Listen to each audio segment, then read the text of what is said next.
Chapter 8. A Yellowstone Mystery. Death by Cave-In. It is something of a mystery as to exactly what happened to Peter Hansen, a civilian employee of the Park Engineering Department, on May 13, 1907. All we know is that he was on Capitol Hill at Mammoth Hot Springs, or perhaps at its base, when an embankment broke free and buried him. Hansen died of asphyxia and was buried in the Mammoth Army Cemetery on May 15th. For some reason, his death was not reported in local newspapers. Chapter 9. Missiles from Above. Deaths from Falling Rocks. I wish I were a little rock, a-sitting on a hill, a-doing nothing all day long, but just a-sitting still. Frederick Latimer, 1875 to 1940. In that ditty, a weary poet longed to lounge like a stone, forever resting on a hillside. But as we know, stones on hillsides do not always remain stationary. 3, perhaps 4 deaths are known to have occurred in Yellowstone National Park from falling rocks. They often occur when rocks are dislodged by people, animals, or geologic forces. The missiles often gather momentum over a great distance before striking their unfortunate victims. In early Yellowstone days, before laws existed prohibiting such things, visitors did not think about the ramifications of actions such as throwing stones into canyons. The account of 1885 traveler George Wingate is one example. After fully enjoying the scene, we amused ourselves by rolling large rocks over the cliff.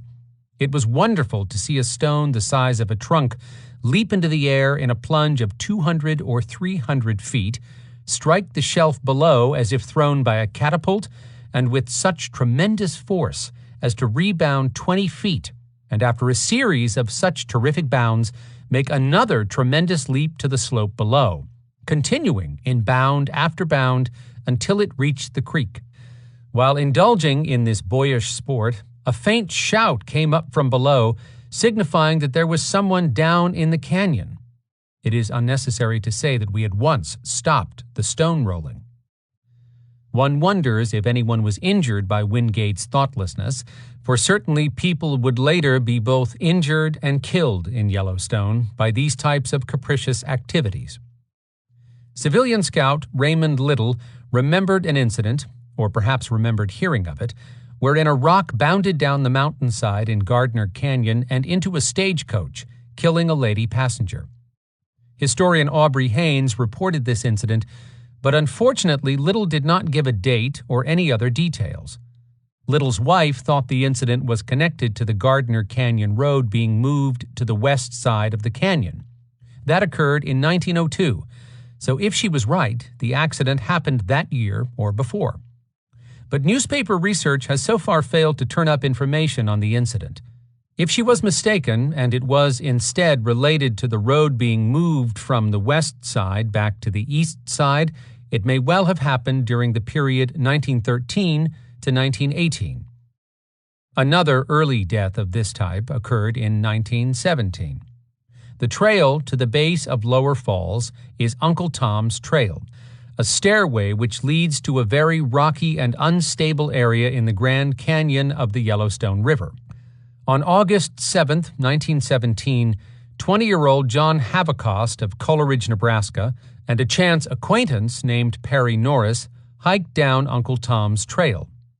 Leaving the trail, they walked along the river near thermal springs that were then known as the Pencil Geysers.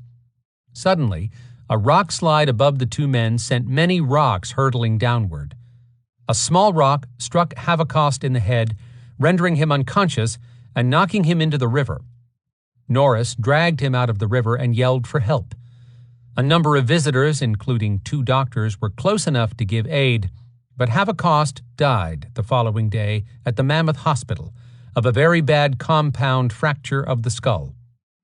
Ironically, the 2 men had been warned by trail maintenance workers that they could be injured by falling rocks.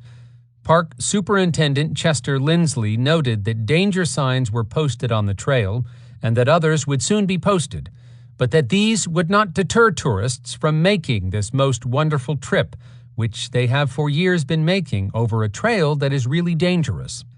In 2 such other cases, deaths can be attributed to persons on the rim of the Grand Canyon of the Yellowstone purposefully throwing or accidentally dislodging rocks that fell onto persons below. Lori Grew, 11, of Portland, Oregon, was the victim of such carelessness on July 11, 1972. On that day, Lori, her father, and other family members were standing on the brink of the Upper Falls platform looking at the falls. Suddenly, a rock the size of a football struck her in the head. Lori suffered a skull fracture and a concussion. Her father, neurosurgeon Ray Grew, was on hand at the time and gave her emergency treatment, but she died later. An unidentified boy, about 14 years old, was seen throwing the boulder into the canyon above the trail where Lori Grew was walking. What was doubly sad about this incident was the attitude of the boy's parents. The boy had climbed illegally onto a ledge some 25 feet above the Grew family and had thrown the rock in an apparent attempt to hit the river. Angry words passed between the Grews and the boy and his family. The Grews asked them to remain, but they hurriedly left the scene before rangers arrived.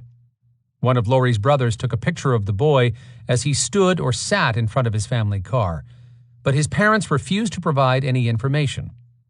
According to a witness, they even coached him to just tell them you slipped and dislodged the rock if anyone asked. These parents, who were no doubt worried about their own potential criminal and civil liability, left the area, refusing to even identify themselves or concern themselves in any way with the injured girl. Another child died in similar fashion.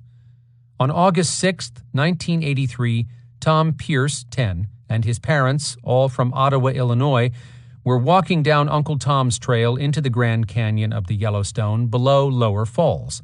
Unfortunately for him, 4 concessionaire employees from Grand Teton National Park had chosen that day to climb illegally in the canyon. They dislodged several rocks, including one that weighed about 35 pounds. It gathered momentum by falling a great distance before it struck Tom Pierce on the left side of his head. Ranger Mike Flaum arrived just as someone was carrying the child into the Uncle Tom's parking area. Flaum, a park medic, immediately saw that the head injury was a bad one. "I remember feeling just terrible," says Flaum. Tom Pierce was evacuated by helicopter and died of massive head injuries en route to the Lake Hospital. Following a search for the 4 men and accompanying press coverage of it, the men turned themselves in to the Yellowstone Rangers. They were fined $25 each for traveling off-trail. There were no witnesses to their climbing and no apparent malicious intent, so no criminal charges were filed. A civil lawsuit was possible, however. The men were Richard Benedicts, 19, of New Brighton, Minnesota, Craig Riddell, 19, of Denver, Colorado, Robert Johnston, 19, of Logan, Utah, and Joe Worthland, 19, of Sandy, Utah. A federal statute, 36 CFR 2.13, prohibits the throwing of rocks into canyons, valleys, or caves, or off precipices in national parks. The prevention of injuries and deaths and the protection of natural resources are the good reasons for that law. Moreover, climbing in the Grand Canyon of the Yellowstone is specifically prohibited, closed area, to protect delicate rock formations there, and to prevent persons from dislodging missiles onto other persons below. Even a little rock can kill. Chapter 10. I Think That I Shall Never See. Yellowstone's Deaths from Falling Trees. Only God Can Make a Tree. Joyce Kilmer. Trees are lovely things that remind us of the poetry of Joyce Kilmer. Certainly no one thinks of them as killers, especially while one travels through the wonderland of Yellowstone. But 4, perhaps 5 deaths from falling trees have occurred in the park, and at least one more occurred just outside. The incidents happened from windstorms, logging, cutting incidents, or rotting of trees. In mentioning logging, I should say that Yellowstone has never been extensively logged for timber, because it was declared a national park by Congress before settlers arrived to begin timbering. But early in its history, limited tree cutting was allowed in places like Mammoth Hot Springs, Sepulchre Mountain, and Mount Everts to support small sawmill operations that provided lumber to build park buildings. Little is known of the earliest death from a falling tree because we know of it only from an offhand mention in a newspaper article. It occurred in the autumn of 1893. The victim, Ike Barrows, was apparently killed by a falling tree while engaged in park road work. Prior to his death, he had testified in the murder trial of Charles Northrop at Livingston, Montana. See Chapter 20. When Northrop's third trial came up, Barrows was suddenly not available as a witness. The newspaper stated only that Ike Barrows is dead, having been killed in the park last fall by a falling tree while engaged in government road work. Also spooky was the death of Patrick Sheehan, age about 60 and a resident of Gardner, because it too involved a witness in the same murder trial. Like Ike Barrows, Sheehan had testified in the first and second murder trials of Charles Northrop. Sheehan died in the same manner as Barrows, and only a few months earlier. On May 13, 1893, wood contractor Frank Fisketer and his men were felling timber in a special cutting area at Mammoth above Fort Yellowstone. Sheehan and his partner Myers were cutting a tree that, in falling, struck another tree, and its course changed. As the tree hit the ground, one of its larger limbs struck Sheehan on the head, producing a concussion of the brain. At first, it was believed that he was not seriously hurt, but for the next few days he grew worse, and on May 20th, he died. Like Barrows, he would not be available as a witness for Charles Northrop's third trial. At the turn of the century, R.N. Adams was employed by Reese Tunnel to chop timber for Tunnel's sawmill. On September 18, 1900, Adams was attempting to cut down a tree in Tom Minor Basin outside the park, according to one report, but inside the park, according to two other reports. The tree, having been once cut, was lodged against another tree as a leaner. In axing it down, Adams miscalculated, and the tree fell, catching him across his back and bearing him frightfully hard and fast to the ground. The large tree had to be chopped in two before he could be removed. Adams was taken to Livingston and then on to a hospital at Helena, Montana. He lingered there in poor health for almost a year before being taken to Oberlin, Kansas, the residence of his sister. He died there on January 23, 1902, his death being directly traceable to the injury he received while working in the park. Technically, there was an earlier death from a falling tree, but it occurred just outside the park at Cook City, Montana. That small town saw its origin in 1870 from a gold strike made by 4 prospectors, including A. Bart Henderson. The town was tiny then, and remains tiny today. In 1883, George H. Eaton, whom everyone called Major Eaton, and his assistant, Selleck M. Fitzgerald, were running a sawmill there in connection with Eaton's mining operation. One of the Fitzgerald's teamsters, Chancey Butler, age about 21 and from Topeka, Kansas, was driving a wagon full of logs to the mill one day. One of the rear wheels struck a standing dead tree, and it fell and struck Butler on the head. A colleague reported, "There was another man on the wagon who, seeing the tree falling, jumped and called to Butler to look out. Butler looked up just as the tree struck him, and as his skull was not broken, it is generally believed his neck was broken, as his head was bent back when the tree struck him. He was buried at 2 o'clock yesterday. There being no minister here, Major Eaton officiated." Windstorms in Yellowstone Park commonly occur, usually once or twice per summer. Because 80% of the trees in the park are lodgepole pine, a very shallow-rooted tree, a windstorm is a major and sometimes dangerous but completely natural event. Trees fall over routinely in windstorms, often by the hundreds. Robert R. Walker, 6, and his parents and 2 sisters of Billings, Montana, were staying in the fishing bridge cabins on the evening of July 7, 1936, when one of the park's windstorms struck. Robert was playing outside of their cabin when the first gusts hit about 8 p.m.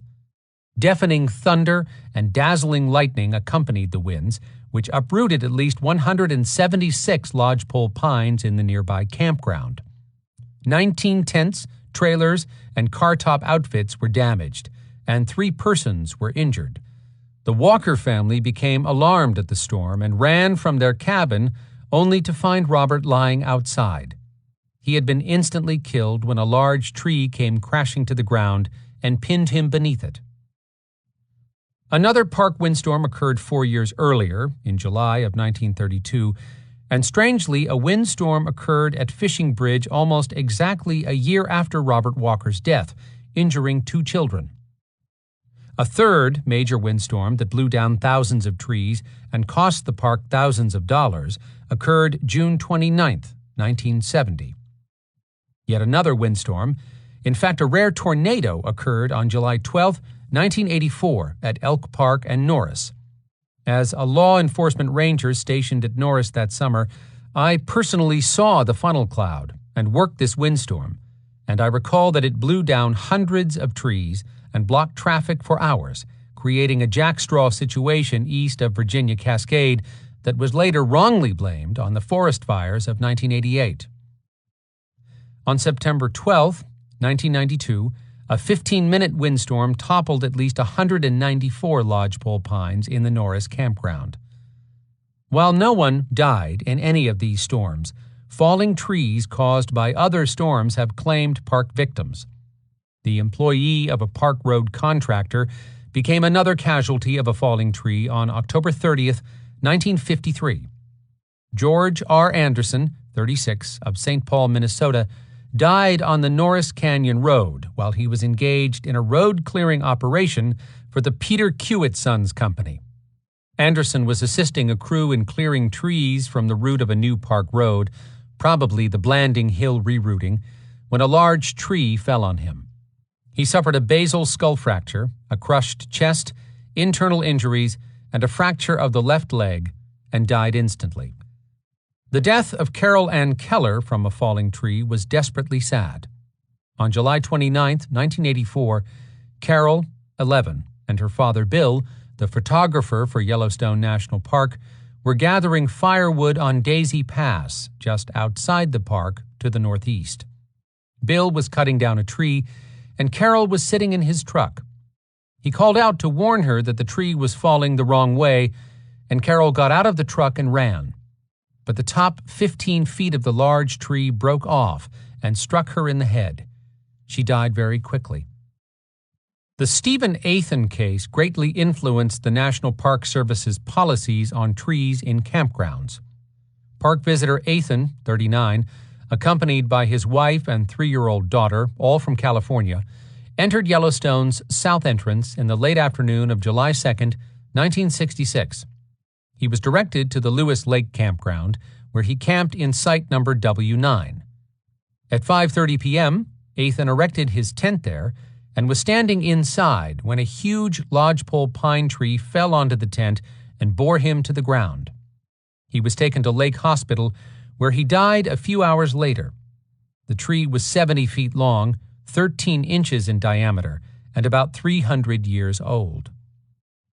Stephen Athan's estate sued the government in wrongful death and won $43,500 in damages. The court ruled that the tree contained a rust canker, which extended some 50 inches above the ground and which had resulted in about 70% of the tree rotting away. A large basal hole below the canker was clearly visible and should have been discovered by the NPS upon routine inspection. In short, the court said the tree was clearly a hazard tree. Regardless of how meritorious the Athan case might have been, hazard tree cases are a huge headache for the National Park Service. The NPS is caught between its and the public's desire to keep things natural and beautiful, and the long-established legal duty of landowners and occupiers to inspect for dangerous conditions, primarily in campgrounds and other inhabited areas, including dangerous trees. Falling trees in city, state, and federal parks have a long history in American law. Cases are legion and go both for plaintiffs and defendants, but plaintiffs often win where they can show that a tree was in a dangerous condition for a long time and that the park had notice of it or reasonable opportunity to discover it. Landowners, including governments, have well-established duties to inspect for hidden or obvious dangers to visitors, although in some cases the Park Service can establish some kind of governmental immunity.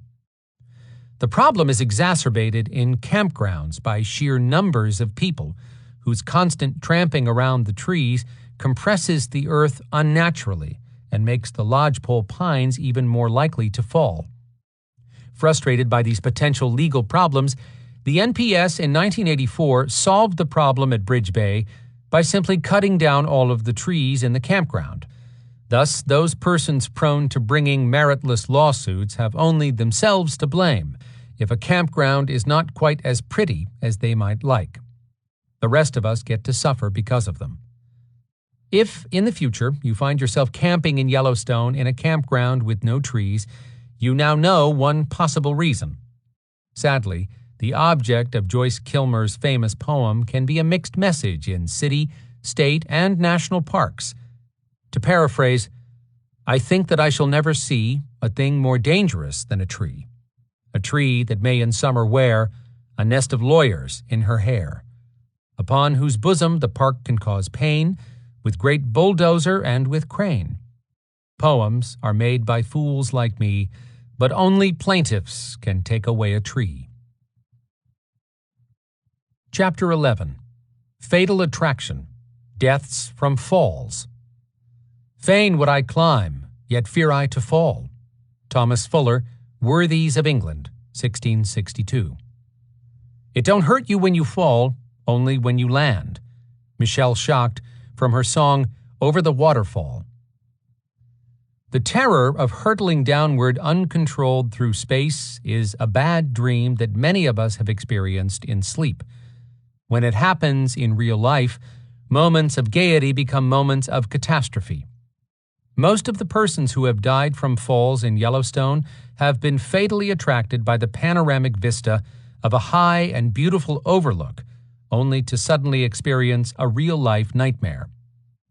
As of 2013, there have been at least 36 deaths from falls in Yellowstone National Park, plus a few more just outside the park. At least 4 persons fell from man-made structures. These could arguably be placed in the death by man section, but they are falls, so I have placed them here. 5 from mountain peaks, and most of the rest from heights into canyons. Then there is the special case of a man and his wife who backed their car off the rim of the Yellowstone Grand Canyon in Thelma and Louise style. This one is truly hard to believe and defies categorization. Is it an auto wreck or a fall? I am pronouncing it a fall, so I will start with it. Mr. and Mrs. Earl J. Dunn of Minneapolis were visiting the canyon area on Sunday, July 13, 1924. He was aged 34, and she, the former Miss Louise Thill, was 29. At 3:30 p.m., after obtaining a grand view of the canyon at Grandview, the pair returned to their Ford coupe and started it up. They were parked at a spot about 50 feet north of Grandview, and there Mr. Dunn apparently had some difficulty turning the car around. Disaster struck in an instant. Mrs. Dunn must have screamed as she realized he had backed them off the edge of the canyon and they were falling vertically. The car fell 100 feet and bounced mercilessly for another nearly vertical 100 feet, finally lodging at the foot of a ledge. The 2 bodies continued downward, rolling and bouncing off numerous pinnacles and rock outcrops, and landing some 800 feet below Grandview and 200 feet from the river. Mr. and Mrs. Dunn were mangled and broken and quite dead. Ranger Quentin Wirt and Fred Hudson, a bus driver with the Yellowstone Park Transportation Company, were first on the scene, climbing into the canyon and directing the recovery work from the bottom. Wendell McLean, another YPT bus driver, and Ray Mann, the superintendent of the Canyon Transportation Garage, both also helped in this recovery operation. The bodies were described as horribly mangled and bloody, and the Ford was barely recognizable as a car. This truly strange occurrence not only made a front-page headline in the local newspaper, but also a prominent editorial as well. No one could figure out how it happened. An eyewitness pronounced it due to inexperience and carelessness. The final consensus was that Mr. Dunn was simultaneously attempting to turn around in a dangerous place while backing riskily toward the canyon.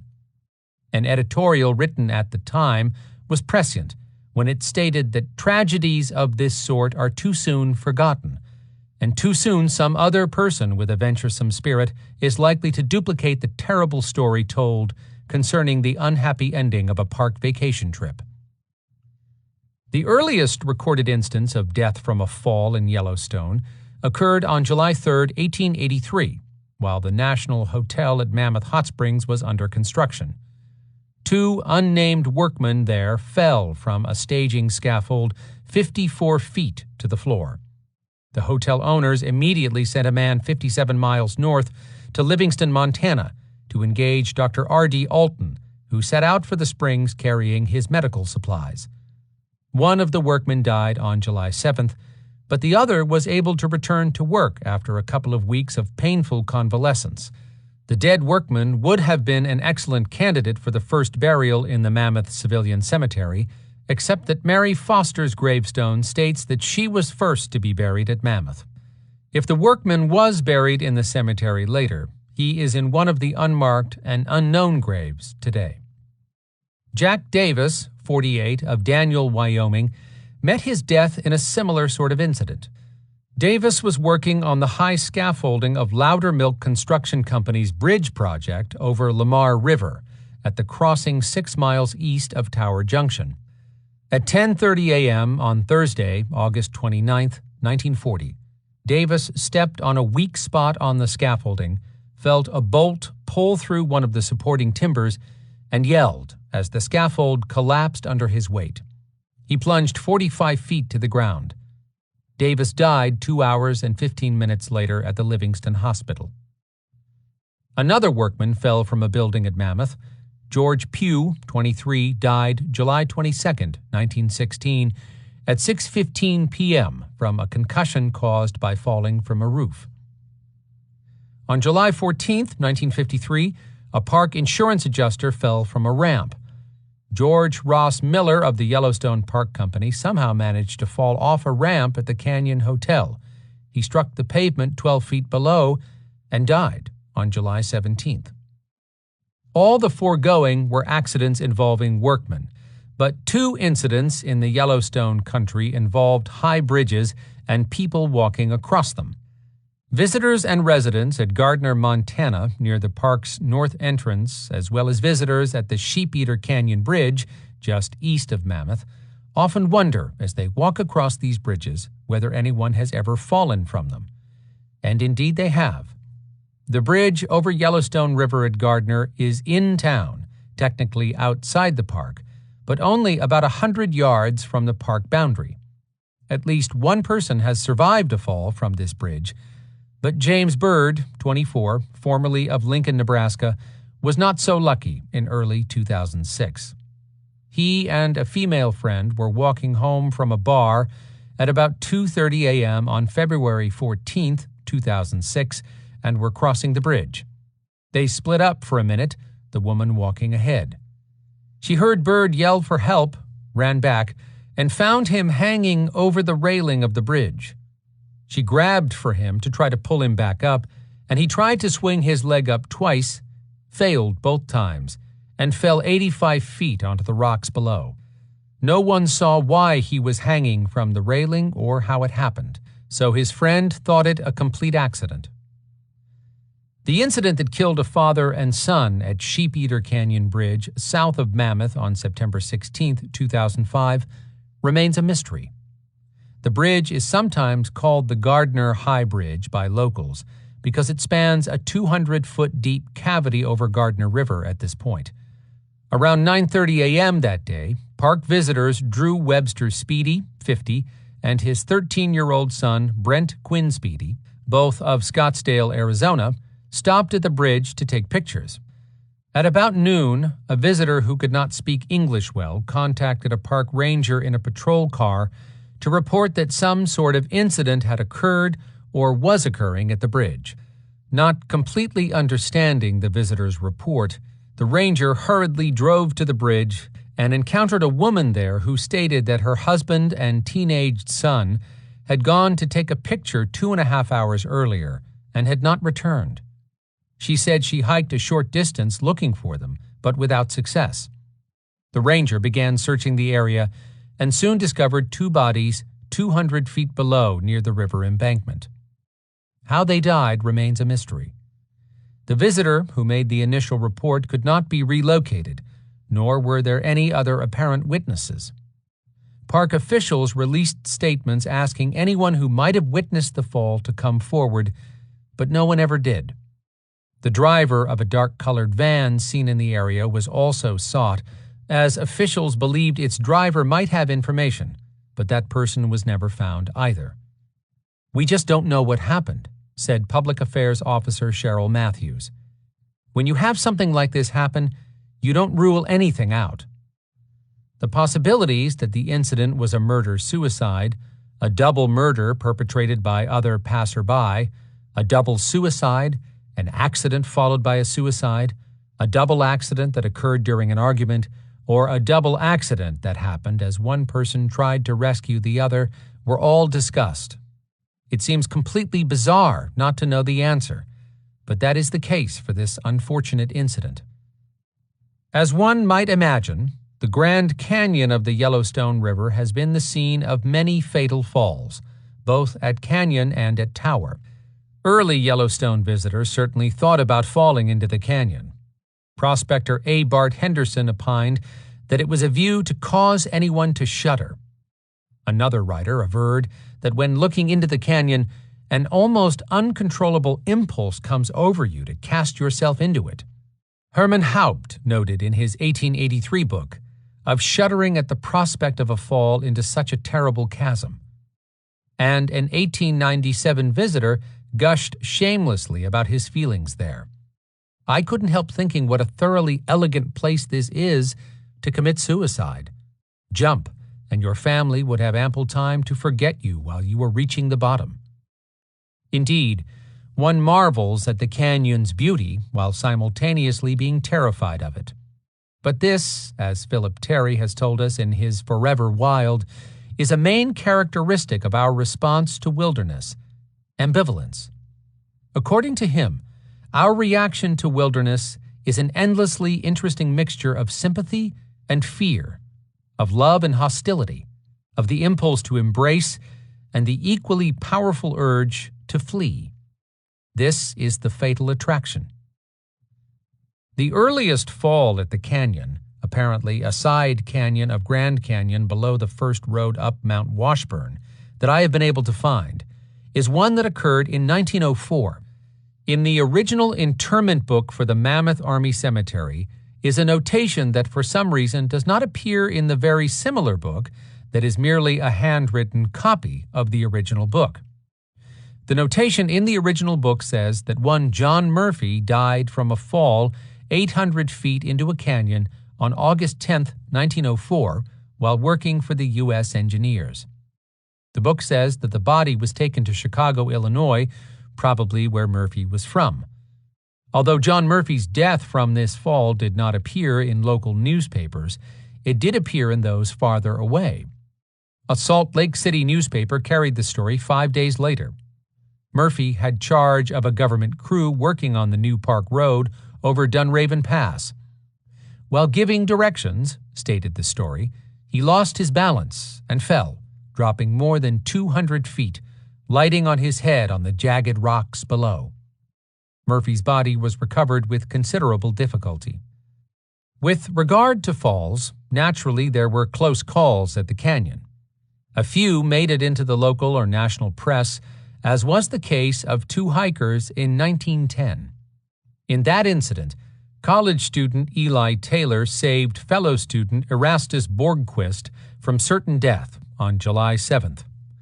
On Uncle Tom's Trail, Borgquist lost his footing when a rock gave way and rapidly slid down a steep embankment only a few feet away from a 500-foot precipice. Taylor grabbed his hand at the last second as he went rushing by, thus saving his life, but it still took them 2 more hours to climb out of the canyon. The next actual death was that of a woman.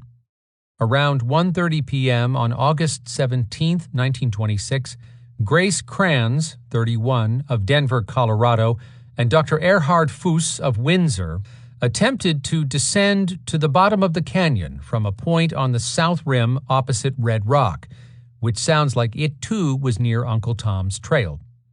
Park officials were later to state that descent from this point was impossible. The two proceeded down a wooded ravine for about 200 feet below the rim and were then confronted with a vertical drop. Exploring to their left, Kranz became frightened, saying she was afraid of falling, and found a seat while Dr. Fuss explored further. He abandoned the attempt upon reaching a spot some 75 feet below her and was headed back up to her when he heard her cry out that she was falling. Almost instantly, she hurtled past him, sliding, and then over the precipice in a vertical fall of nearly 1,000 feet. Ranger Ted Ogston and others recovered Grace Kranz's body using 700 feet of rope. She was found to have sustained a fractured skull, the left side of her chest was entirely caved in, and she had lacerations and bruises all over her body. Her clothing was nearly abraded away. A teenager was another canyon area victim. 16-year-old Stephen Robert Bailey of Tahunga, California, was exploring the area between Grand View and Inspiration Point at noon on August 14, 1964, when he fell backward and plummeted 600 feet to his death. 2 witnesses said the youth walked past car barriers over the rim to take a picture, slipped from the edge for 10 to 15 feet, fell another 50 to 60 feet, and then tumbled hundreds of feet to the bottom of the canyon. A German woman fell from the Red Rock Trail. At about 2:30 p.m. on November 8, 1965, 3 young female German exchange students were hiking down the Red Rock Trail on the north rim of the canyon. Marita Eilers, 22, and her friends Renata Salga and Angelika Myers had saved their money for this tour of the United States from their university at Hartford, Connecticut. Marita was curious, so much so that she and Salga left the established walk, disregarding signs that warned them to stay on maintained trails in order to photograph the lower falls. Marita lost her footing, and in front of the horrified eyes of her companion, she fell 200 feet to a rock ledge. Rangers recovered her body several hours later. Another foreign woman managed to do what no one else has ever done: fall over both the upper and the lower falls of the Yellowstone River. On June 30th, 1973, Christiane Miss Jean-Claude Chabani, 29, a resident of both Raleigh, North Carolina, and France, did the unthinkable. She fell into the Yellowstone River above the upper falls and was swept over its 109-foot drop. At 10:40 a.m. that day, park visitor Lawrence Shepard of Somerville, New Jersey, was walking down the trail to the brink of Upper Falls when he was passed by a woman going the other way. When he reached the point where the trail met the river, he saw the same woman now behind him. He stated, "I saw this girl remove one sneaker. My attention was drawn elsewhere. Suddenly I heard a short scream.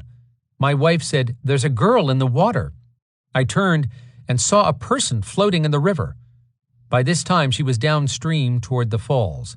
I watched as she kept going downstream, with head and one arm above water, until she disappeared in the rapids." At 10:50 a.m., Frederick Barr of Oakdale, New York, and other witnesses were on the brink of the Lower Falls Trail. Barr reported seeing a woman with long black hair and white slacks floating face down in the river. His party saw the body float to the brink of Lower Falls and fall over its 308-foot drop. Technically, it is not known whether Chabani died of drowning or the fall. Regardless, she was probably dead by the time she hit the bottom of the first waterfall. Of course, her death might have been caused by drowning, but the drop alone could have killed her. Another North Rim fall occurred at the brink of Upper Falls, and it was a desperately sad affair.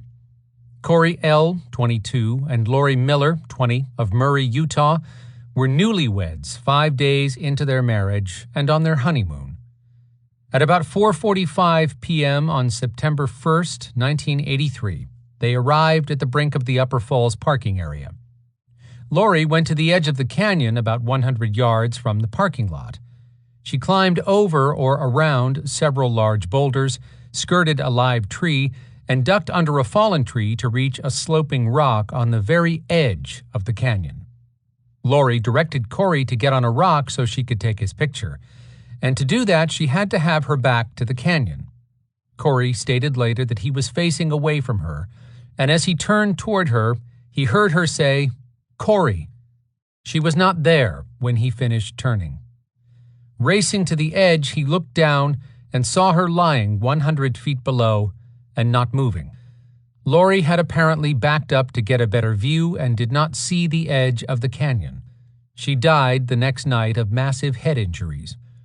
Lori Miller was unconscious but still alive when Rangers Mike Flaum and John Osgood arrived on the scene. Flaum recalls the affair as a strange incident. It was one that we never could figure out just how it happened. A board of inquiry determined that Lori Miller had drunk some whiskey and had taken some Valium just prior to the incident, and that she had been wearing thong sandals. Her judgment and coordination may have been impaired by the alcohol and the medicine, and her footing may have been impaired by the sandals. 2 young boys died from falling into the Grand Canyon of the Yellowstone in 1988 and 1990 incidents. On August 6, 1988, at 5:30 p.m., Dennis B. Rumpel, 7, of Scottsburg, Indiana, was hiking on Uncle Tom's Trail on the canyon's south rim with his parents and grandparents. Dennis was excited to have his grandparents giving him this tour because they were park employees at Grant Village. The party had stopped at a rest platform halfway up the metal walkway steps, and Dennis's older brother had gone on ahead. Dennis was playing, standing on a bench to get his brother's attention. During a moment when his parents were not watching, he slipped through or over the bars of the railing. He plunged into a gully on the side of the canyon, bouncing some 220 feet nearly to the bottom. Dennis Rumpel sustained a broken arm, a broken leg, serious head injuries, and internal bleeding. The recovery effort was elaborate and stunning. Ranger Stephen Dobert remembers that the helicopter stopped abruptly in midair in order for the litter ropes to swing into position for the Rangers to grab them in the difficult gully where David had fallen. But it was to no avail. David died the next evening at an Idaho Falls hospital. 1.5 years later, 11-year-old David Childers became Yellowstone's first fall death to occur in winter. He, his parents, and his younger brother, all from nearby Livingston, Montana, took a late winter outing in February of 1990. They snowmobiled to the canyon on February 25th, and David and his brother raced down the snow-covered trail to the brink of Lower Falls. The route was slippery and rutted, full of the snow holes of previous walkers. Unsupervised, David and his brother ran on far ahead of their party, their father having gone to Fishing Bridge to get fuel for their snowmobiles. David was exhilarated by the frosty air, the deep snow, and the natural beauty all around him. He had been on this same trail the previous summer, so perhaps he was overconfident and could not wait to view the spectacular canyon where the falls plunge 308 feet into the hazy color of the majestic yet sobering abyss. David slipped and fell once, got to his feet, and continued running. He ran to the viewpoint platform just above the brink of one of America's tallest waterfalls. He slipped again. But this time there was no recovery. David was falling through hundreds of feet of cold air. If he had time to see the huge ice cone rushing up to meet him, it was the last thing he ever saw. Ranger Andy Fisher hung from a line attached to a helicopter, the winds whipping all around him. It was his job to recover David's body, and it was not fun that day to be a ranger in Yellowstone. David's parents, Robert and Mary Beth Childers, filed a $10 million lawsuit against Yellowstone National Park. They alleged that the park was negligent in failing to post warning signs at the trailhead. In July of 1993, following a trial, U.S. District Court Judge Jack Shandstrom at Billings, Montana, rejected every legal claim of the Childers family. Shandstrom found that the Park Service decision not to place warning signs was made by employees exercising their discretionary function, and thus the government was immune from the lawsuit. Shandstrom also ruled that Wyoming's recreational use statute barred the lawsuit as well, as it states that plaintiffs cannot make claims for injuries when a landowner does not charge the person who enters his land for recreational purposes. The park does not charge persons under the age of 16 to enter. But Shandstrom went further than merely granting the government immunity. He stated that the NPS's admonitions in handout literature and maps, as well as from rangers stationed in the area, provided adequate warnings to the public. The judge found that the Park Service was not required to give warnings about common snow and ice, and he castigated the boys' parents. Mrs. Childers negligently permitted the boys to get out of her sight. While it is not reasonable to expect that 11 and 13-year-old boys would hold their mother's hand while walking down a trail, common sense dictates that youngsters in Yellowstone should be kept within sight. This basic precaution was not followed in this case. Indeed, the evidence indicates that the boys were fully 467.5 feet, or approximately 3 switchbacks in front of the mother while they were on the observation deck. This caused them to feel more secure at a time when common sense indicated that caution was appropriate.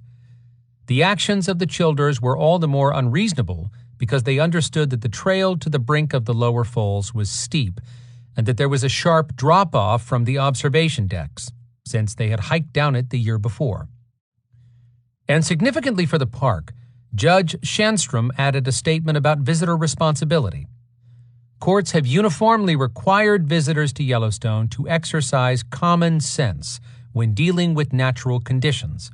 One, of course, instinctively feels terribly sorry for the Childress' loss, but the park was not at fault.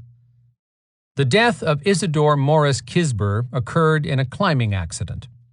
On July 7, 1925, at about 5:30 p.m., the 18-year-old Kisber of Jackson, Tennessee, and his friend K.V. Jenkins were climbing in the canyon of Tower Creek just below Tower Fall and above the place where Tower Creek enters Yellowstone River.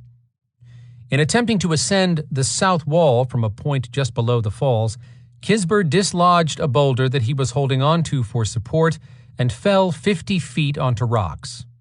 Taken to Mammoth Hospital for treatment of a fractured skull, Kisber lingered 9 days before finally dying on July 16th. Visitors in 1995 and 1999 died near Grand View when they stepped over warning barriers or ignored warning signs. 3 men from Slovakia hired a translator from Bozeman to guide them through the park in September of 1995 to celebrate the 50th birthdays of all 3. At around 5 p.m. on September 17th, the translator dropped them off at Grand View, intending to pick them back up at Lookout Point. While the 3 were walking along the road, 50-year-old Milan Kapusta of Banska Štiavnica approached the canyon's edge to take pictures with a video camera. He stepped over a log barrier, slipped, lost his balance, and fell some 400 feet into the canyon. His companions who witnessed the incident stated that he had been filming with a video camera at the time of the incident and might have been trying to get a better picture when he walked beyond warning signs. He was fluent in English, which suggests that he was able to read the sign. 4 years later, on September 4th, 1999, 74-year-old Norma Norton Vaughn of Billings, Montana, left her husband in the car when they parked at Grand View Overlook at 1:30 p.m. and walked directly from the vehicle to the canyon. She walked past a warning sign slipped on loose rock and dirt at the edge of the canyon, and fell 80 feet to a stop. She then continued rolling another 420 feet on into the canyon. Helicopter occupants spotted the victim at about 4 p.m., lying 500 feet below the overlook. Recovery was delayed until the following morning due to lateness of the hour and high winds in the canyon. No one had seen her fall. A recent falling fatality broke the hearts of many park employees because the girl was one of us and had just arrived to work in the park. 18-year-old Maria Masha Sergeyevna Rumyantseva of Kaliningrad, Russia, was hiking with 3 friends near Inspiration Point just before 6 p.m. on June 7, 2012, when she ventured off-trail onto a rock ledge. It broke loose under her, and she fell 400 feet into the canyon. It was her very first day in Yellowstone. Another recent falling fatality took the life of a young Cornell graduate who was working in Gardner, Montana, at a local business.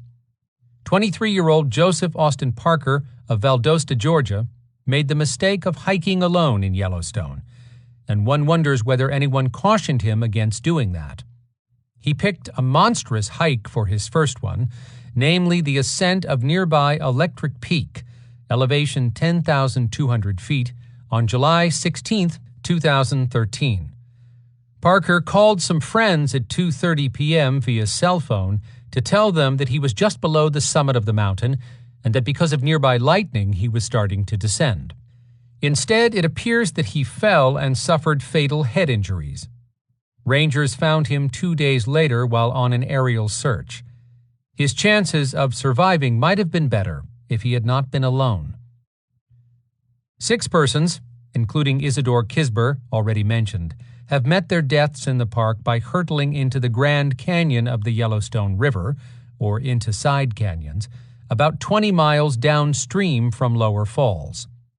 The Tower area, with its beautiful columns, spires, pinnacles, and scree slopes that captivate viewers, has probably hypnotized several persons into not watching their footsteps and thus becoming the victims of a fatal attraction. Robert L. Landrum, 31, of Salt Lake City, was one of these who fell into the canyon just north of overhanging cliff while trying to get a better view of the high panoramic overlook there. Landrum died on July 19, 1955, at about 7:30 p.m., when he fell about 490 feet from a ledge at the stone wall near the tall spire known as the Needle. 2 companions, William Brown and R.C. Core, said Landrum missed a tree while descending to a clump of trees at the edge of the precipice. He went over the ledge, fell 130 feet, and hit another ledge, and then fell the remaining 360 feet into the Yellowstone River. His body washed downstream and was never recovered. A photo of the spot reveals it as one that no prudent person should have approached. Others could not resist it either. An 18-year-old Naples, Florida youth actually climbed over a retaining wall near the same spot where Landrum fell. On June 28, 1973, Victor Ivan Songer succumbed to the temptation of getting a better picture and stepped over the stone wall at the roadside to stand on the slippery rock slope above the canyon. He lost his footing and plunged 350 feet into the Yellowstone River. His body was recovered 11 days later. Nearly the same thing happened to 54-year-old Lois J. Mayer on August 15, 1978. At 10:50 a.m., the Dayton, Ohio woman climbed over the stone retainer wall at overhanging cliff to get a better view and apparently slipped in loose ground. She fell about 150 feet and then slid an additional 150 feet on a steep slope into the Yellowstone River. Her body was not recovered until weeks later. This precipitous spot that some visitors cannot resist was the site of 2 more deaths, both of them women, in 2006 and 2007. Deborah Chamberlain, 52, of Rockford, Michigan, stepped over the rock retaining wall to look at the canyon at about 10 a.m. and fell 500 feet to her death on June 17, 2006. Her husband flagged down a passing motorist who called 911. The other incident happened late Friday afternoon, September 28, 2007, when 32-year-old Charlotte Harrison of Beverly Hills, California, who was traveling with a 39-year-old boyfriend from Los Angeles, stopped to take pictures at a pullout near Calcite Springs. She fell from the cliff. Rangers received the report about 6:30 p.m., and when they arrived, they could see her lying motionless on the canyon floor. Due to darkness, steep terrain, and the complex nature of this type of operation, park staff had to wait until the following morning to recover Harrison's body. Friends and family soon flew in to retrieve the deceased and console her male friend. The established lesson for this spot, and for any comparable place in Yellowstone, is this one: do not climb over any retaining wall. Ever. A Colorado man was killed at Lewis River Canyon. On September 14, 1974, at 11 a.m., Anthony Joseph Hashka, 51, of Inglewood, Colorado, stopped on the main park road 6.6 miles north of the south entrance to view the canyon with his wife, Corrine. He climbed over a guardrail and walked out onto a pinnacle. Wanting a better view, Hashka jumped to another rock, lost his balance, and fell backward. His wife watched him plummet 300 feet to an instant death. A fall occurred at Kepler Cascades on May 17, 1976. Lawrence Crawford, 19, of Concord, California, and two companions, all employees of the Yellowstone Park Company, were climbing the steep walls of the canyon known as Devil's Gate below those cascades. While momentarily out of the sight of his friends, Crawford apparently slipped and fell 60 feet to his death. Raymond Guntz's death happened at Undine Falls near Mammoth Hot Springs. On August 16, 1980, Guntz, 37, from Indiana, and his wife Suzanne stopped at Undine Falls Overlook and began a short hike to take pictures of the 60-foot waterfall. At about 3 p.m., Guntz slipped and fell 150 feet into the canyon of Lava Creek.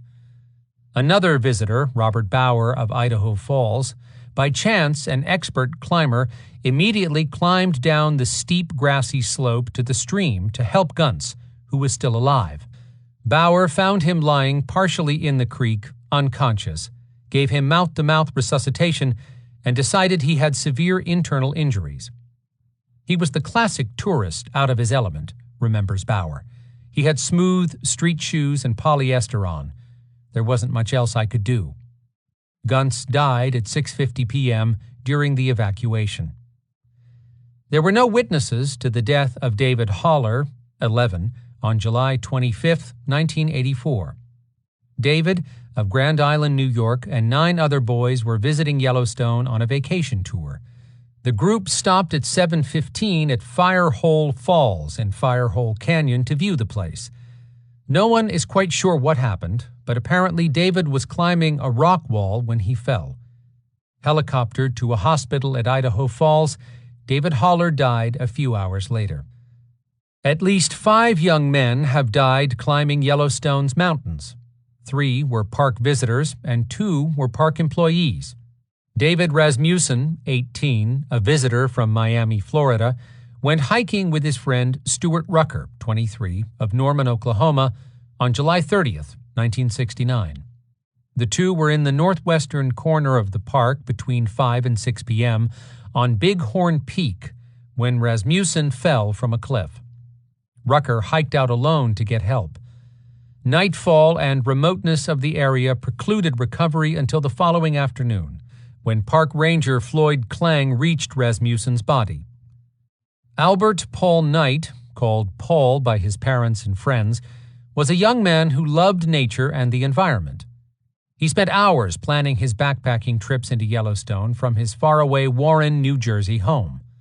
Paul and a single male companion hiked into the Slough Creek country on June 19, 1985, heading toward a 10,100-foot peak on the park north boundary called Cutoff Peak. For unknown reasons, Paul and his friend split up at some point, apparently intending to meet when both reached the summit. When Paul's friend reached the summit, Paul was not there. His friend waited and waited. Paul did not show up.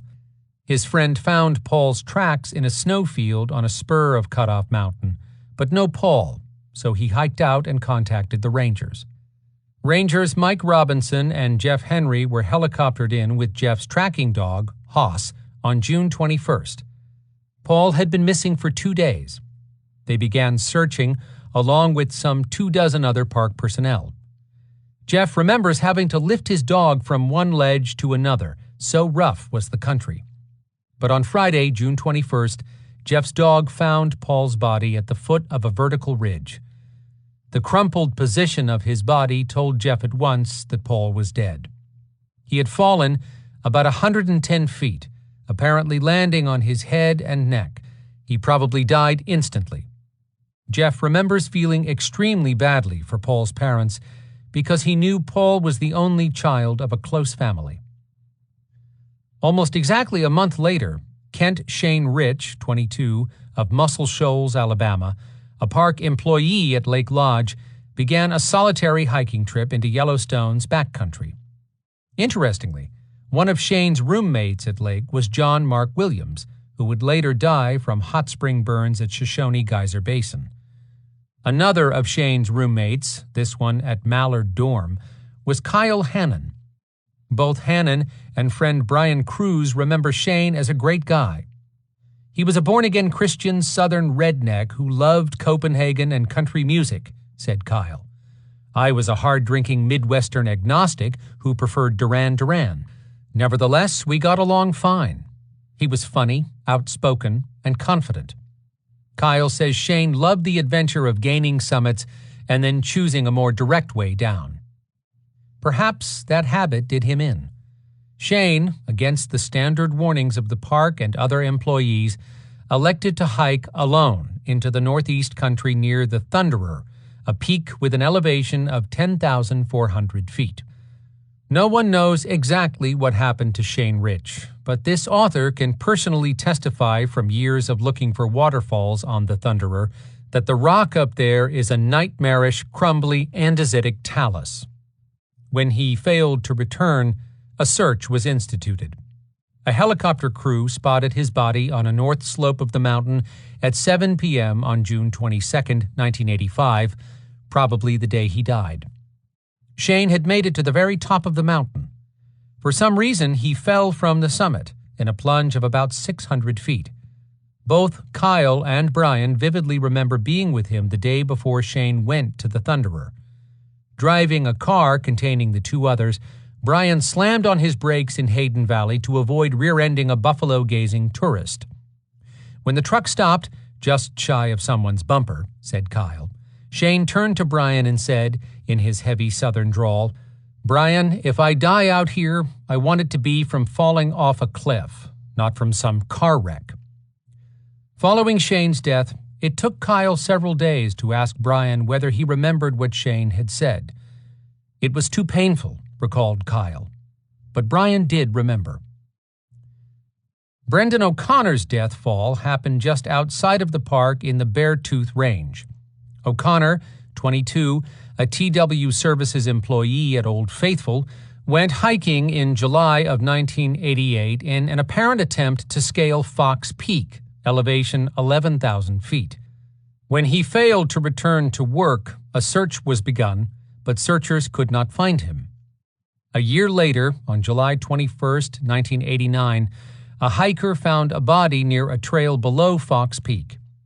Investigators identified it as O'Connor through dental records and postulated that he had scaled the mountain. He apparently fell from the summit in a 200-foot drop onto a ledge, dying instantly from massive head injuries. His body was lodged there until spring freshets washed it down a slope nearly a year later. A footprint on the summit attested to his having gained the top. Gary Lee Brockway, 43, a visitor from Maplewood, Minnesota, decided to climb Tough Cliff near Madison Junction on September 8, 1995. He was free climbing without ropes or a helmet late in the afternoon when suddenly he lost his footing and fell vertically about 100 feet.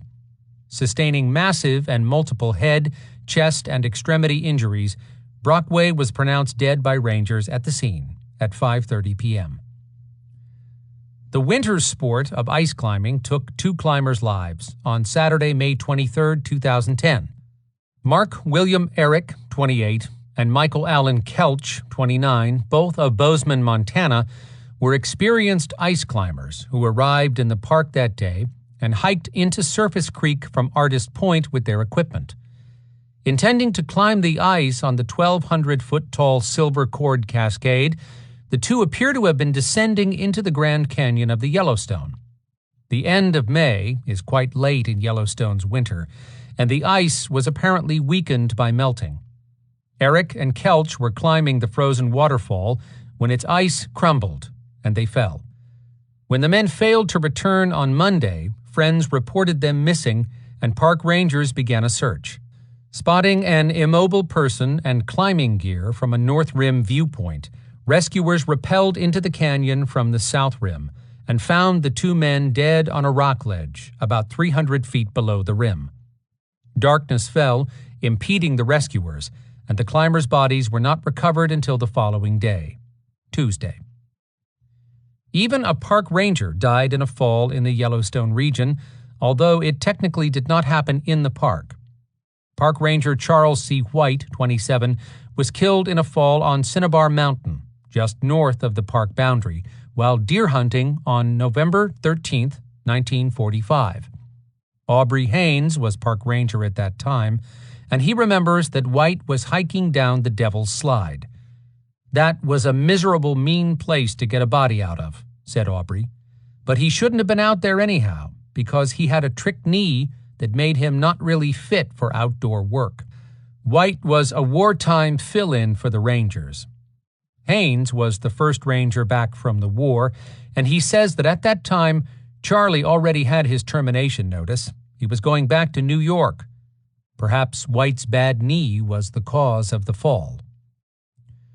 A final death from a fall, if it was from a fall, is bound up in an unsolved mystery that happened just north of Yellowstone National Park.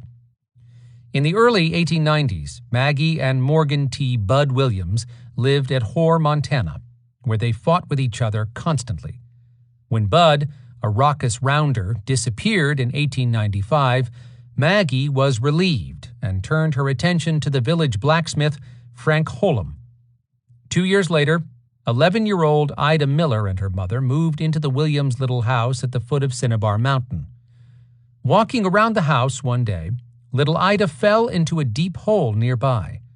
The hole, filled with brush and dead leaves, scared Ida silly, but she decided to explore it further. In the bottom of the hole, Ida found a side tunnel, which led to a door.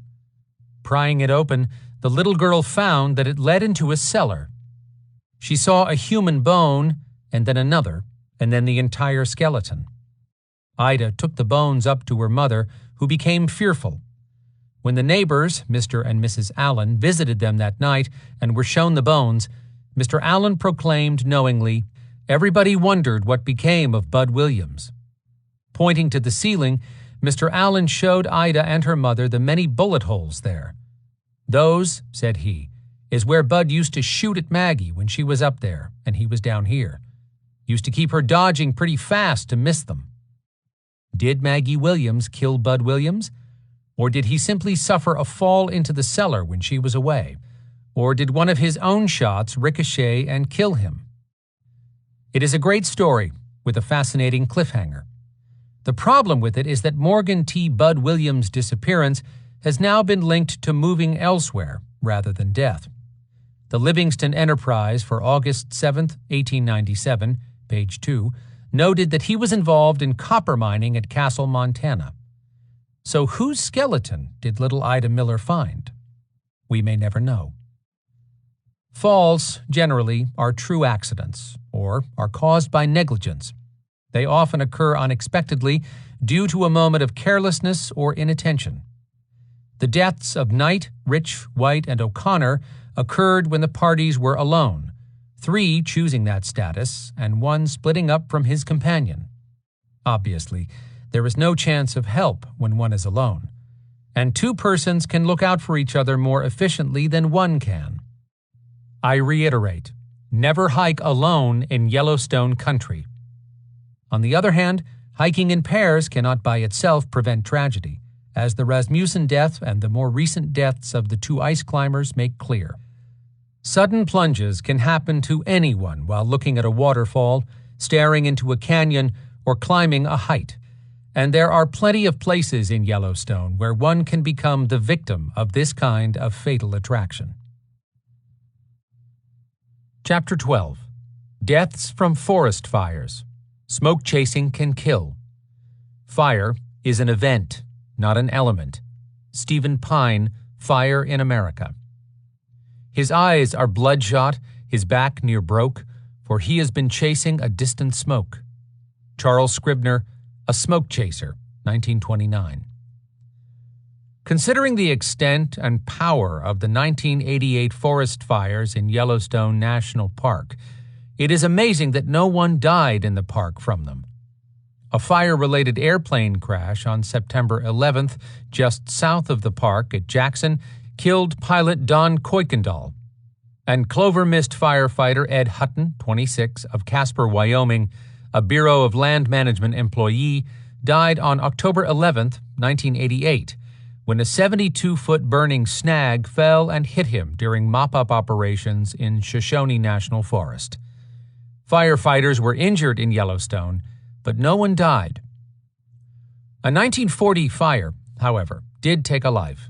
Civilian Conservation Corps (CCC) worker James Hester, 19, of Norwood, Ohio, lost his life while fighting the Chipmunk Creek fire on June 22, 1940.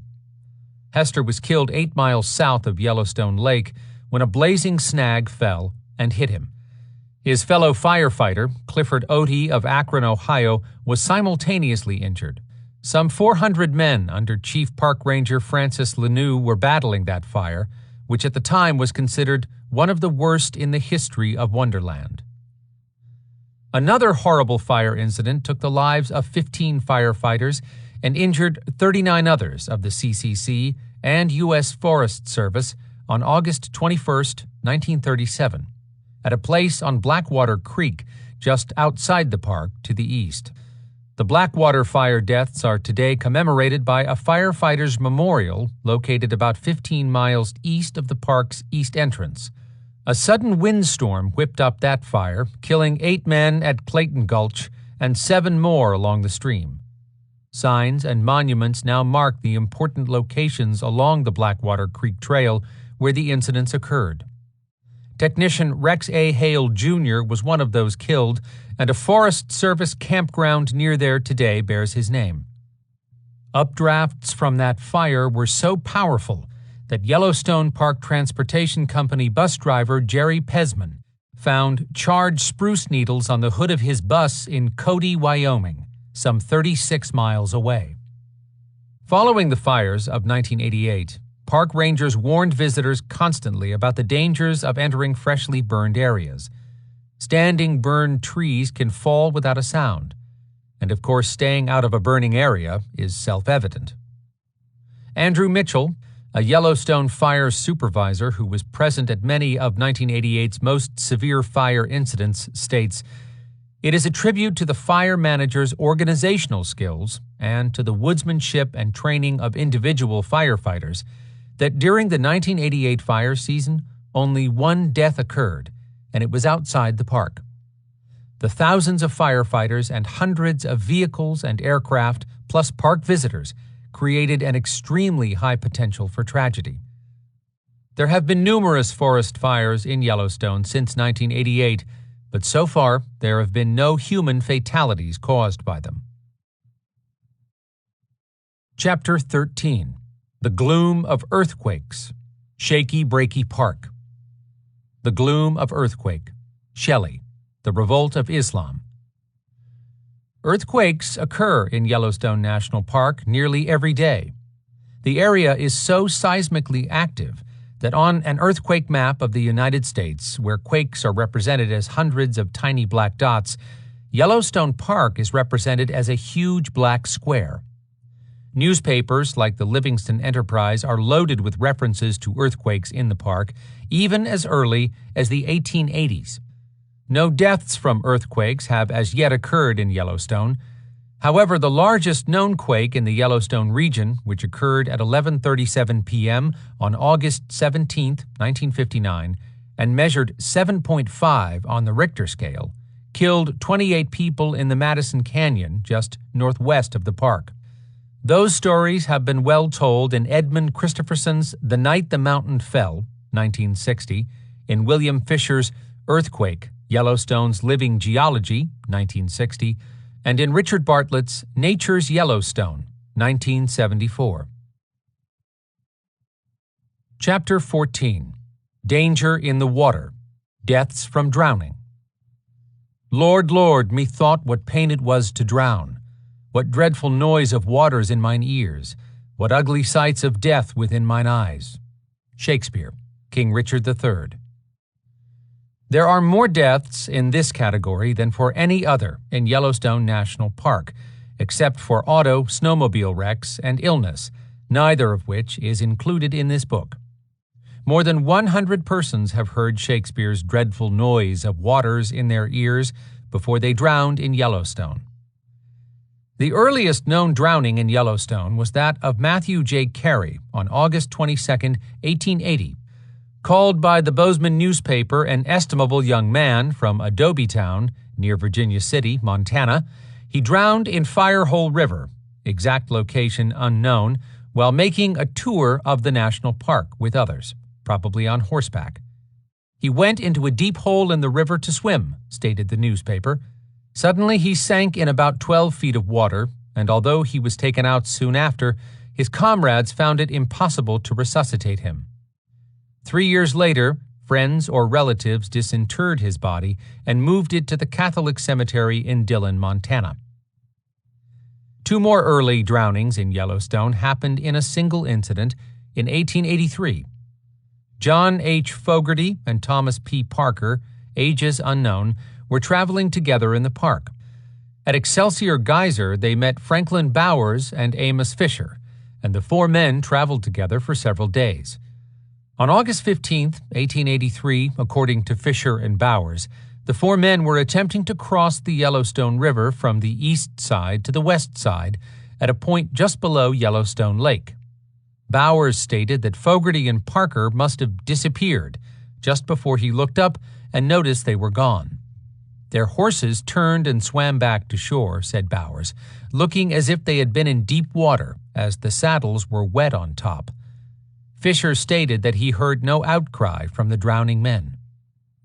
Fisher and Bowers took the 2 men's horses and returned to Livingston, Montana, where they told the story. Local law enforcement officers at first did not believe the men and so arrested them on suspicion of murder charges. But as no case could be made, they were eventually set free. When their bodies were found, Fogarty and Parker were hastily buried near Present Fishing Bridge.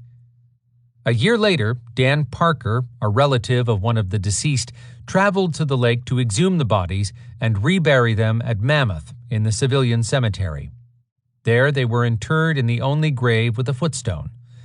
The footstone today still bears the initials JF and TPP, but the headstone, which was there in 1947, is gone today. Little is known about either of the men, except that Parker's family owned a boarding house at Gardner, Montana, and later a ranch on Eagle Creek. As one might expect, a number of drownings have occurred in the park from swimming accidents, in both natural bodies of water and park swimming pools, during the days when the park had swimming pools. Thomas Brennan, a stock herder for the hotel company at Mammoth Hot Springs, drowned in Bath Lake on the afternoon of June 24, 1889. His body was found floating about 2 hours after he went for a bath. Private Harry E. Donaldson, a soldier at Fort Yellowstone, also drowned in Mammoth's Bath Lake on April 10, 1898. He had gone swimming alone in an attempt to treat his rheumatism. Another park employee, Louis Jonganel, drowned on or about August 27, 1899, in a different Bath Lake.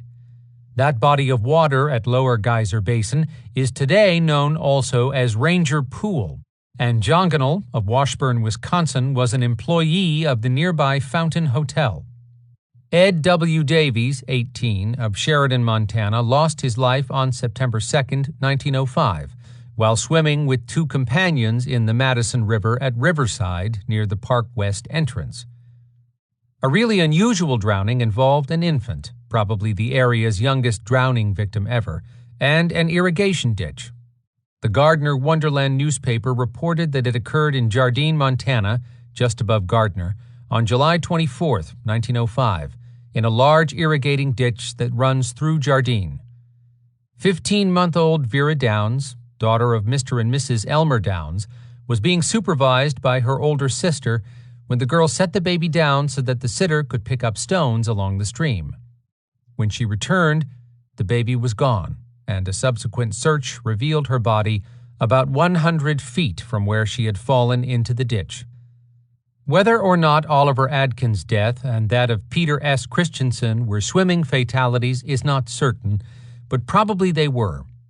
Adkins, age about 23, disappeared from Gardner, Montana on March 20, 1905, and was missing for more than 2 months. His large family there merely thought he had gone somewhere else for employment. However, in late May, Adkins' body was found floating in Lake Cinnabar, probably one of the small lakes on Landslide Creek south of Gardner. An inquest determined that he had drowned there. His brothers Melvin and Ernest believed ever after that Oliver was somehow murdered by the bad crowd with whom he ran, but that was never proven. Peter Christensen, a park employee from York, Nebraska, drowned in the park in an unknown location on or about June 6, 1906. His body was not immediately recovered. Only 3 months earlier, he had been sworn in as a U.S. citizen. At least 4 persons have drowned in park swimming pools, 3 at Old Faithful and 1 at Mammoth. Ernest Hansen, 22, of Brown Valley, Minnesota, an employee of the Jardine Mining Company, drowned in the Mammoth swimming pool on August 16, 1925, sometime between 5 p.m. and 7 p.m., while he was swimming alone. Wilfred Carles, 20, of Moult, Montana, drowned in the Old Faithful pool on July 7, 1937. Unable to swim, Carles was hanging onto the side of the pool, and his subsequent shouts for help were misinterpreted by others as being part of a water polo game in progress. Kenneth Chandler, 12, of West Yellowstone, Montana, drowned in the Old Faithful pool on August 25, 1937. When he apparently fainted, he was subject to fainting spells, and his mother had thus asked him not to go into the water. And Lois Pallison, 11, of Neely, Nebraska, drowned in the Old Faithful pool at 6:45 p.m. on July 28, 1947. No one saw her go under, and when she was pulled from the water, artificial resuscitation was attempted for 4 hours, to no avail. Swimming, of course, was not the only way people could drown. A total of 3 soldiers from Fort Yellowstone were drowning victims in 1910 and 1918. Private Frank F. Monahan of Company H, 1st Cavalry, was reported as a deserter on December 1, 1910, after he disappeared from the post.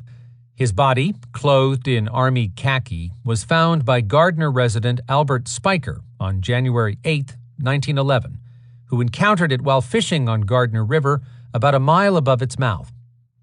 Monahan's drowning was attributed to intoxication on or about November 22, 1910. And a double tragedy occurred on July 21, 1918, ironically just when the Army was leaving Yellowstone at the very end of its long tenure.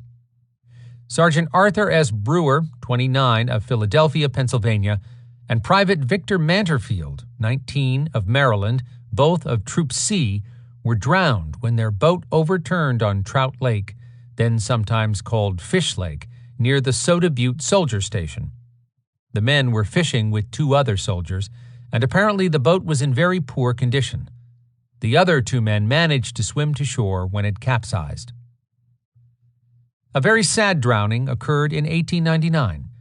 Mrs. Lewis Helbett was returning on June 26th from Gardner to Cook City, where her husband worked for a mine.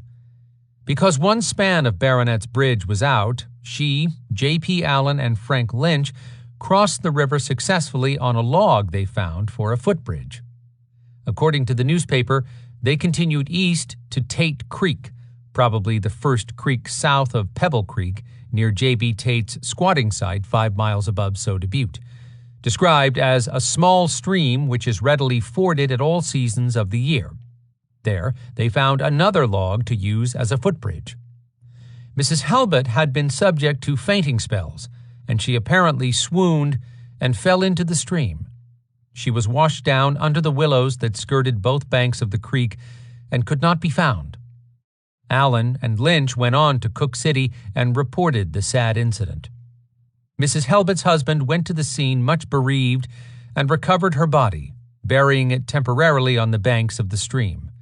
He then went to Livingston, secured a casket, returned for her body, and brought it back to Livingston, where she was buried in Mountain View Cemetery. The soldier who made the entry in the Soda Butte station log believed that the stream involved was Pebble Creek. So important and touching was the drowning of the socially prominent Walter Shaw of Gardner, Montana, that several hardened stagecoach drivers remembered it vividly 36 years later. Walter Shaw, age about 46, was the son of Amos Shaw, president of the Shaw and Powell Camping Company in Yellowstone Park. Raised in that environment, Walter followed in his father's footsteps and was himself operating a camp for tourists at Grasshopper Glacier near Cook City, Montana, while he simultaneously ran the Shaw Hotel at Gardner. During the off-season, he promoted his family's enterprise by speaking in the East. Walter Shaw was drowned in a horse accident at the Turkey Pen crossing of Gardner River, also known as Soldier's Ford. On the morning of June 19, 1925, Walter Shaw, his daughter Louise Shaw, Grace Johnson, and 3 other men left Gardner heading into the park, driving 24 horses and bound for the Shaws' camp near Cook City, Montana. After passing through the new ranger check station near the Arch, they proceeded to the ford of the Gardner River about 1 mile south, near the present Rescue Creek footbridge. Before driving the horses across, Shaw assisted the girls in crossing on their horses and then started back across the stream to help the men. According to Herb French, Shaw's horse slipped, threw its head back, and clipped Walter, throwing him into the stream. Stage driver Johnny McPherson saw the incident and said Walter tried to grab for a tree branch but missed, and the stream was running very high.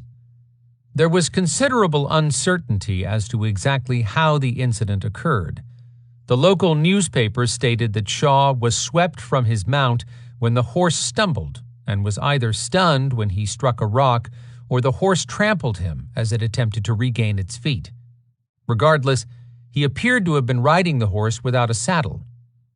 Shaw's body was quickly carried downstream into the Yellowstone River and was found several days later, some 30 miles north near Emigrant, Montana.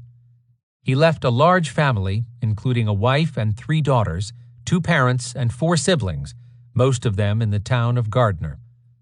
At least 7 persons have drowned in Yellowstone National Park because of car wrecks, and 6 of those wrecks occurred in Gardner River between Mammoth Hot Springs and Gardner, Montana. Gertrude L. Tomasco, 24, a park employee of Mammoth Hotel from Minneapolis, September 19, 1925. Albert Collins, a park electrician of Mammoth, December 22, 1926.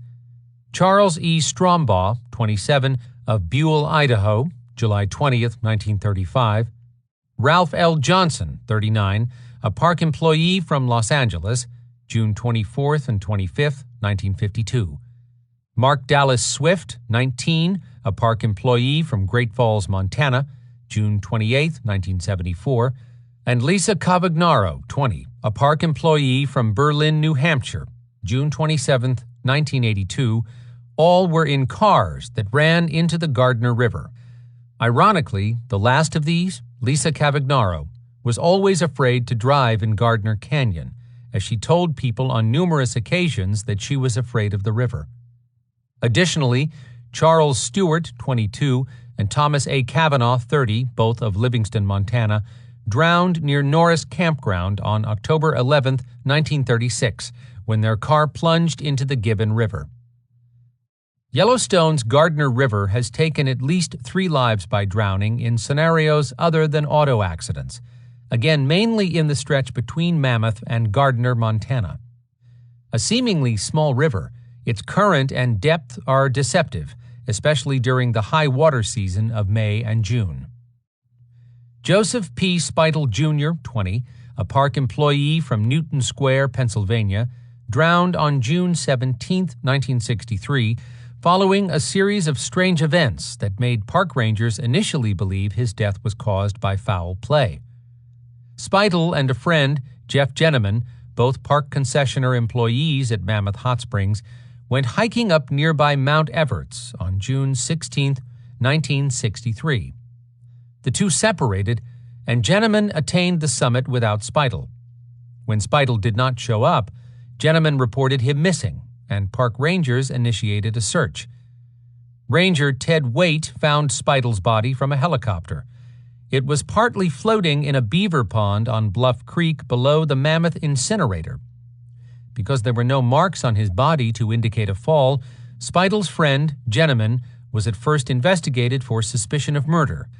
But ultimately, it was determined that Speitel attempted to ford Lava Creek at its mouth and was swept into Gardner River, probably drowning in its high water, with fatigue possibly playing a role. Scott Allen Olson, 16, and William A. Frank, 22, both drowned in 1982 when they went soaking in the warm water at Boiling River. Olson, from Livingston, Montana, went swimming with friends on the evening of February 12, 1982. He was last seen at 12:30 a.m. on February 13th, and apparently was caught in the swift current of Gardner River on the outer fringes of the Boiling River area and swept downstream. His body was recovered several hours later. A board of inquiry determined that intoxication might have played a role. William Frank, a student at Montana State University from Belmore, New York, went with 4 companions to Boiling River to soak on the evening of May 30th, 1982. Friends lost sight of him at 2:30 a.m., and his body was found at 5 a.m., 1 mile downstream. Partly as a result of these 2 drownings, the Boiling River swimming area was totally closed to night swimming, and an additional annual closure was instituted in May and June of each year during high water times. At least 6 persons drowned in relatively unusual places in Yellowstone Park: Gallatin Lake, Soda Butte Creek, Indian Pond, Slide Lake, Tower Creek, Hell Roaring Creek, and Beckler River. Harry Ash, 17, of New York City, was drowned in Gallatin Lake, some 10 miles in the backcountry, on or about August 12, 1928, when he attempted to swim out to recover a girl's hat that blew into the lake. Harry attempted to swim for it in spite of his group leader's protests. He almost reached the hat, then suddenly turned back in distress and was not seen again. Ranger Cottrell worked night and day to recover his body. Fred W. Gonder, 26, of Livingston, Montana, drowned in Soda Butte Creek while fishing with 2 other men on August 28, 1937. James Walker, 24, of Wheelus, Oklahoma, drowned in Indian Pond, then called Squaw Lake, on June 5, 1938, when his canoe overturned while he and another man were fishing. Lee Monson, 18, a park camp worker from Glenwood, Minnesota, drowned July 6, 1947, in Slide Lake north of Mammoth. Monson fell from a raft while swimming on the lake, and heavy plant growth impeded both his rescue and the later body recovery. Major John P. Adams, 67, of Burlingame, California, died on July 15, 1947, in Tower Creek while fishing about 2 miles above Tower Campground. Park concessionaire employee James Brent Wilkerson, 19, was drowned on Hell Roaring Creek near its mouth on July 18, 1982. Wilkerson, of Centerville, Tennessee, was attempting to ford the creek, a known nearly unfordable stream, to aid a female companion struggling in the water when he was swept into the nearby Yellowstone River. A fellow employee, Todd Wilkinson, remembers him as a mild-mannered, well-liked guy. It had been a wet winter, and the stream was running very high. Rather than use the footbridge a mile farther upstream, they decided to ford. The woman was swept to safety, but James Wilkerson was flushed from Hell-Roaring Creek into the Yellowstone River. Todd remembers that Wilkerson looked back at his companions with a bewildered expression, and that was the last they ever saw of him. His body was never recovered. Hell-Roaring Creek has been known to be dangerous since the 1860s. Prospector A. Bart Henderson wrote on May 18, 1871, about Hell-Roaring River. This stream is 80 feet wide, rapid and deep, with large boulders in it. Very dangerous fording. The only known drowning in the park's southwest Beckler corner occurred on September 10, 2009. Heidi Llewellyn Smith of Jackson, Wyoming, was enjoying hiking and camping in the backcountry with 3 friends at a campsite near Beckler Ford on the Beckler River. The 30-year-old woman stated that she felt ill but went swimming in the river anyway. One of her friends discovered her under 4 feet of water against a log and found that she was not breathing and had no pulse. Her friend ran 5 miles to Beckler Ranger Station to report the incident, and park rangers who responded declared her dead at the scene. At least 8 persons have drowned in Yellowstone's Shoshone Lake, which is 7,100 feet in elevation and 212 feet deep. As early as 1890, esteemed park guide Billy Hofer knew that this lake was dangerous, for one of his guidees noted that year as they were attempting to boat across it, less than halfway across opposite camp, a breeze sprung up. Hofer, who knows the treacherous character of these mountain lakes, advised rowing to shore.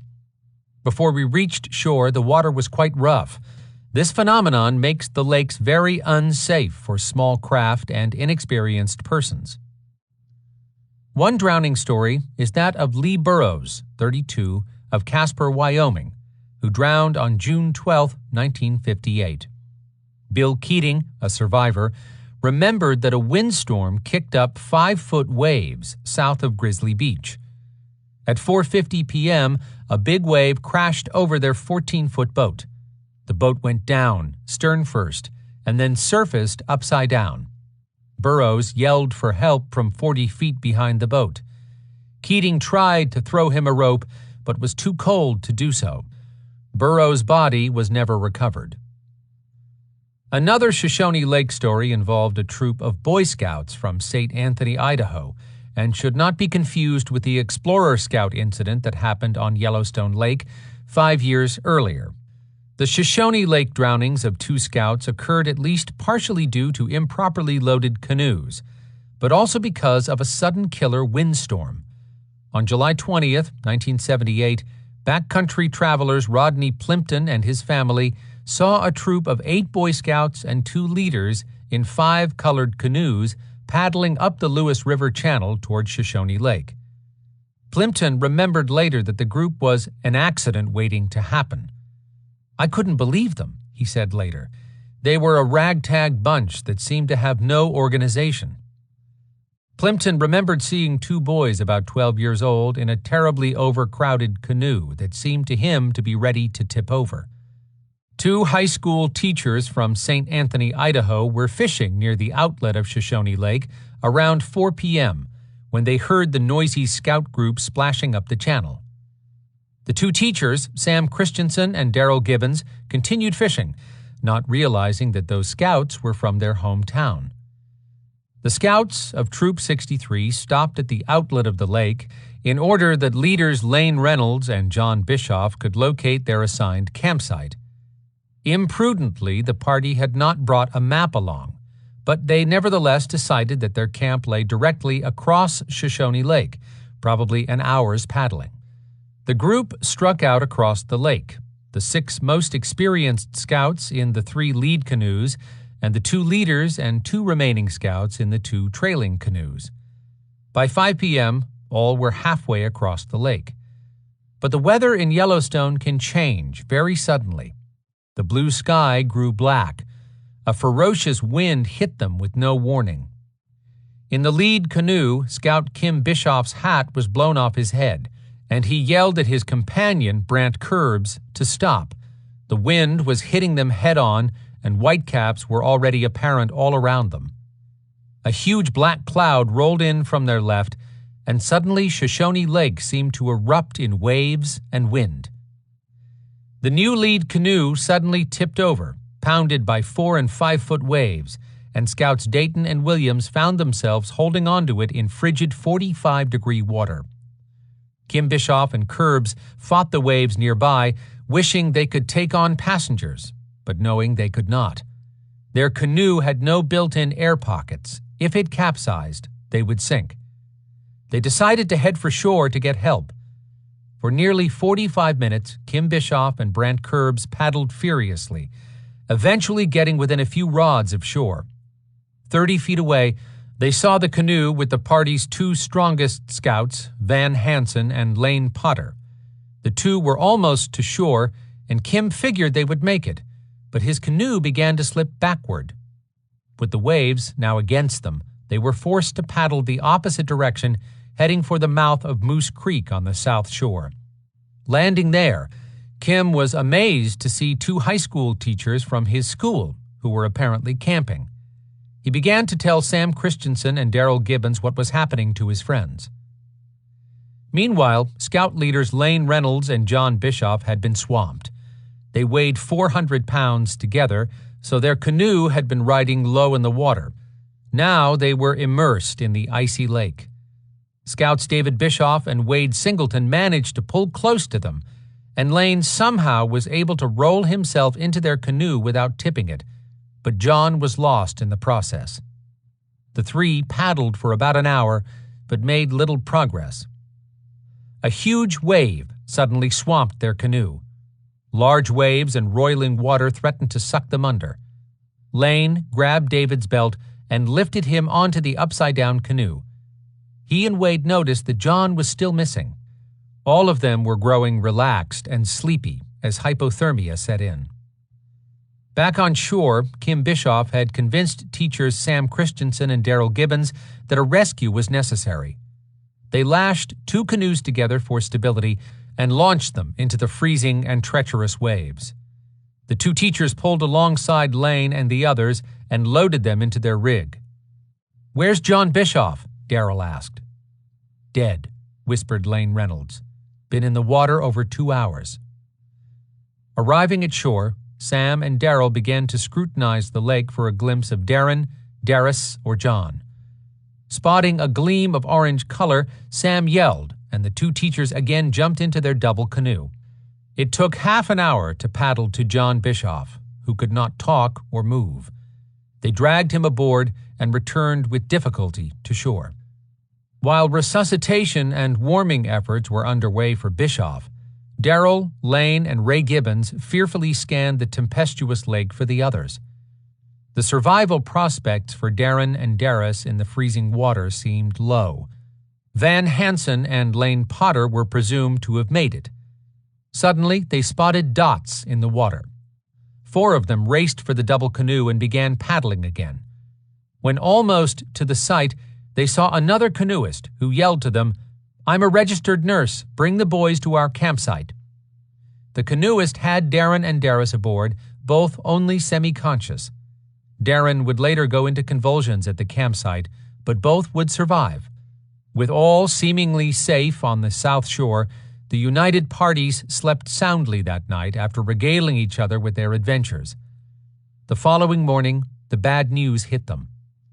As Daryl Gibbons and his father walked along the shoreline, they ran into the washed-up canoe that had been piloted by Van Hansen and Lane Potter. It was badly battered, and the two scouts were nowhere to be found. How could they have not made it when Kim Bischoff had seen them only 100 yards from the north shore?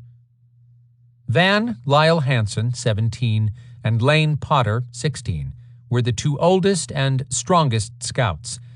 They had been trapped in a whirlpool of wind and waves, some of which were 6 feet high. Their boat apparently capsized just short of shore, and the frigid water of Shoshone Lake was probably what ultimately killed them. Lane Potter's body was spotted that morning by helicopter crews. Van Hansen's body was found the next day, several miles from Lane's. Thus ended tragically the ordeal of the Idaho Scouts. A park review team concluded that the party's boats were spread out for a mile, and the boaters were unable to help each other. A young and popular park ranger was killed at Shoshone Lake on July 3, 1994. Ryan Francis Weltman, 22, was, to hear his boss Michael Ross tell it, energetic and devoted to his job. Weltman was very conscientious, safety-wise, and experienced. He was an emergency medical technician who was also dive certified with advanced life-saving training. Weltman's sister, Ursula, was a park naturalist at Norris Geyser Basin, and the two, from Andover, Minnesota, were very close. Ryan loved his new job at Shoshone Lake, which required him to kayak around the lake virtually every day. In fact, he told friend Smokey Sturdivant, "Smokey, I think I found heaven." Conscientious to a fault, Ryan sometimes hiked great distances to help park visitors before reboarding his kayak. Ironically, his very conscientiousness may have cost him his life. On July 3rd, Ryan checked a campsite near Windy Point and then for some reason re-entered the lake. The wind was blowing at least 35 miles per hour, and waves 3 or 4 feet high white-capped across from west to east. Some Utah campers at Site 8R1 saw Ryan in trouble on the lake. For about 2 hours, they watched him trying to get back into his kayak in high waves. The campers attempted at one point to paddle out to him, but capsized in waves 20 feet offshore. They made no further attempts to help him. Strangely, they did not report what they saw to anyone, instead electing to remain in the backcountry for 2 days. "How smart do you have to be," said one South Entrance ranger angrily, "to figure out that when someone is in trouble, you call for assistance?" In the final analysis, no one knows why Ryan Weltman went back onto the freezing Shoshone Lake during a storm, but probably he simply made a fatal mistake in trying to be a good ranger. High waves and hypothermia had taken another good life on one of Yellowstone's very cold lakes. It would not be the last death on Shoshone Lake. Drowning because of hypothermia took the lives of David Graham, 39, and his 12-year-old son, Quinn Graham, both of Chubbuck, Idaho, probably on June 7, 2002. The two obtained backcountry campsite permits on the lake's south shore for the nights of June 6th and 7th. Apparently seen early on June 7th, they probably got into trouble in their canoe later that day from high winds and waves. At about 6:30 p.m., another group of boaters noticed an overturned canoe along the east shore of the lake. After leaving the area, they contacted rangers at Grant Village, who located the canoe late on June 8th and spotted the body of Quinn Graham wearing his partially attached flotation device a quarter-mile north of the canoe. David Graham's body was recovered on June 16th in Moose Bay after helicopter teams saw it from the air. Water temperature during this period was measured at 38 to 42 degrees Fahrenheit. Both probably died from drowning or hypothermia. Rain and snow all weekend hampered the search. 2 other drownings at Shoshone Lake occurred 2 years later. On Friday, September 7, 2007, 2 elderly fishermen named Fred Kizabeth, 74, and Charles Peters, 80, both from Boise, Idaho, paddled their red canoe out into Shoshone Lake. Both were experienced canoeists, and both were wearing life jackets. They had fishing permits and a backcountry permit for 3 different campsites. It was a windy day, and moving between their campsites required the pair to make several open-water crossings. What happened to them is unknown, but just before 7 p.m. on Friday night, another camping group found their overturned canoe and, discovering that a cell phone somehow worked, reported it to the National Park Service. Rangers responded from Grant, Old Faithful, and South Entrance. The next day, they found one man in the water near the lake's eastern shore and the other a bit farther out. Both died of drowning, and as usual, hypothermia may have played a role. If only a few persons have lost their lives in Shoshone Lake, at least 8 persons have drowned in Yellowstone's Lewis Lake. Most of the drownings were caused by the combination of sudden storms that capsized their boats and the very cold water of the 7,782-foot-high lake, which is 110 feet deep. Jerry Monahan, 45, of Moose, Wyoming, Jacob W. Gottwals, 64, of Los Angeles, and Howard Schroeder, 37, went fishing on Lewis Lake on August 3, 1947. A sudden windstorm that evening caused high waves to swamp their boat, and only Schroeder survived by hanging onto the boat. Fortunately for him, help came fairly quickly. The bodies of Monahan and Gottwals were recovered on August 11th. Interestingly, the year 1947 holds the record for most drownings in Yellowstone Park in 1 year, with 13. Bad weather at Lewis Lake was not the reason for the mishap that drowned Leo Wester and Henry Thomas on September 10, 1950, but cold water apparently was. The 2 men and a third, William Anderson, were fishing about noon on Lewis Lake when one man caught a fish and stood up in their light aluminum rowboat. The boat tipped over at a point about 200 yards from shore. The 3 men attempted to hold onto the boat in the icy water, but it began to sink. Wester could not swim, so Anderson and Thomas started to swim for shore. Anderson soon became exhausted and was about to give up when he heard Thomas, who was swimming about 30 feet behind him, encouraging him to keep going. Thomas continued to shout encouragement as they battled their way through the icy water. When only a short distance from shore, said Anderson later, he became too exhausted to go on and went down. His feet touched the bottom, and he took 4 or 5 steps underwater. Suddenly, he stepped on rocks, and his head came out of the water. He stumbled on, then fell on his hands and knees and crawled to shore, gasping. The bodies of Wester, 39, and Thomas, 27, both from Livingston, Montana, were recovered the following day. Lewis Lake took others. Charles M. Brower, 47, and his son Philip, 12, of Encino, California, died when their 7.5-foot boat capsized in a sudden storm on August 13, 1955. Their bodies were apparently never found. And Billy B. Arnold, 36, a park fisheries biologist from Fort Collins, Colorado, drowned there on July 2, 1967, when rough water overturned his boat. 2 other men survived that affair. A recent death in Lewis Lake occurred in 2005. On July 2nd, visitor Joseph R. Miller, 59, of Seattle, Washington, was seen launching his canoe from the dock at Lewis Lake Campground between 2 and 2:30 p.m. A storm was approaching, and the lake was rough in appearance. He was alone, had camping equipment, and did not appear to be wearing a life jacket, stated the park press release. Miller was last seen in his canoe in the northern part of the lake in 2 to 4 foot waves. At the time, winds were blowing 25 to 35 miles per hour, and the water temperature was 54 degrees Fahrenheit.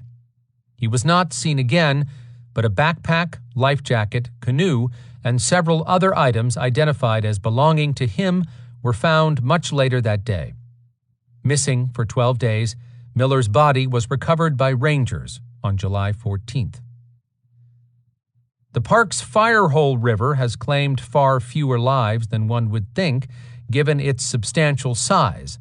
In fact, I can find only 5 deaths, including that of Matthew Carey, the very first drowning in this chapter.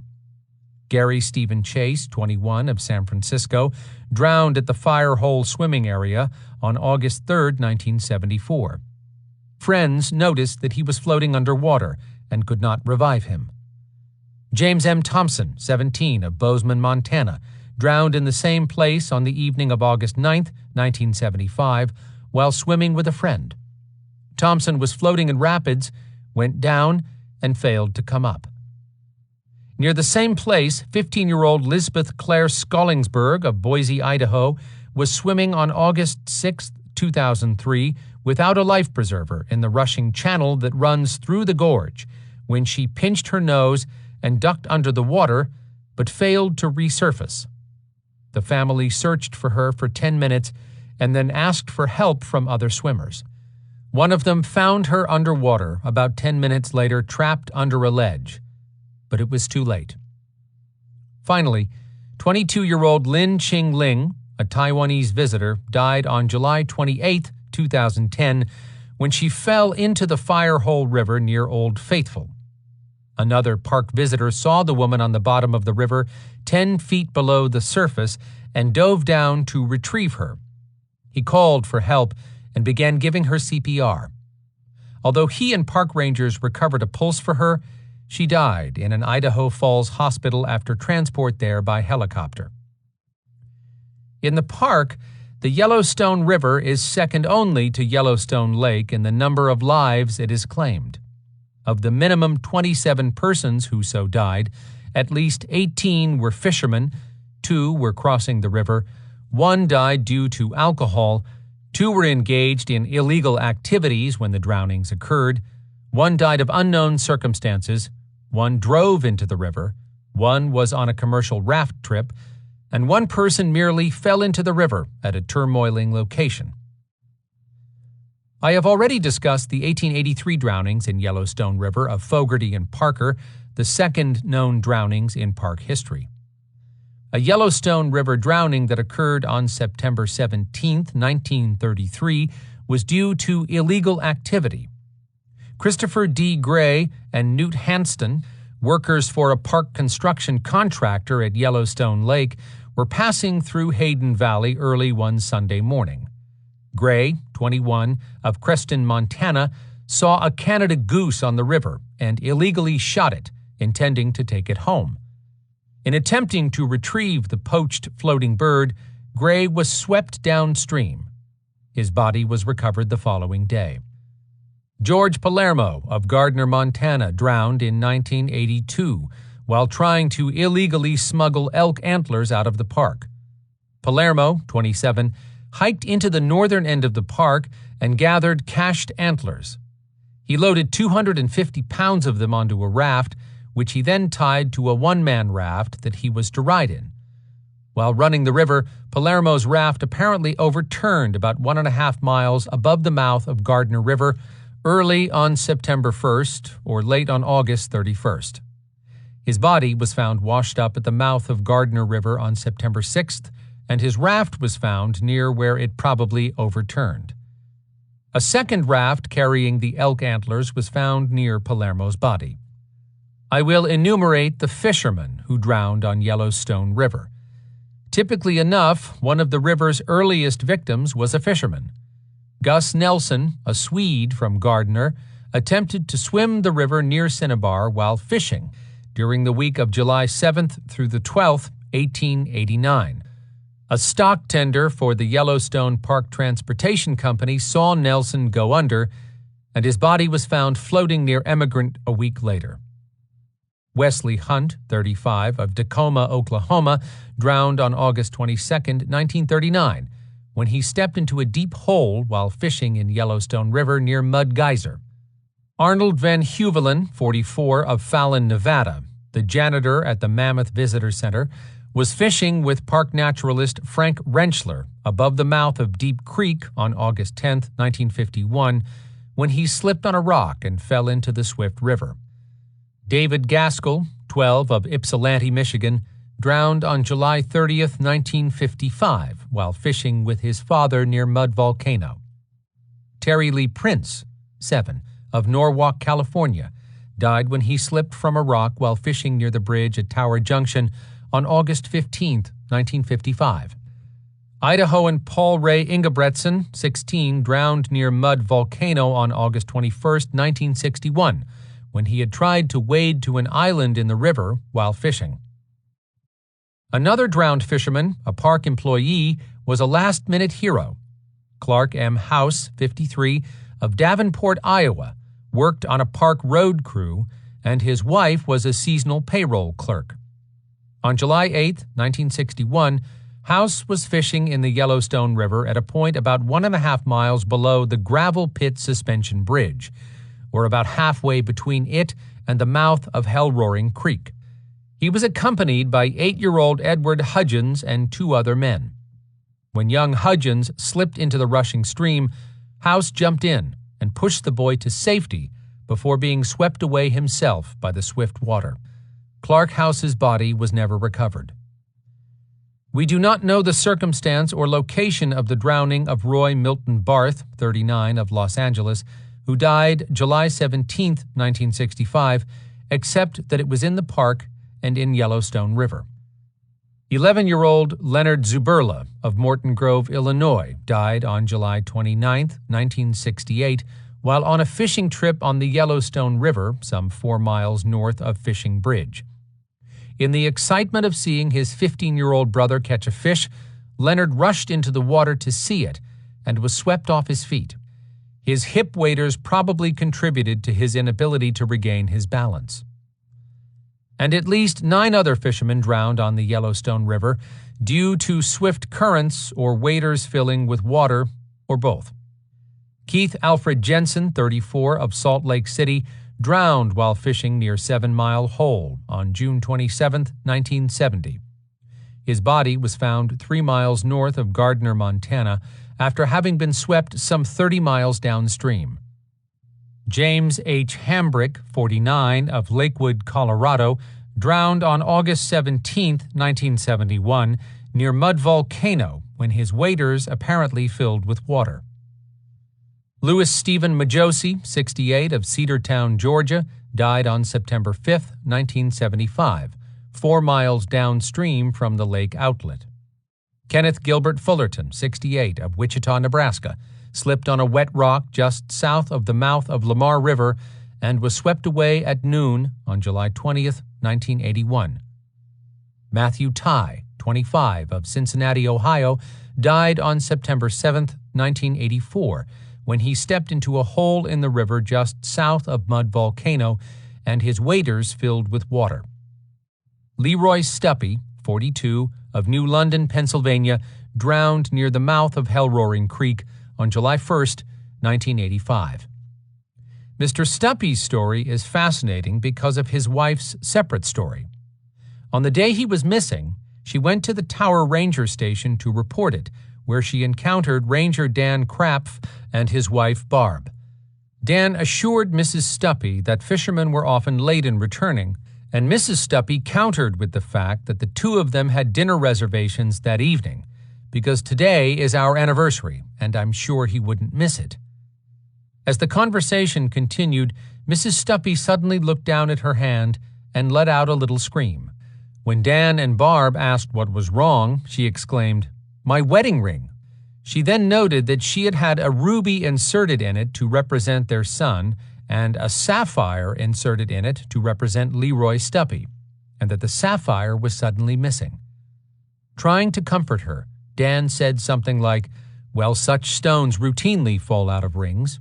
She replied, "No, I just had it cleaned, and the prongs were tested for strength, so something's happened, and he's gone." Leroy Stuppy's body, missing for several weeks, was eventually found more than 5 miles downstream. Ranger Krapf found the spot near the Hell-Roaring Bridge, north shore of the river, where Stuppy had apparently attempted to descend and had slid 50 or 60 feet down the steep canyon wall into the raging Yellowstone River. His glasses, hat, and fishing tackle were found scattered at the bottom of the track of his slide. Both the missing Boy Scout in 2005 and the long-missing female employee from Roosevelt Lodge that same year remain strong on the minds of local people around the park, but both drowned in Yellowstone River. 6 Boy Scouts from Helena, Montana, and 3 leaders backpacked into the Black Canyon in late June of 2005, intending to camp. On June 24th, 13-year-old Luke Sandberg, a math whiz who loved to hunt and fish, was pushing logs into the river with other scouts in the turbulent rapids below Knowles Falls. One of the logs clipped Luke, sweeping him off his feet and into the rapids. He was last seen floating downstream with his head above water level as the river curved out of sight. More than 250 people, including about 100 of Luke's friends and family, searched the river downstream to Corwin Springs, Montana, for 2 weeks.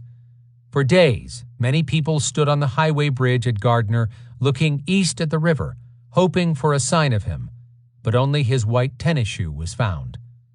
The search was scaled back on July 8th, and he has never been found. Only 5 days later, 19-year-old Xanterra employee Candace May Kelly of Belgrade, Montana, a wrangler at the Roosevelt Lodge, drove away from there after midnight on June 29, 2005, in her green Ford Explorer. Heading toward Cook City and just east of Tower Junction, she hit an embankment on the right side of the road, crossed to the left side, and went over an embankment 100 feet into Yellowstone River, where she was swept away. Her car was removed from the river, but she was missing for more than 2 years. In September 2007, anglers upstream from Gardner, Montana, discovered a human skull in the river. DNA testing confirmed that it was part of the remains of Candace Kelly, and park officials announced it in June of 2008. A double tragedy occurred on August 6, 1979, involving a Texas man and his wife. Orville Sigrist, 60, and his wife Pearl, both of Houston, were fishing in the Yellowstone River near Tower when Pearl fell into the river. Orville dove in to rescue her, and both were carried away. Their son, Gregory, unsuccessfully attempted to rescue his parents and then went for help. My brother, Curtis Whittlesey, was working for the National Park Service at Tower when this incident occurred. He remembers leading a pack horse from Tower to Garnet Hill to meet Rangers Bill Foreman and Dan Krapf, who were just pulling Sigrist's body from the river. Curtis packed Orville Sigrist's body out, noting that Pearl Sigrist had not been found. Her body was found 6 miles downstream on August 12th. The most recent angler was 70-year-old Ernest Trim of Ennis, Montana, who was fishing near Nez Perce Ford on July 17, 2013, when he lost his footing and was carried 200 yards downstream. A witness ran downstream and pulled him from the river, but it was too late. 65-year-old Frank Josh of Cedar Rapids, Iowa, drowned in Yellowstone River in 2010 while fishing near Mud Volcano when he attempted to walk out to a small island and lost his footing. The strong current carried him 6 miles downstream to the riverbank just north of Elk Antler Creek. A 1990 drowning in the Yellowstone River involved alcohol. Charles Tom, 21, of Crown Point, New Mexico, an employee of Hamilton Stores at Fishing Bridge, walked home at 2 a.m. on August 8, 1990, after drinking heavily at the Lake Employee Pub. Fellow employee Michael Squires was with him. In the center of Fishing Bridge, Tom asked Squires if he wanted to see something funny. Squires said no, but Charles Tom did the Nestea plunge anyway into the water. Caught in the current, Tom kept yelling for Michael to help him, and Michael yelled directions. But after a mile, Michael did not hear anything more from Tom. Charles Tom's body was recovered several hours later. As Montanans can testify, the Yellowstone River drowns numerous people each year below Yellowstone National Park as it wends its way to North Dakota. As early as 1884, the Livingston Enterprise cynically, or perhaps realistically, reported, "At noon today, a man was seen to start down the river on a little raft on which were his bedding and food supplies. There is a prospect of another job for the coroner." Such a drowning occurred on the park boundary on June 16, 2011, and it involved a commercial raft trip floating north from Gardner, Montana. The center of the river is the actual park boundary for about 5 miles northwest of Gardner, and on this day, the river was running deep and fast in the high water of spring snowmelt. 33-year-old Christopher Johnson, a native of Indiana who was stationed with the U.S. Navy in Virginia, was somehow knocked from the raft in which he was riding. Although wearing a life jacket, Johnson was swept away and pulled from the river deceased near Leduc Springs, some miles to the north. The most drownings in Yellowstone Park, about 40, have occurred in Yellowstone Lake. All things considered, no body of water in Yellowstone Park, and probably in all of the United States, is more potentially dangerous. The lake is 136 square miles in size, with 110 miles of shoreline. It is 450 feet deep in places, with an average year-round temperature of 43 degrees Fahrenheit, due primarily to the fact that its elevation is 7,310 feet above sea level, and because it is fed most of the year by melting snow and ice. Prevailing southwesterly winds each afternoon can produce waves 5 to 6 feet high when they combine with the very deep water. In short, the lake is a huge inland sea that is potentially very dangerous to boaters because of its low temperature and high waves. Even early explorers noted this, for Dr. Hayden stated in 1871 that the most accomplished swimmer could live but a short time in it, and Captain W.A. Jones reported in 1873 that Yellowstone Lake at any time is cold enough to break down the constitution of the strongest bather. Occasionally, a brazen visitor of today will question why no one is swimming, put on his bathing suit, and jump rashly into the water. This person soon discovers why no one is swimming in Yellowstone Lake. Boating incidents on Yellowstone Lake are the most common types of drownings in the park. Often, the victims drown when their boat capsizes during one of the lake's all-too-frequent windstorms or thunderstorms. Waves on Yellowstone Lake sometimes reach 6 feet high, and the water is so cold one cannot generally hold on to a capsized boat and wait for help. Instead, hypothermia sets in after only about 20 minutes. Signs today at Bridge Bay alert boaters, warning, water extremely cold, survival time limited to 20 minutes. Small boats are particularly vulnerable because they can become easily swamped in high waves. I believe that generally a capsized boater must strike out swimming for shore if he is to have any hope of surviving. Rick Fay, long a boat ranger on Yellowstone Lake, tells me he sees it as a catch-22 situation. The victim will surely freeze if he waits with the overturned boat, but a swimmer will use much more energy swimming in cold water than he would if he simply waited with the boat and might thus freeze anyway, especially if shore is a long distance away. Rick certainly has a point, but the number of persons who died waiting in the water for help far outnumbers those who survived by such waiting, and a fair number of persons did survive drowning on Yellowstone Lake by swimming for shore and making it.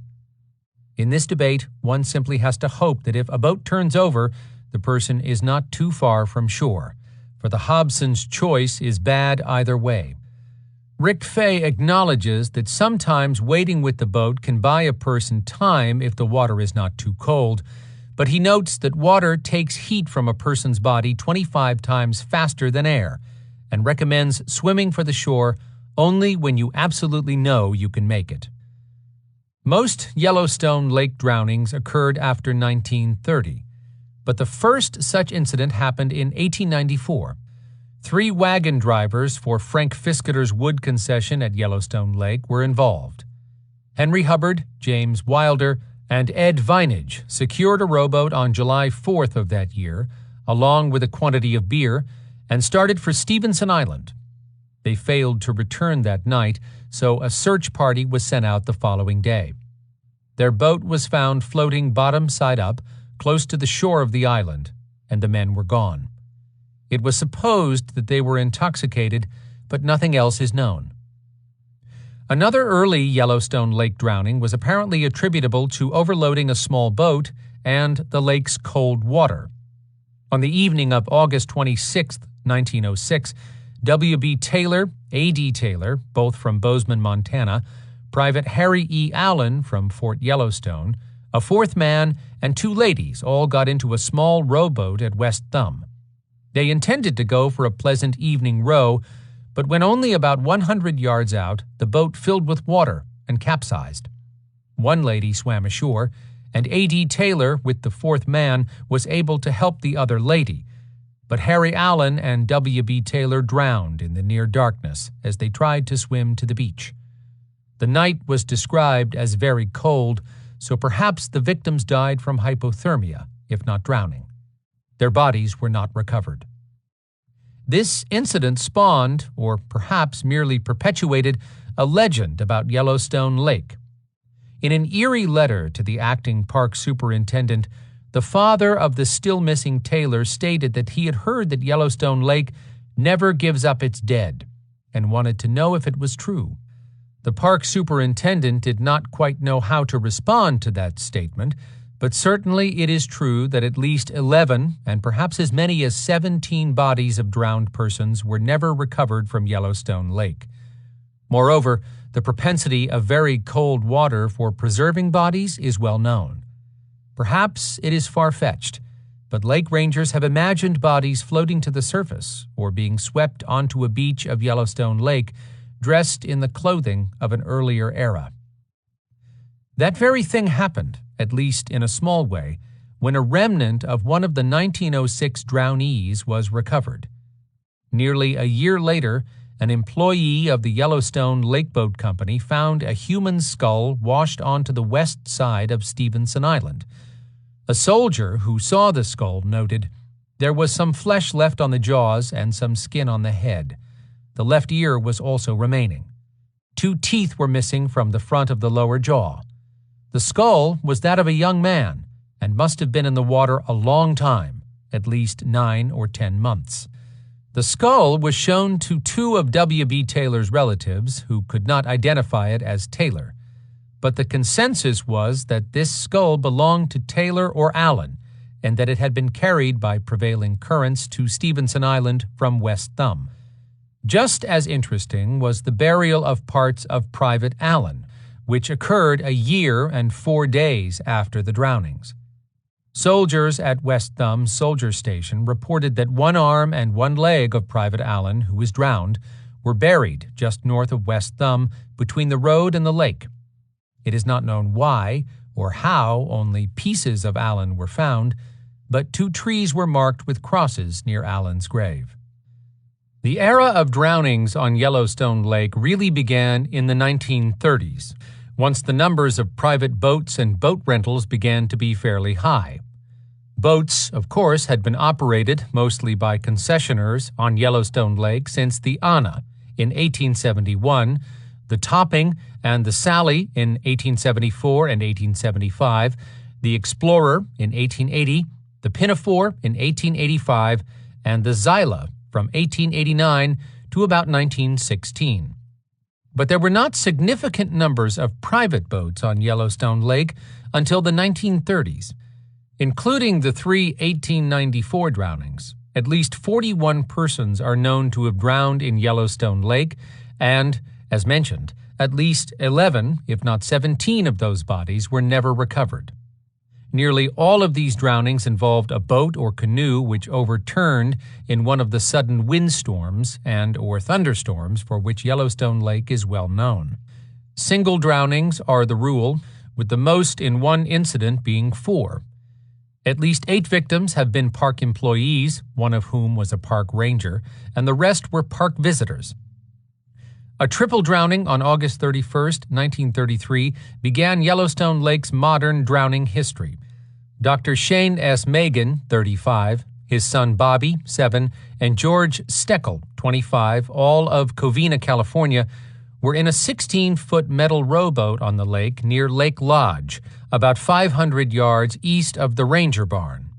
A sudden windstorm raised large waves on the lake, and the 3 were bailing water from their boat within 5 minutes of leaving shore. The boat apparently capsized, and all 3 bodies were eventually recovered.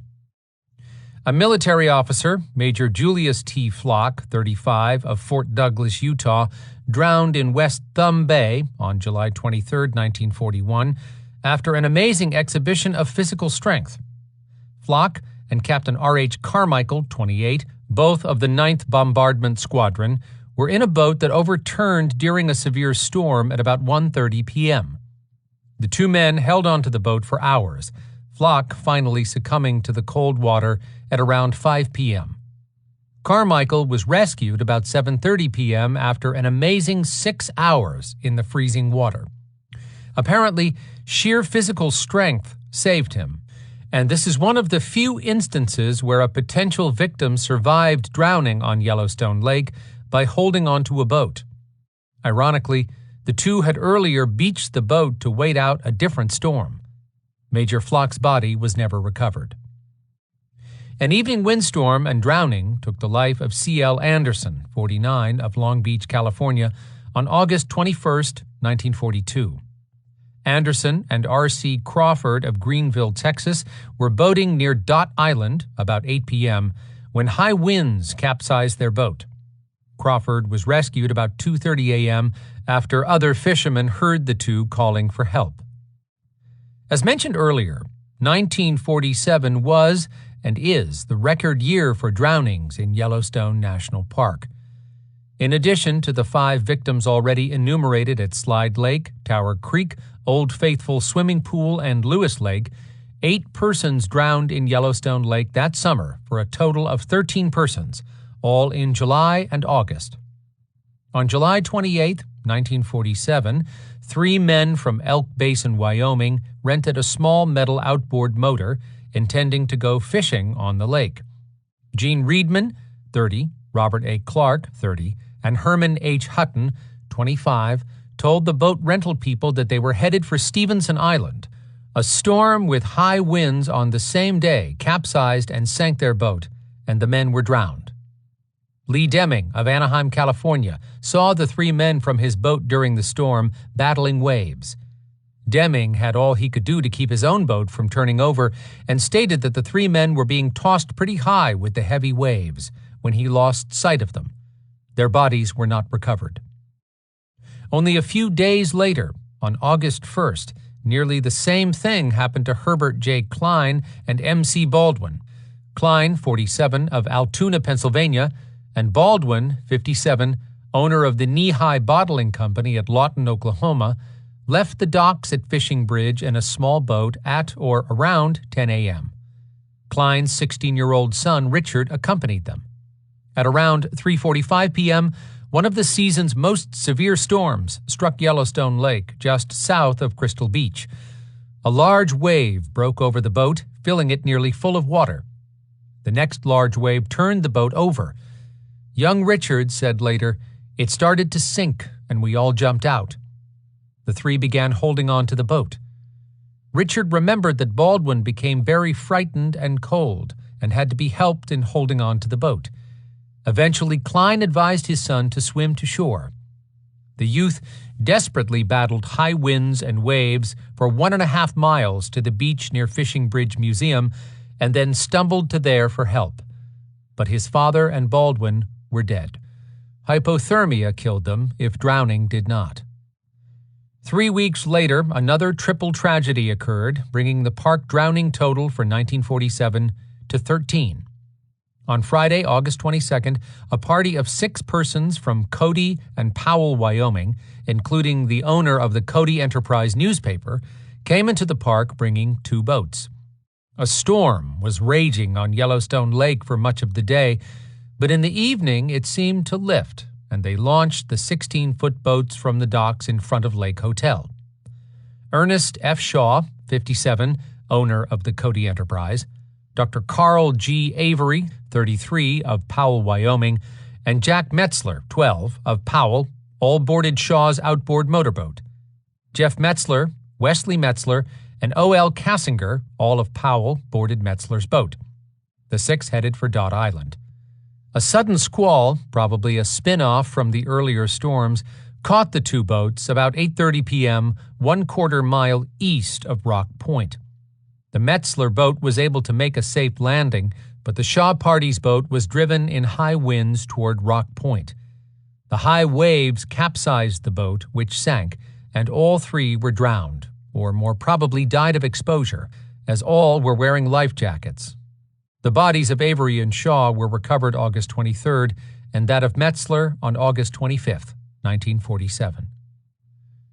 The number of drownings in the park during 1947, the most in any year, rises to 14 if we count what may be Yellowstone's strangest case, Henrietta Ross Bailey's death from cold water immersion that apparently resulted in hypothermia, complicated by other elements, including the possibility of murder. It is difficult to categorize, and I've placed it elsewhere. See Chapter 20, Malice in Wonderland. But it strongly involved Yellowstone Lake. A double drowning in 1950 on Yellowstone Lake brought great sorrow to the Yellowstone Park Company employees of Old Faithful Inn. On July 6th, Oliver Schmoker, 37, of Oklahoma City, the bell captain at the inn, and Zeller Ellen Hensley, 36, of Los Angeles, a waitress at the inn dining room, were both killed when a sudden windstorm overturned their rented boat in West Thumb Bay. A third member of their party, Victor J. Nelson, the chief clerk at Old Faithful Inn, was rescued while hanging onto the boat after a boathouse employee saw their overturned craft while scanning the lake through binoculars. Schmoker and Hensley died of exposure in the frigid water. Nelson, too, would no doubt have died had help not arrived. The Schmoker-Hensley case began as a joyous employee outing. They had been fishing all afternoon. Joseph Gentry, Fred Fleming, and Joan Folsom were in Boat 32, and Oliver Schmoker, Victor Nelson, and Billy Hensley were in Boat 13, both rented from the West Thumb dock. Nelson had to return early, so the boats began heading back. Gentry remembered that as the boathouse was getting closer, Oliver Schmoker's boat drove close enough for Schmoker to shout, "When you get near the boathouse, shut down your motor. They don't like you to come gunning in." Those were the last words Schmoker ever spoke to him. At 5:15 p.m., the storm came up so suddenly that it caught them all off guard. Gentry recalled, "I have never seen such a savage wind. It was so strong that it blew spray in the boat and started to fill it up. That was the first time I had ever really seen death staring at me." Gentry and his party soon had too much to do to watch the Schmoker craft. Battling the waves toward the south shore, they were carried to the beach.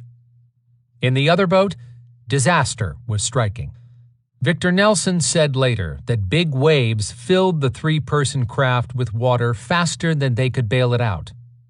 The boat capsized, and Nelson could not remember anything after that. Nearly 2 hours later, rescuer Julian Novak spotted something floating about 1/4 mile from the boat that he and the dock manager had hastily manned.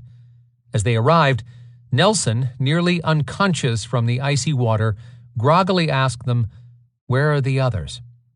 Nearby, Oliver Schmoker and Billy Hensley were floating face down. Schmoker's watch had stopped at 5:35 p.m., probably the time the boat capsized.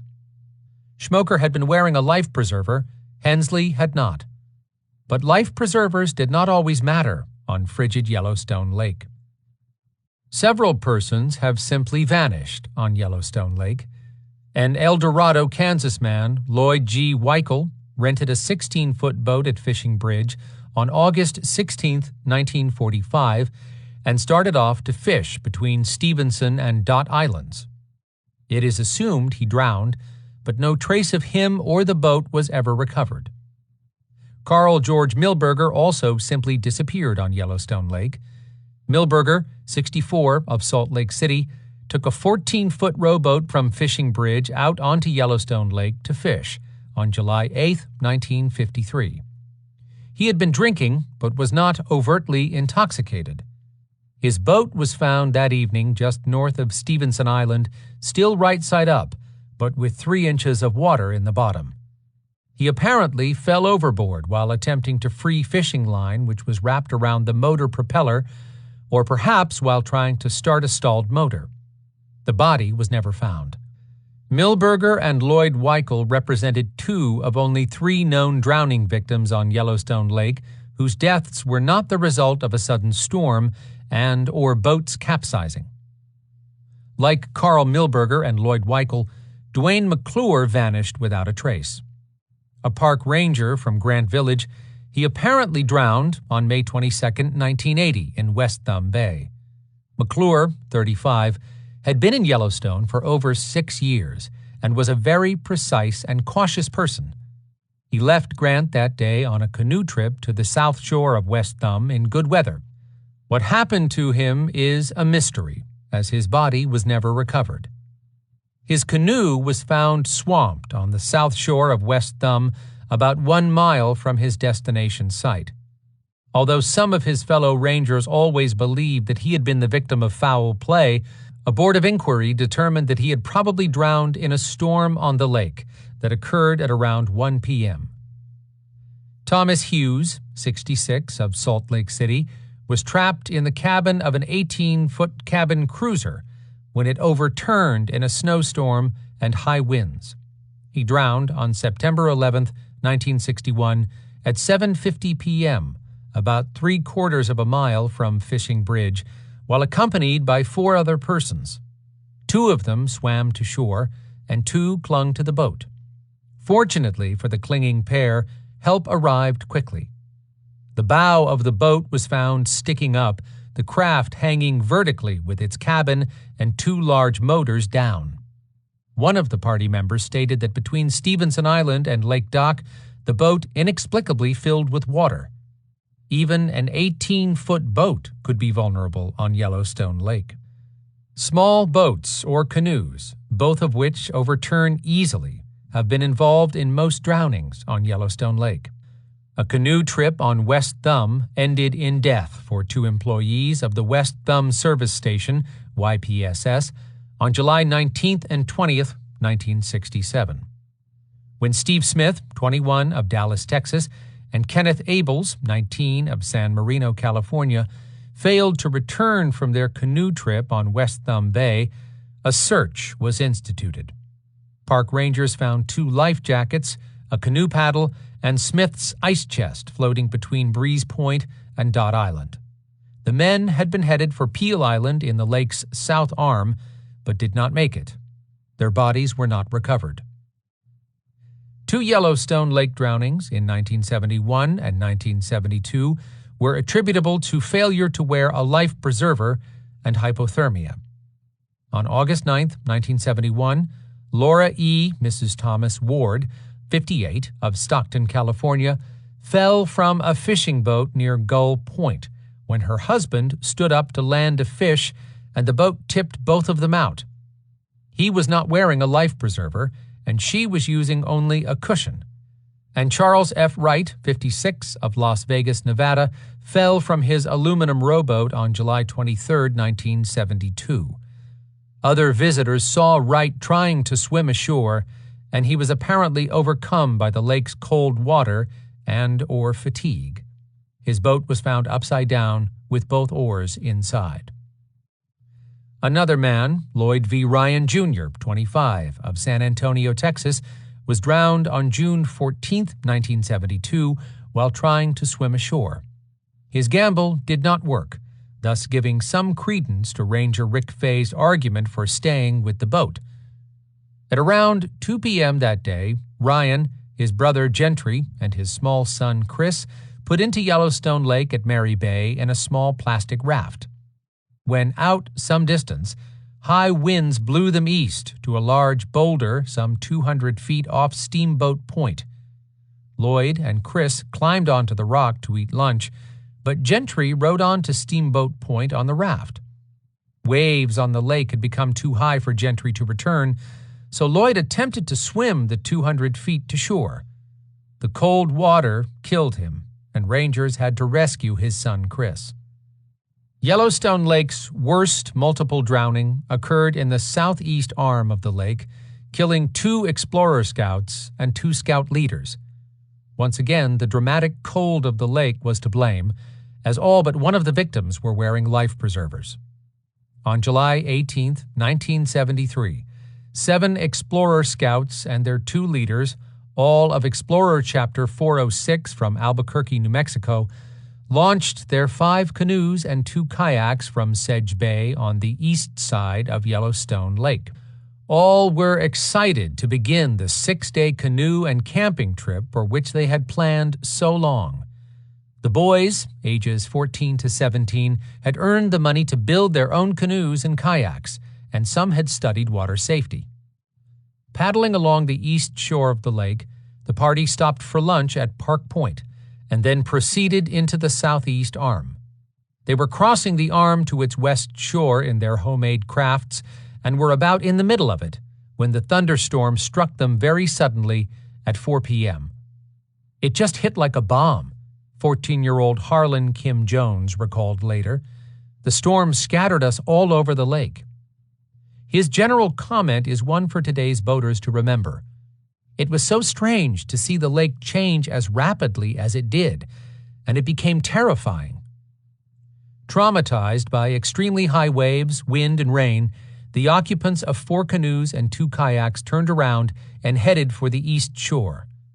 The 5th canoe, in which 15-year-old Ken Foley was paddling desperately, made it safely to the west shore. But 2 of the canoes capsized and 1 filled with water in the waves and high winds. Several were too heavily loaded and were therefore riding low in the water. Kim Jones and 16-year-old Bob Safran, manning one of the only 2-person canoes, began to take on water. Kim remembers being very scared, and then suddenly he and Safran were thrashing about in the icy water. Bob made a mistake, said Kim later. He insisted on floating on his back and let the waves carry him in, but the waves kept hitting him in the face. I told him, "You have to keep moving or you'll die." Bob started turning real purple after about 30 minutes and couldn't get his breath. He said, "Buddy, don't leave me." And I said, "I won't." I turned around, and he was gone.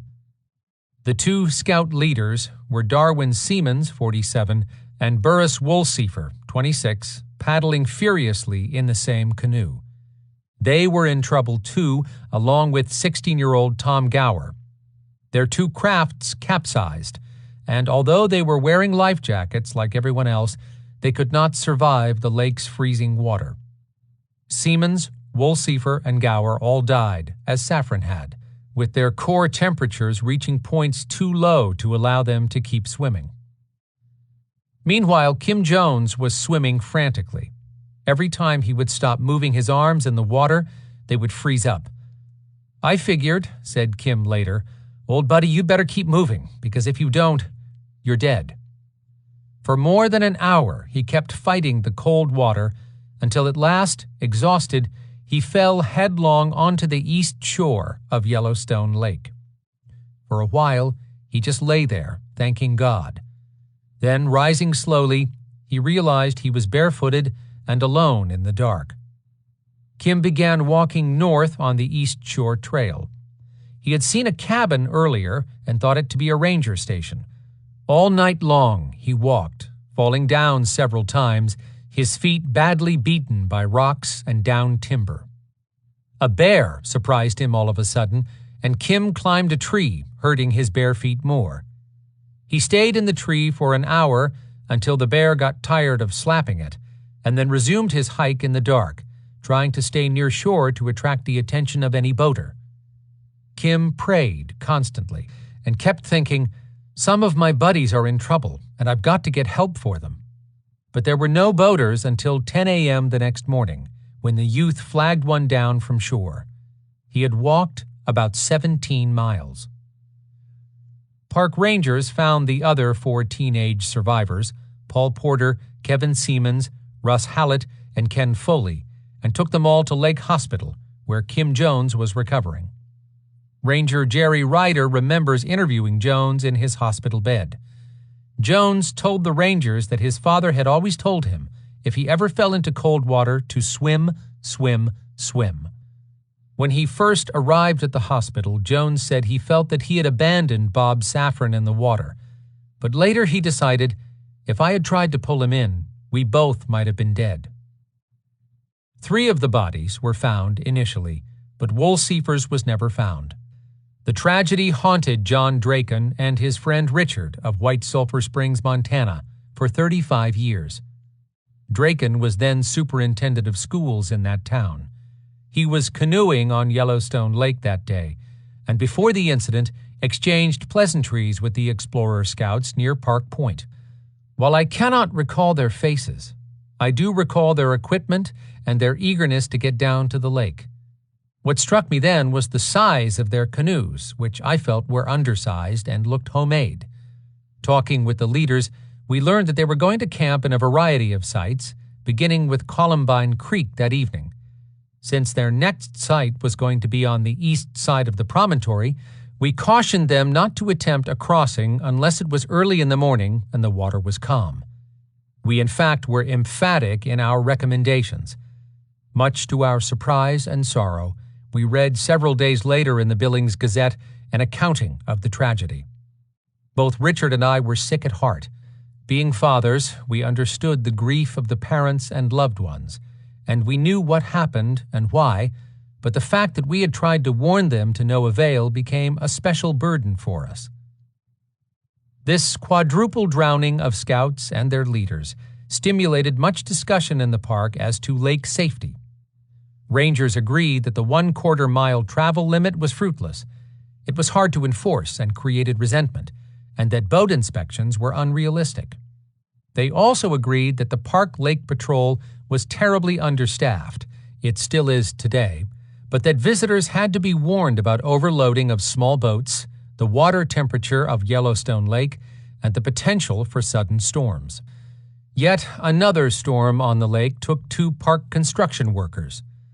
On the evening of June 20th, 1980, at about 7:30 p.m., William Bo Bess, 26, of Caldwell, Ohio, and Michael Dale Bitterly, 22, of Wendell, Ohio, left the Lake Village area in a canoe with their dog and only one life jacket. Within an hour of their departure, the area began to experience severe lightning, thunder, and high winds. Park employee Ron Jones reported seeing the canoe in trouble at 8:30 p.m. near Stevenson Island, and by 8:45 p.m., it was no longer visible. Bess and Bitterly were drowned. Bess's body and that of the dog were found the next day. Another multiple drowning on Yellowstone Lake involved a father, his 2 sons, and their grandfather.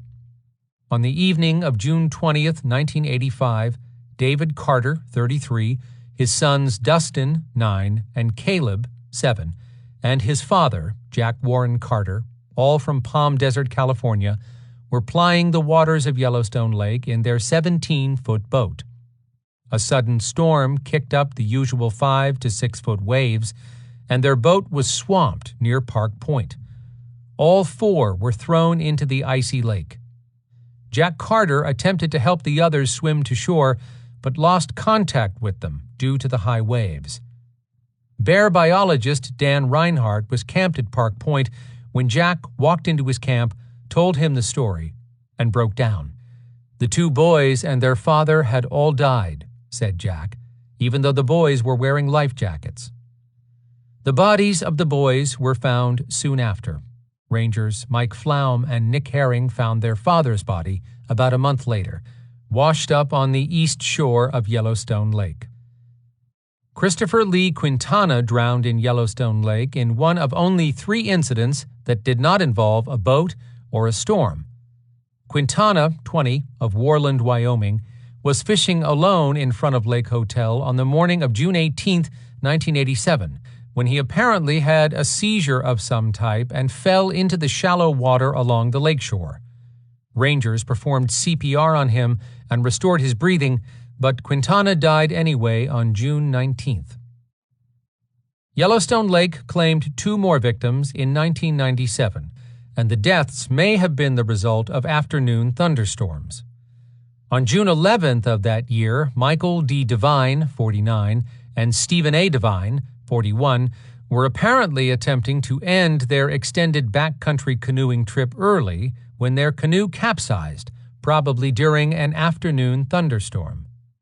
On the following morning, at about 10:30 a.m., park concessionaires operating an AmFac Parks Resorts boat found one body floating about 1/4 mile from Rock Point with the overturned canoe. After notifying rangers, boatmen found the other body within 10 minutes, also floating. Investigations indicated the victims had been in the water for an extended period of time and died of hypothermia. Water temperature at the location was 38 degrees Fahrenheit. So what lessons are we to glean from all of these Yellowstone Park drownings? If you must go boating on Yellowstone Lake in a small, short boat, stay reasonably close to shore. Make sure the boat is in good shape. Get off the lake when storms are looming. Do not overload canoes. Do not stand up in small fishing boats. I personally would not even consider sailboating on Yellowstone Lake unless it was in early morning or late at night, times when high winds are not as likely. Remember that storms are most likely to occur between 1 p.m. and 6 p.m. And above all, respect the fact that the high, deep lakes in Yellowstone Park are extremely cold. Life jackets are not enough. One must get out of the water if a boat turns over, unless time in the water will be short. The safety rules for waters other than Yellowstone Lake are the ones our mothers always told us about. Do not swim or fish alone. Wear a life jacket. Do not combine water activities with alcohol. Beware of fording even smaller streams, as they are often deceptively swift and deep. Realize that waders worn by fishermen can fill up with water and pull one under. All of these things have contributed to danger in the water. Above all, respect the wild nature of Yellowstone. Part 2. Death by Man. Chapter 15. Clash of Cultures. Deaths from Indian Battles. War is Hell. William Tecumseh Sherman, 1879. That famous assessment of human conflict was written by an Army general experienced in warfare who traveled through Yellowstone in 1877. Sherman's association with Yellowstone National Park was limited to laying out the first road from the south entrance and having his name placed for a time on the Washburn Range as Sherman Volcano. But he knew war and condemned it in his 1879 address to a military academy graduating class. It is only those who have neither fired a shot nor heard the shrieks and groans of the wounded who cry aloud for blood, more vengeance, and more desolation. Sherman's summation applied to all wars, including Yellowstone conflicts. There have not been many deaths in Yellowstone National Park from battles involving Native Americans, at least that are known. 5 fur trappers were killed in 1839, 2 park visitors in 1877, and 2 men just outside the park in a skirmish in 1869. And there were at least 3 other possible battles wherein human beings were probably killed. Of course, we know far less about the Native American side of the story than we do about the Euro-American side. Native Americans, no doubt, were killed in these and probably other skirmishes at various times in the Yellowstone country. Unfortunately, we do not know their names or much about the events. Perhaps future archaeology will shed light on those shadowy encounters. Yellowstone National Park was never prime country for Native Americans, at least in historic times. While the Shoshones and Bannocks lived to the west and south of the park, the Blackfeet to the north, and the Crows to the northeast, only the small Sheep-Eater tribe actually inhabited areas inside the present park. Although at least 26 tribes claim some homeland connections to Yellowstone over the long period that represents unrecorded history, many Indians during the period of 1730 to 1889 traveled through Yellowstone only in summer months, rather than living there permanently. The following stories represent essentially all that is known about Indian-related deaths of Euro-Americans in Yellowstone. William T. Uncle Billy Hamilton's account is the only one in existence that chronicles the 1839 affair. It was a battle that occurred near present Indian Pond between fur trappers and Piegan Indians, an offshoot tribe of the constantly warring Blackfeet to the north. Hamilton stated that in 1839, a party of 40 fur trappers that included Baptiste Ducharme, Lou Anderson, Jim and John Baker, Joe Power, Lomfrey, and others crossed Two Ocean Pass to Yellowstone Lake and traveled down to the meadow east of the outlet of the lake. Hamilton says, They also described a fight that they had with a large party of Piegan Indians at the lower end of the lake on the north side and on a prairie of about half a mile in length. The trappers built a corral at the upper end of the prairie and fought desperately for 2 days, losing 5 men besides having many wounded. The trappers finally compelled the Piegans to leave with the loss of many of their bravest warriors. After the wounded were able to travel, they took an Indian trail and struck a Warm Spring Creek. This they followed to the Madison River. Of course, the names of the trappers killed are not known, nor is the exact location, but probably this skirmish happened near Indian Pond. Considerably more is known about the deaths of Charles Kenck and Richard Dietrich, 2 park visitors who were killed by Nez Perce Indians in 1877. The foray by those Indians across the Northwest in their attempt to escape from the U.S. Army into Canada is well known and documented. Although General William Sherman would later decry war as hell in 1877, he, like many other Army generals, was in the West because of the Nez Perce situation and because the Indian scene in general was still unsettled from the preceding Summer of Custer. Sherman decided on a side trip to Yellowstone National Park that summer while overseeing the Indian situation from the sidelines. While he did not propose to interfere with the strategies of his subordinate generals, too many heads are worse than one, Sherman nevertheless held a vigorous opinion about Nez Perce affairs. As head of the Army, he articulated its formal position, albeit weakly. The time has come when these restless Indians should not be allowed to traverse the scattered and exposed settlements of Montana, where hunger will sooner or later compel them to kill tame cattle and steal horses, thus leading to murder and war. Besides, these Nez Perces should be made to answer for the murders they committed in Idaho, and also be punished as a tribe for going to war without any cause or provocation. Correct in his later assessment of war in general, Sherman was decidedly incorrect in this statement. The Nez Perce had both just cause and provocation for going to war. The whites were in the process of stealing their ancestral lands and had cheated, robbed, and killed some of them. Thus, the Nez Perce left their home in Wallowa Valley, Oregon, that spring of 1877, on a flight to avoid being placed on a reservation when gold miners and settlers coveted their home.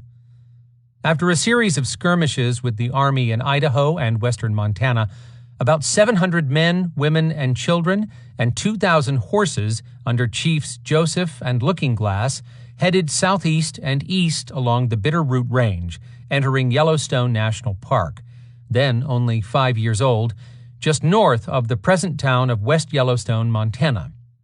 The Nez Perce arrived 8 days after General Sherman's party left the park. With General O. Howard chasing them from the west, the Indians traveled up the stream known today as Nez Perce Creek after forcibly impressing a white man named Shively into service as their guide. They captured a party of tourists in Lower Geyser Basin, shot and wounded 2 of them, and carried the others across Mary Mountains to Yellowstone River.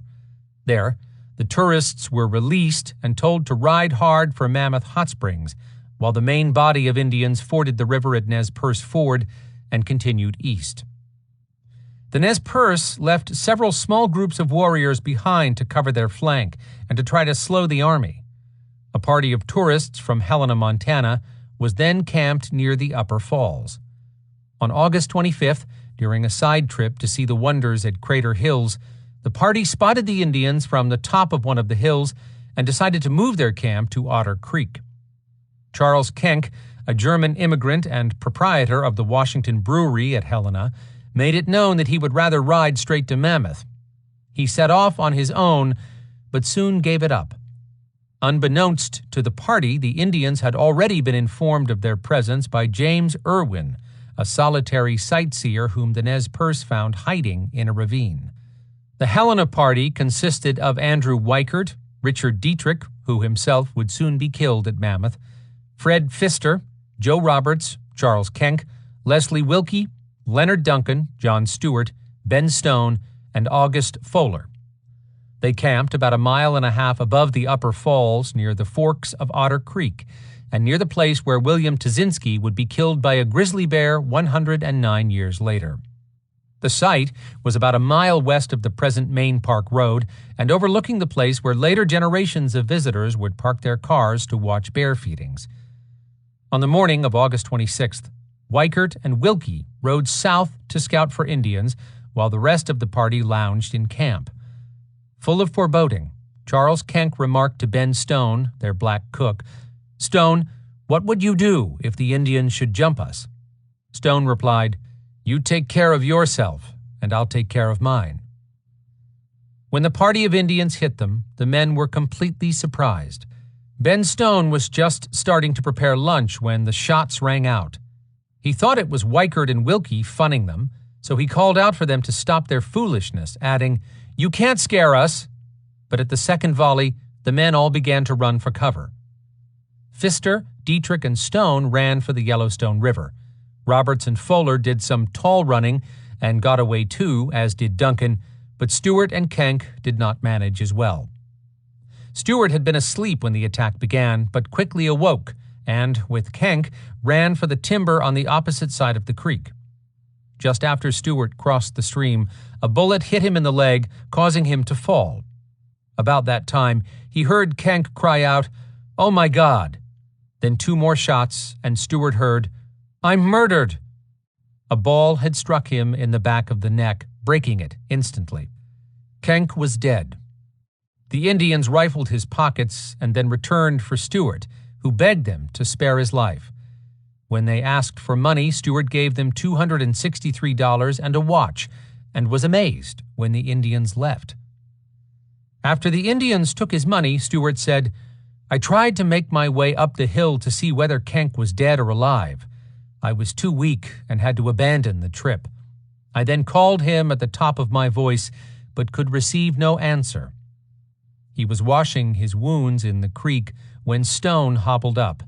The two were commiserating when Weichert and Wilkie rode back into camp, so they all decided to ride back to Mammoth.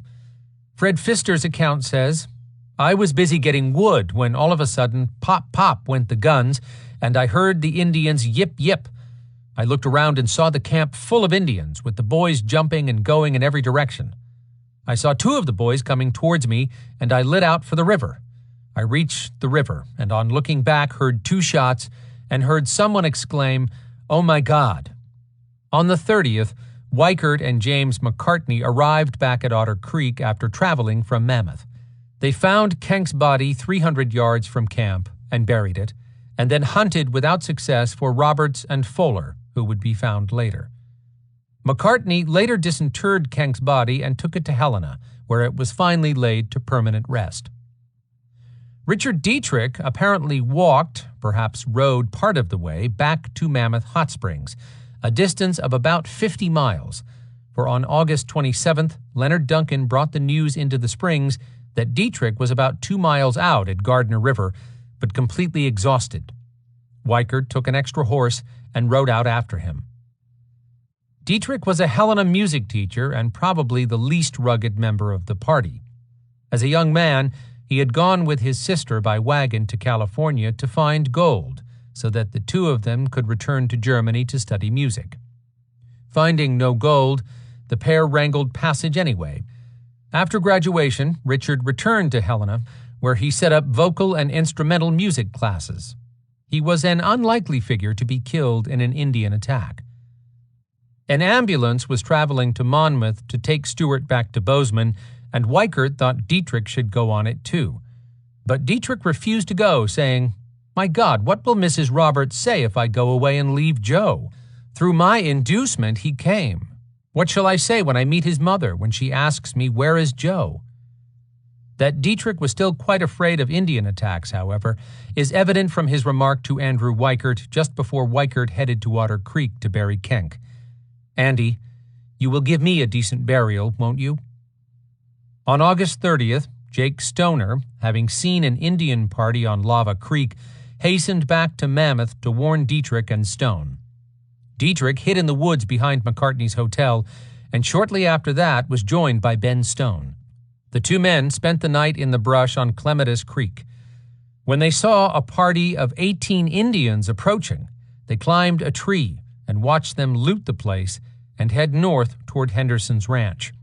On August 31st, a Nez Perce party attacked James Henderson's ranch on present Stevens Creek and spent 2 hours fighting with several white defenders over it and some horses, before finally setting the place on fire. There were no casualties at the ranch, but on the way back through Mammoth, the Indians caught Richard Dietrich returning to the hotel to get something to eat. Dietrich at one point apparently got hungry and or tired of waiting in the tree, so he climbed down and went to the hotel, leaving Stone in the tree. It has been speculated that he possibly failed to connect the sound of the horse's hooves coming from that direction with Indians and carelessly walked out the front door. Dietrich was shot down there at the entrance to McCartney's hotel and thus became the second Yellowstone Park fatality in the Nez Perce War. Lieutenant Hugh L. Scott passed by the spot shortly after that, chasing the small Nez Perce party south from Henderson's, and found Dietrich's body still warm on the porch. He said, "We rounded a point and at McCartney's cabin in a side gulch found a white man lying dead at the door, not yet cold. He had been standing in the doorway, looking out, when one of the Indians we were chasing rounded the point and shot him. He had plunged forward on his face and been shot again, the second bullet going the length of his body. Apparently the first bullet was enough to kill Dietrich, hitting his heart. When Weichert and McCartney returned the next night, they lit a candle to see and found Dietrich's body lying on the floor. The next day they buried him in an old bathtub. As late as 1882, the grave was still there near Clematis Creek, for traveler Mary Richards wrote the following confusing lines about it.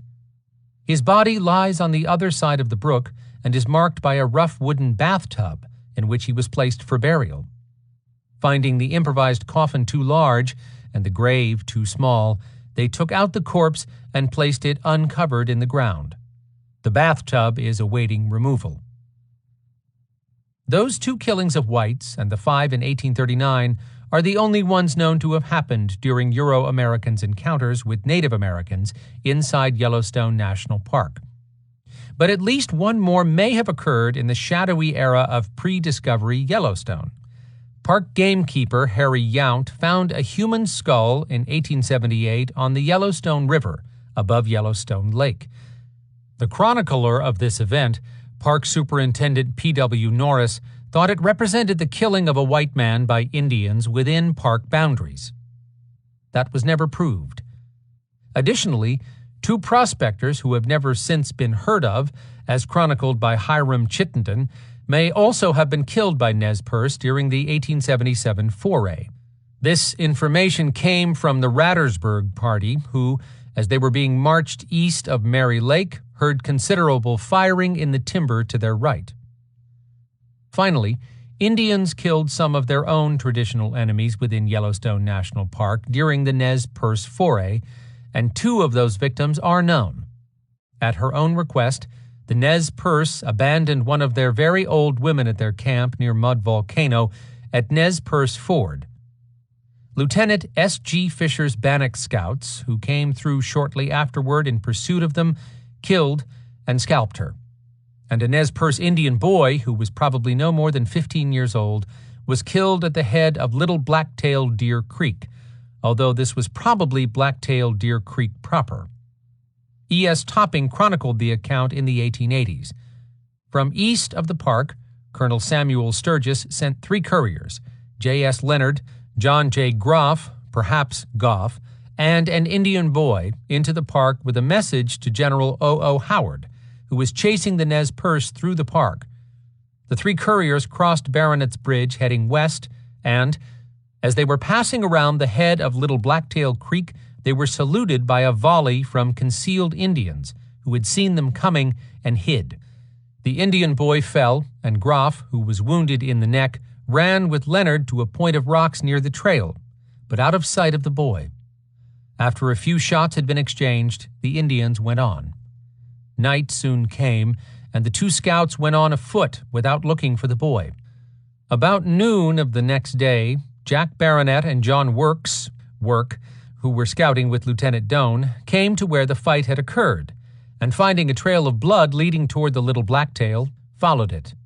The Indian boy had recovered consciousness and crawled a half-mile. Near the creek, the trail was lost, and his body was never found. The killings of Jack Crandall and another man in 1869 occurred outside of the park on present Crandall Creek near Cook City, Montana.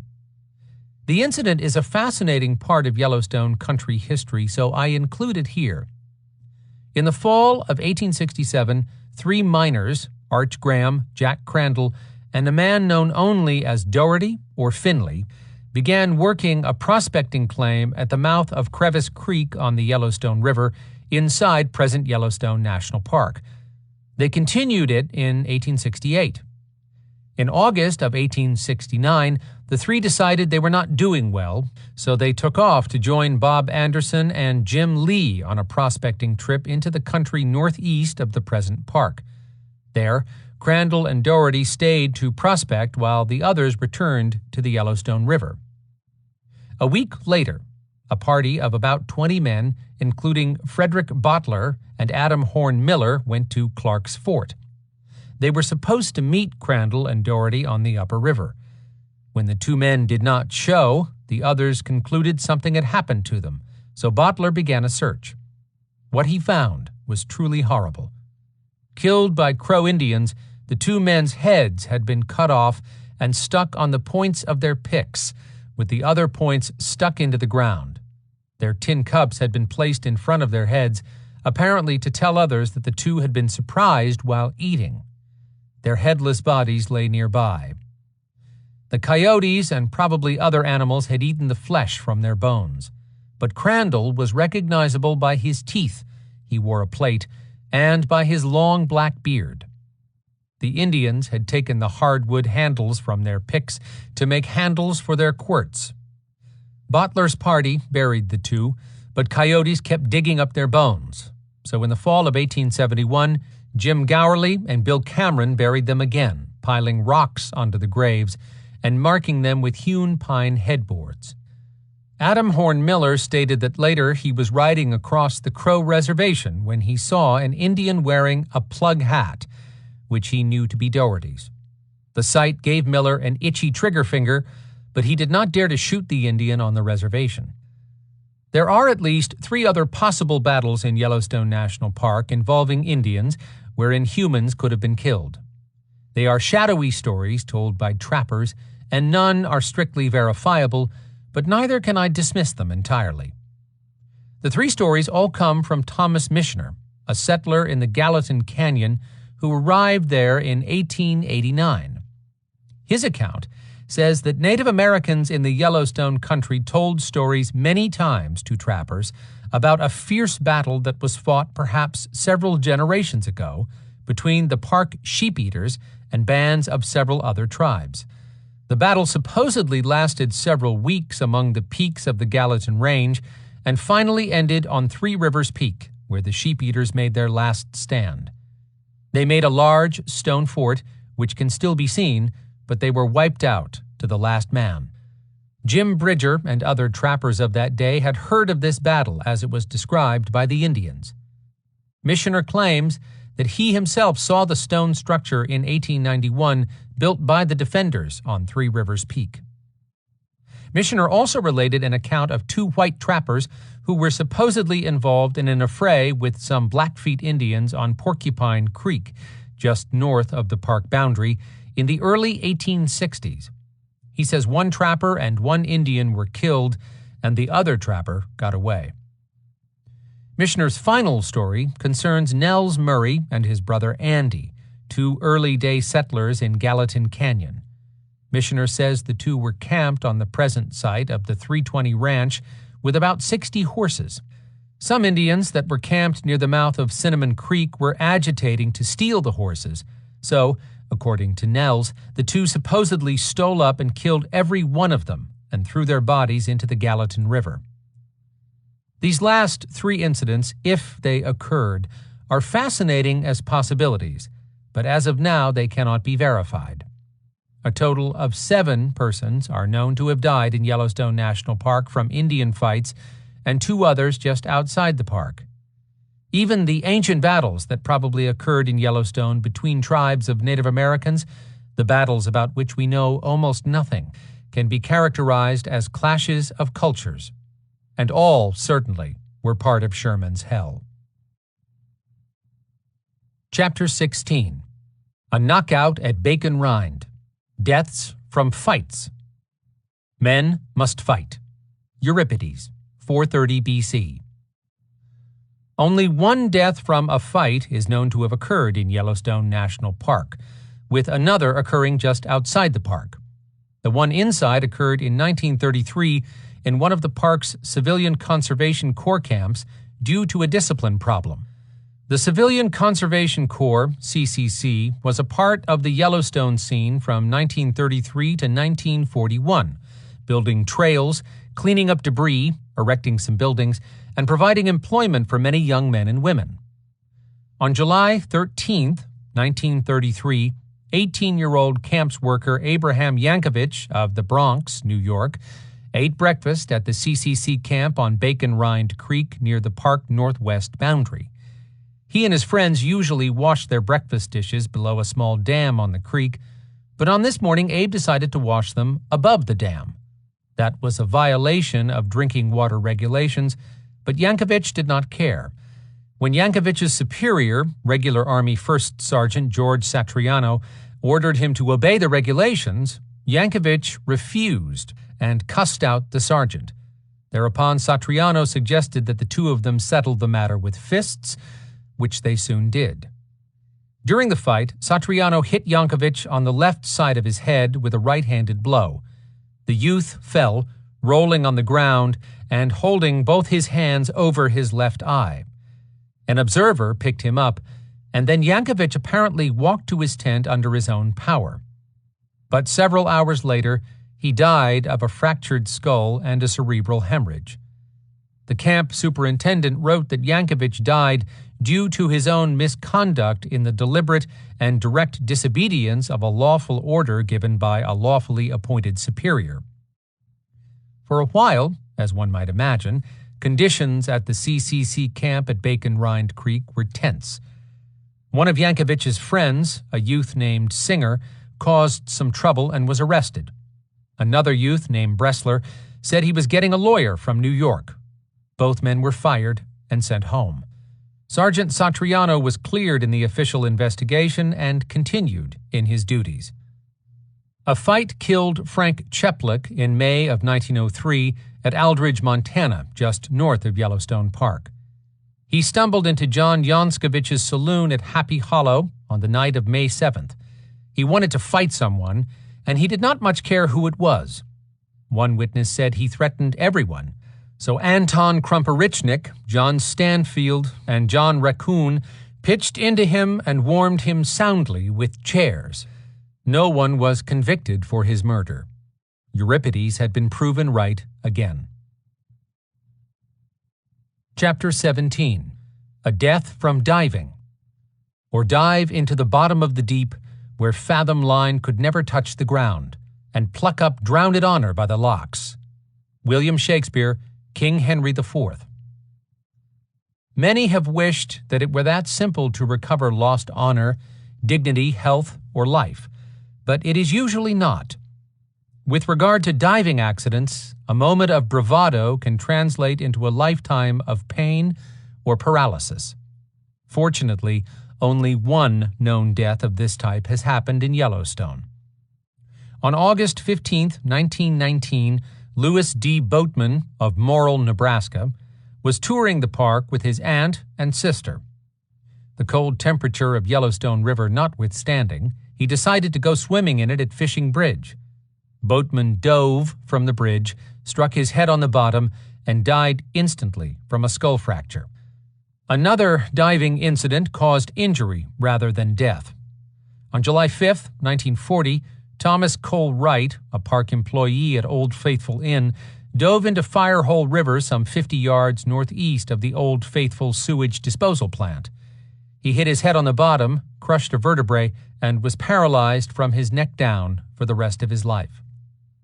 Considering the penchant that park visitors have today for diving and jumping off the high cliffs in Firehole Canyon, it is amazing that there have not been more injuries of this type. Signs there warn visitors of the danger, and rangers regularly issue citations for doing it, but fools continue to jump into the Firehole Canyon. It is a safe bet that someone will be injured or killed there while disregarding the rules. Chapter 18. Wild Horses. Deaths from horse, wagon, and stagecoach incidents. It seemed like the wilder the team acted, the more people wanted to ride with them. Henry Dell Jenkins, Yellowstone Park stagecoach driver, 1897 to 1914. Wild horses and savage drivers were the stars of what one historian has called the best of all possible worlds in early Yellowstone. Hundreds of drivers and thousands of horses occupied the park during that time of the Grand Tour. A traveler to Yellowstone in those days usually came to the park by train to the north or west entrances and then spent 5 to 10 days doing the park in a stagecoach. Well-heeled railroad visitors shared the narrow roads of Yellowstone with Montana cowboys and school teachers who stayed in tent camps. Stage drivers, called savages, popped the silk over their tackies, which hurtled down the dusty roads at 6 miles per hour. Certainly there were moments of danger with horses and wagons. At least 9 horse, 13 wagon, and 4 stagecoach fatalities are known to have happened in and near Yellowstone National Park during those halcyon days. The horse and stagecoach era in Yellowstone lasted from 1872 through 1915, with both horses and autos present in 1916. From 1880, when the first commercial stagecoach carried visitors through the park, through 1916, visitors to Yellowstone utilized stagecoaches and were part of what was called the carriage trade. Yellowstone Park had 45 years of horse-traveling visitors before it ever saw an automobile and before most national parks in the United States were ever born. Horses, of course, had to be dealt with carefully. Incidents, often called runaways, were fairly common, as auto accidents are today. Stagecoach companies usually reported up to 4 stage wrecks per year, 1880 through 1916.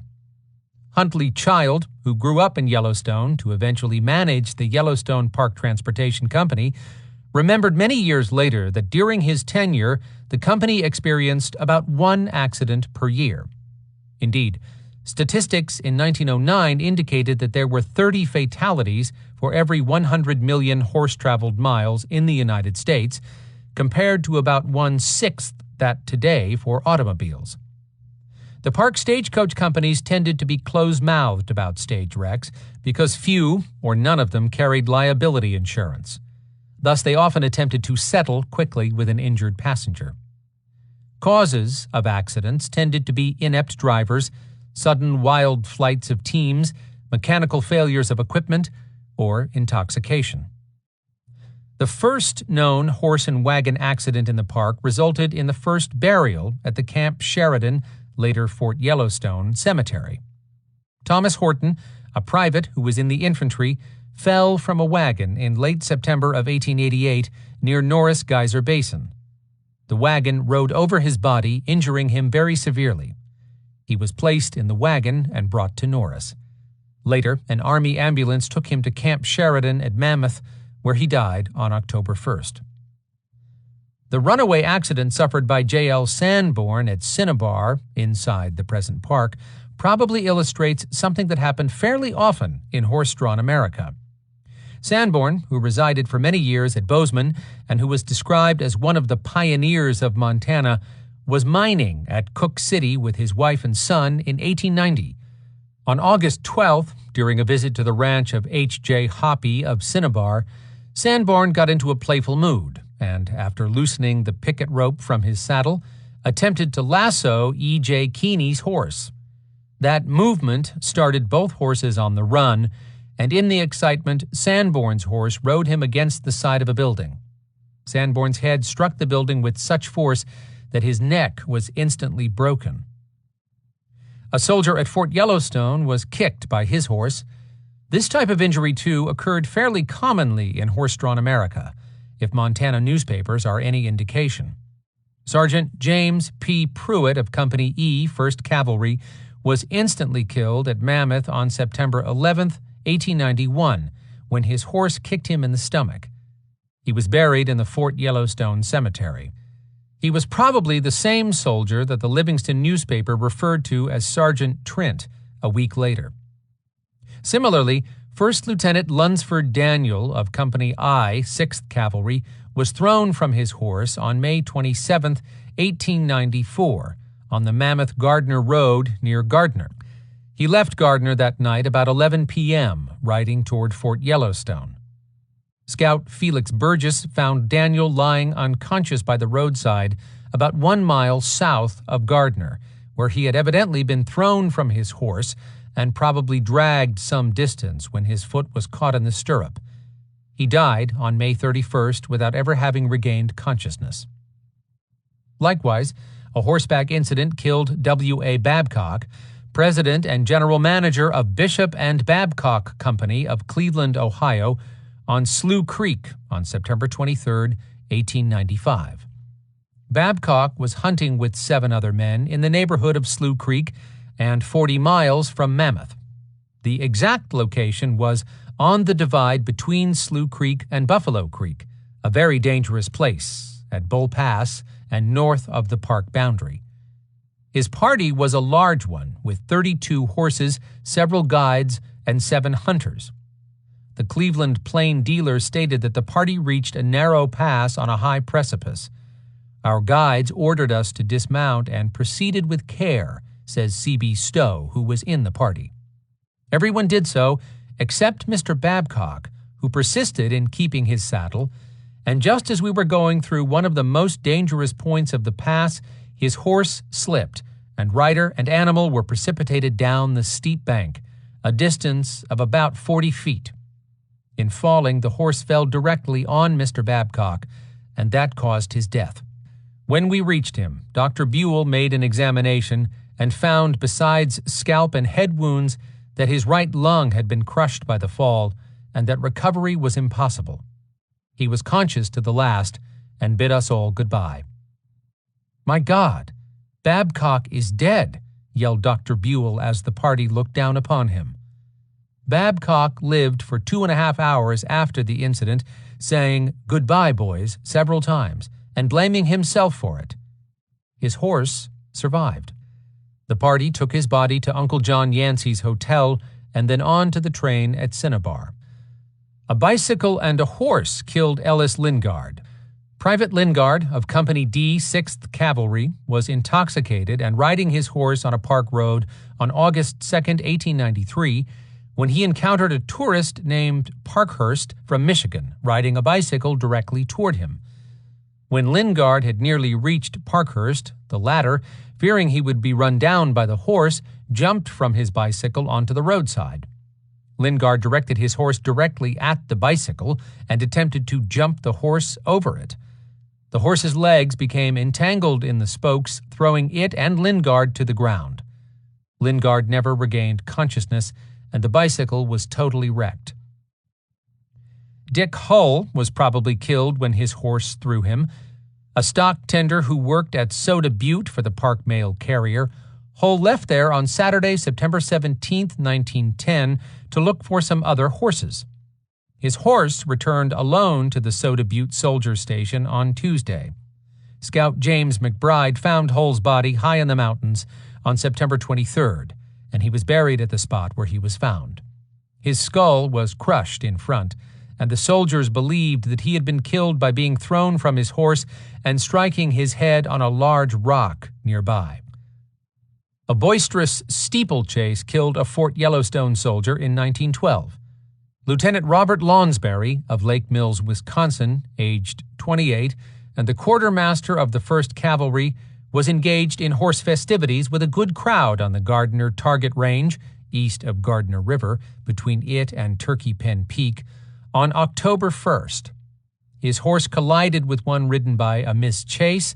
He was pitched into a mound of boulders, and he died the following day from his injuries. Until 2012, the most recent park fatality involving only a horse and no wagon occurred August 29, 1956, on a concession horse ride from Canyon Village. Diana Alberta Parks Schramm, 27, of New Milford, New Jersey, was enjoying a Yellowstone Park Company trail ride to Clear Lake about 3 p.m. with her husband when her horse stumbled and fell, throwing her into a tree. Wrangler Robert Myers stated that her horse was running to catch up with the string, and she hit a tree with her head and left shoulder, which knocked her off the horse. Schramm suffered a fractured skull, a broken neck, and internal injuries, and died about 45 minutes later. Her death was reminiscent of a vanished Yellowstone era. So was the death of 56-year-old Karl Dollmeyer of Gernsheim, Germany, on July 30, 2012, in a freak accident.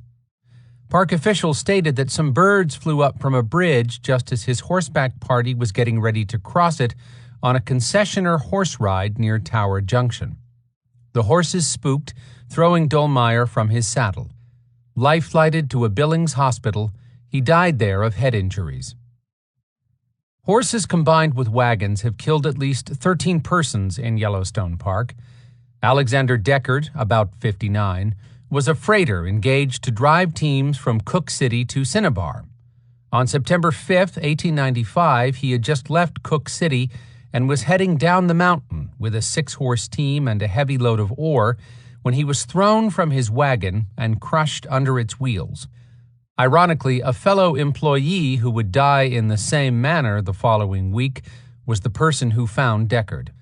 Aaron P. Bliss reported that Deckard was lying on the mountain roadside dead, with his ribs broken.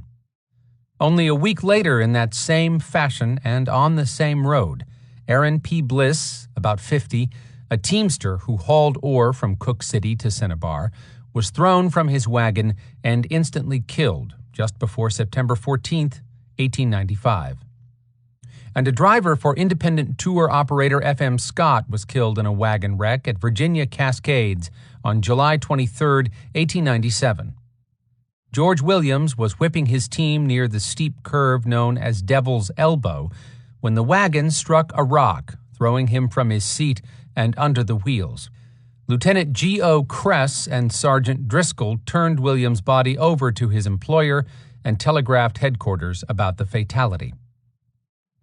L.V. Brigham, a civilian teamster of the Quartermaster Division at Fort Yellowstone, was killed on December 28, 1897, at Mammoth, from injuries sustained by being thrown from a wagon. Brigham was 72 years old. He was a well-known character at Fort Yellowstone who had been employed in the national park for many years and who simply fell from his wagon while hauling supplies from Cinnabar to Mammoth. It is not known whether the wagon ran over him or the fall alone killed him. Another wagon wreck that apparently did not make the papers killed mule skinner Hy Jensen. Jensen had come to Yellowstone in 1884, and everyone liked him. He was a colorful character whose joshing yarns were to a dull hour what spice is to a Christmas pudding. The details and location of his wagon wreck in 1896 seem to be lost, known to us only because 10-year-old Ida Miller remembered him well. While coming down the mountain road from Cook City, Jensen got into trouble. For some reason, he was unable to manipulate the foot brake on his wagon with the necessary agility. The wagon turned over onto both him and his team, killing all. Another teamster was run over by his wagon. Charles Baldwin, age about 35 and single, had just begun driving for the government after working for 2 years for the Yellowstone Park Transportation Company. On October 19, 1900, Baldwin went to Cinnabar to pick up a load of beer, returned to Fort Yellowstone, and unloaded the beer at the canteen. He had just started driving toward the government stables when something frightened the team, and it took off in a high-speed run. The wagon struck the stump of a tree, and Baldwin was thrown from it, the wheels passing over his body, breaking several ribs and driving one of them through a lung. At the hospital, Baldwin lingered 5 hours before he died. Philip Sheldon was new at Fort Yellowstone. Sheldon, 25, had just arrived and was riding from Mammoth to Gardner on July 13, 1903, in a wagon driven by a man named Knudsen. On Soldier's Garden Hill, today called Soap Hill, about 1.5 miles north of Mammoth, the team became frightened and ran away. One horse fell, and Sheldon was thrown between the wheels, one of them crushing his head. No one knew where he was from or who his relatives were, so he was buried in the Mammoth Army Cemetery. Perhaps his faraway relatives and friends, wherever they were, forever wondered what had happened to him. On December 23, 1895, Harry Brown was driving a team of 6 mules hauling hay for the Hoppy brothers. 2 miles above town in Gardner Canyon, Brown got too close to the river and tipped over his load into the stream and fell under it.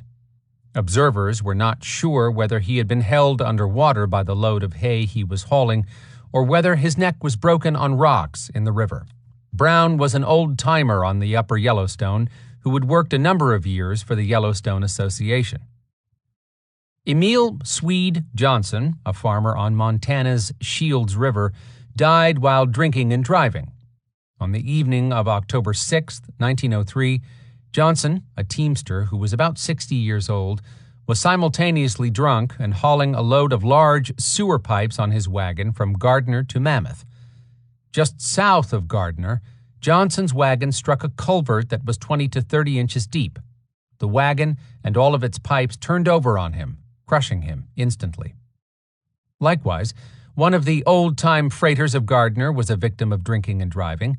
Frank Rose, age about 50 and described as sandy-haired with a sandy mustache, had a few Halloween drinks on October 31, 1905, and then drove his 8-horse team from Mammoth to Indian Creek. At the 7-mile post, about the same place where the road bridge today crosses Gardner River, Rose apparently lost control of his team and fell from his wagon, and the wagon wheels passed over and crushed his chest. Horribly mangled, said the newspapers. He died at the site and laid there until he was found by park stagecoach drivers. His team was found 3/4 of a mile beyond his body, loose in the road but still hitched up. We know little about the circumstances surrounding the death of civilian William Eaton on May 30, 1904, because for some reason it did not make the newspapers. He was killed when he fell from his wagon during a runaway at Mammoth. A fracture at the base of his skull attested to the accident, and he was buried in the Army cemetery there. Of course, many wild runaways involving both wagons and single horses occurred outside the park, and 2 of them are of interest here. M.A. Buck's, because he was socially prominent, and John Hartz's, because he was possibly the first burial in the Gardner Cemetery. Maurice A. Buck, 31, was a mining engineer and the general manager of the Bear Gulch Mining Company. He was an educated geologist who was well liked by his Jardine employees. On December 8, 1899, he left Jardine in a buggy heading for Cinnabar and riding with Alfred Blair. On the so-called Z Hill above Gardner, the horses ran away, the buggy overturned, and Buck jumped from the carriage.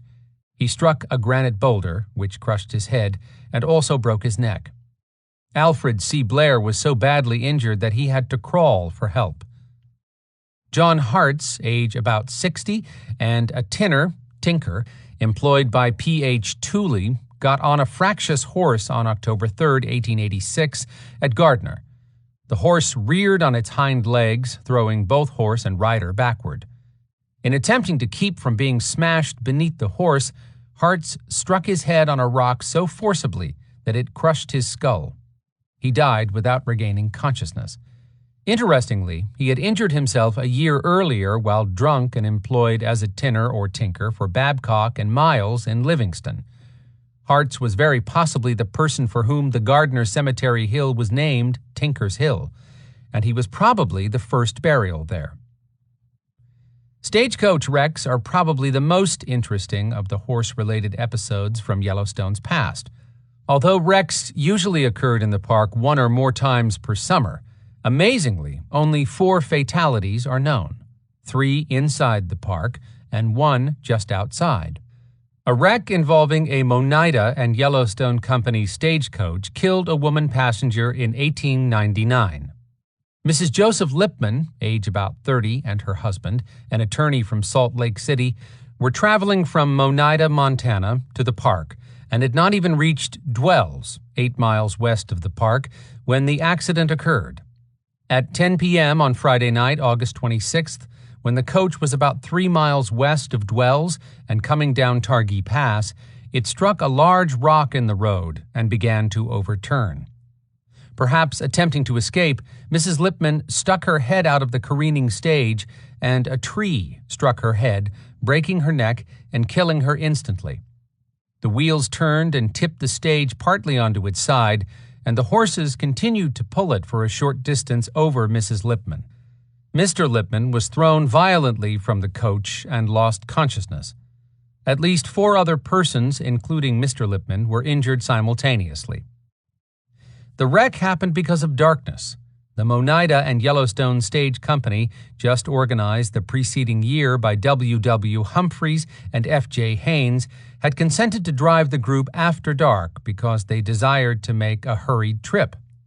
But according to Livingston newspapers, the company had admonished all that they accepted such transportation at their own risk. The accident occurred on a divide of sorts, and the driver could not see the obstacle in the road. The role of the park's Fountain Hotel in the incident is a bit confusing, and its part in the story probably caused some newspapers' misreporting of the wreck itself as having occurred inside of Yellowstone Park. Following the incident, Mr. Lipman was taken on to Fountain Hotel, an additional distance of about 30 miles, rather than being put up for the night at Dwells, probably because Fountain Hotel could provide medical treatment, better facilities for the stage company, and better general communications. We know this because the newspapers reported that the surviving Mr. Lipman dictated a telegram to his children from there the following day. It read as follows: Fountain Hotel, Wyoming, August 27th, 4:29 p.m. Am 75 miles from nearest telegraph station and in bed. Doctor gives me no hope of getting away today. Will come as quickly as doctor permits. Am not seriously injured, but doctor insists upon my keeping quiet. Be of good cheer. Papa. The first report of the wreck occurred on August 27th, and its particulars were given in the follow-up story as printed by the Salt Lake Herald on August 28th.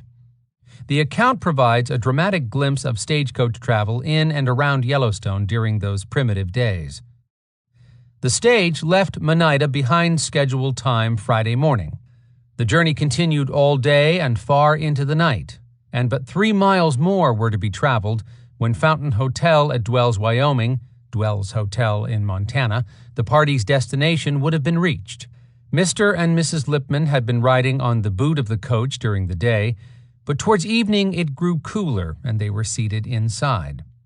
The stage went on its course through the dark canyons and over steep inclines, lurching from side to side on the miserable roads until the occupants were well nigh prostrated with nervousness. They had just traversed a level plat of 100 rods, as described by Agent McKinsey, and entered upon a road cut through masses of tall pines, which only made the darkness more impenetrable.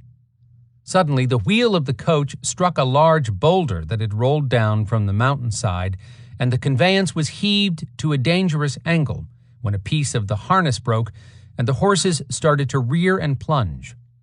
The wheel at one side got off the road and slewed, caromed tipsily down the mountainside a few inches, and Mrs. Lipman, terribly excited, struggled to escape. She put her head out of the window or upper part of the door just as the horses gave another plunge forward. It was then that the fatality occurred, though not until later was it known. The driver succeeded in stopping the horses before they had run over 35 feet, but for that distance Mrs. Lipman was dragged and the other occupants thrown from side to side and out of the coach. Mr. Lipman was unconscious when his wife's body was picked up and tenderly laid across a seat in the coach by other members of the party. The drive was resumed in all haste to the Dwells Hotel. According to his boss, the very experienced driver of the coach, Roger Sherman, was consumed with grief over this incident. He requested that he be relieved from further duty, saying that he could not drive a team over that road again after the death of that beautiful Salt Lake lady. Another stagecoach wreck involved the Yellowstone Park Transportation Company, and it indirectly killed Dr. Charles J. Blank, a Buffalo, New York veterinarian. The wreck occurred sometime between September 26th and 30th, 1904. One of the last stage runs of the season had just reached a point 400 yards north of Golden Gate Bridge when the incident happened. Dr. Blank's left leg was badly injured, and he was taken to a hospital where he lay for a week. Surgeon M.C. Usher noted that gangrene had set into his leg and amputated it, but Blank died about an hour later on October 3, 1904. Captain Usher listed Dr. Blank's cause of death as shock and septicemia following gangrenous left leg amputation. Typical of non-injury stagecoach wrecks in the park was one that occurred on October 1, 1907. The stage, which ran from Cook City to Gardner, was heavily loaded with 14 passengers. Just before crossing the Yellowstone River near Tower Junction, its front axle broke and the right front wheel came off, overturning the stage. The driver, Rollo Weingarten, apparently showed considerable presence of mind in keeping the coach from falling into the river, and one small girl was rescued just before she fell into the swirling waters. All passengers walked to nearby Yancey's Hotel after the wreck to secure another coach. F.C. Byrne, manager of the mine at Cook City, suffered a broken collarbone, a bruised arm, and internal injuries.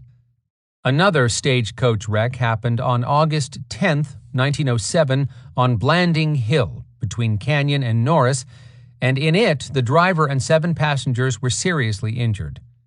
The driver, in his overweening zeal to get ahead of the other coaches, turned onto the old road on Blanding Hill, it being shorter than the regular, newer road.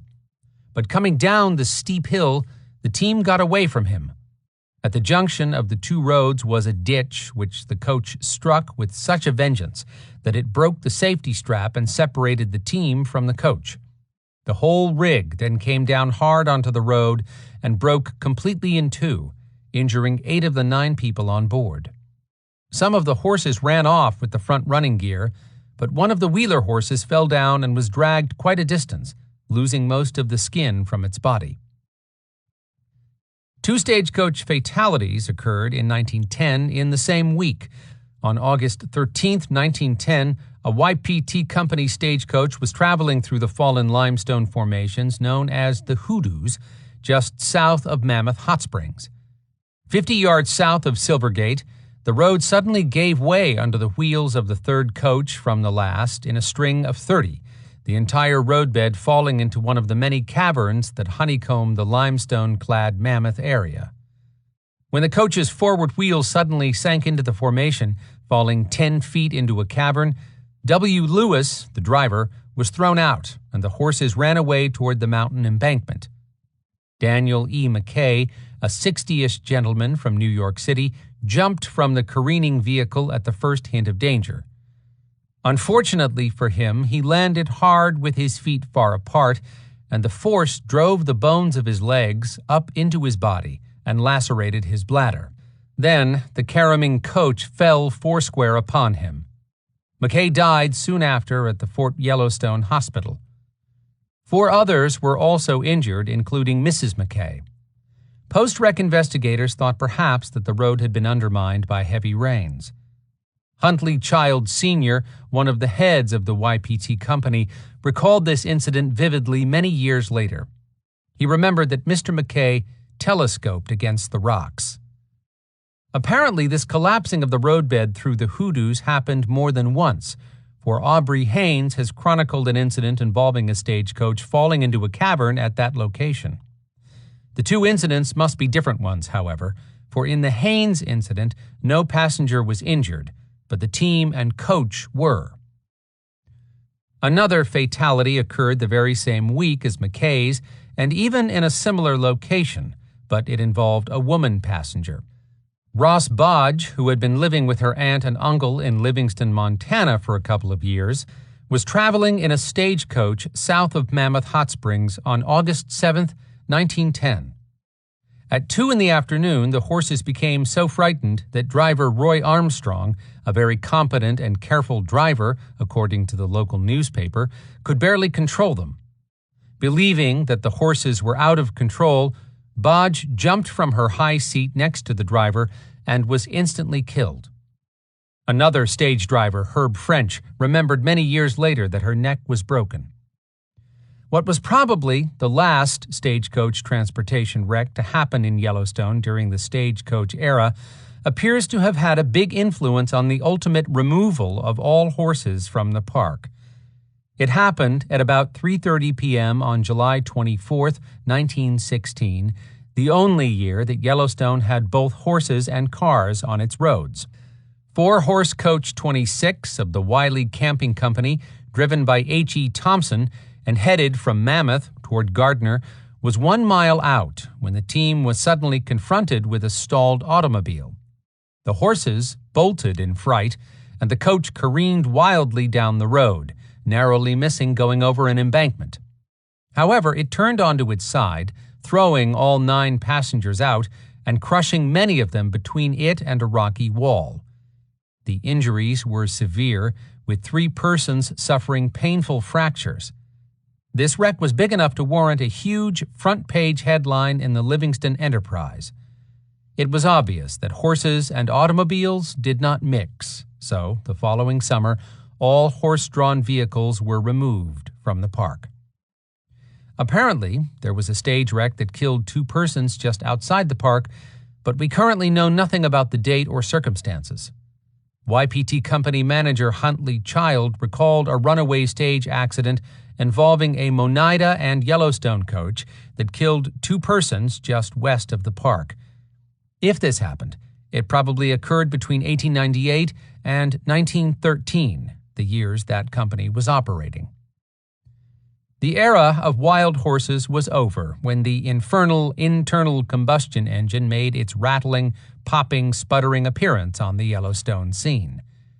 "Here's luck to all you spark plug cleaners," wrote one old stage driver poetically.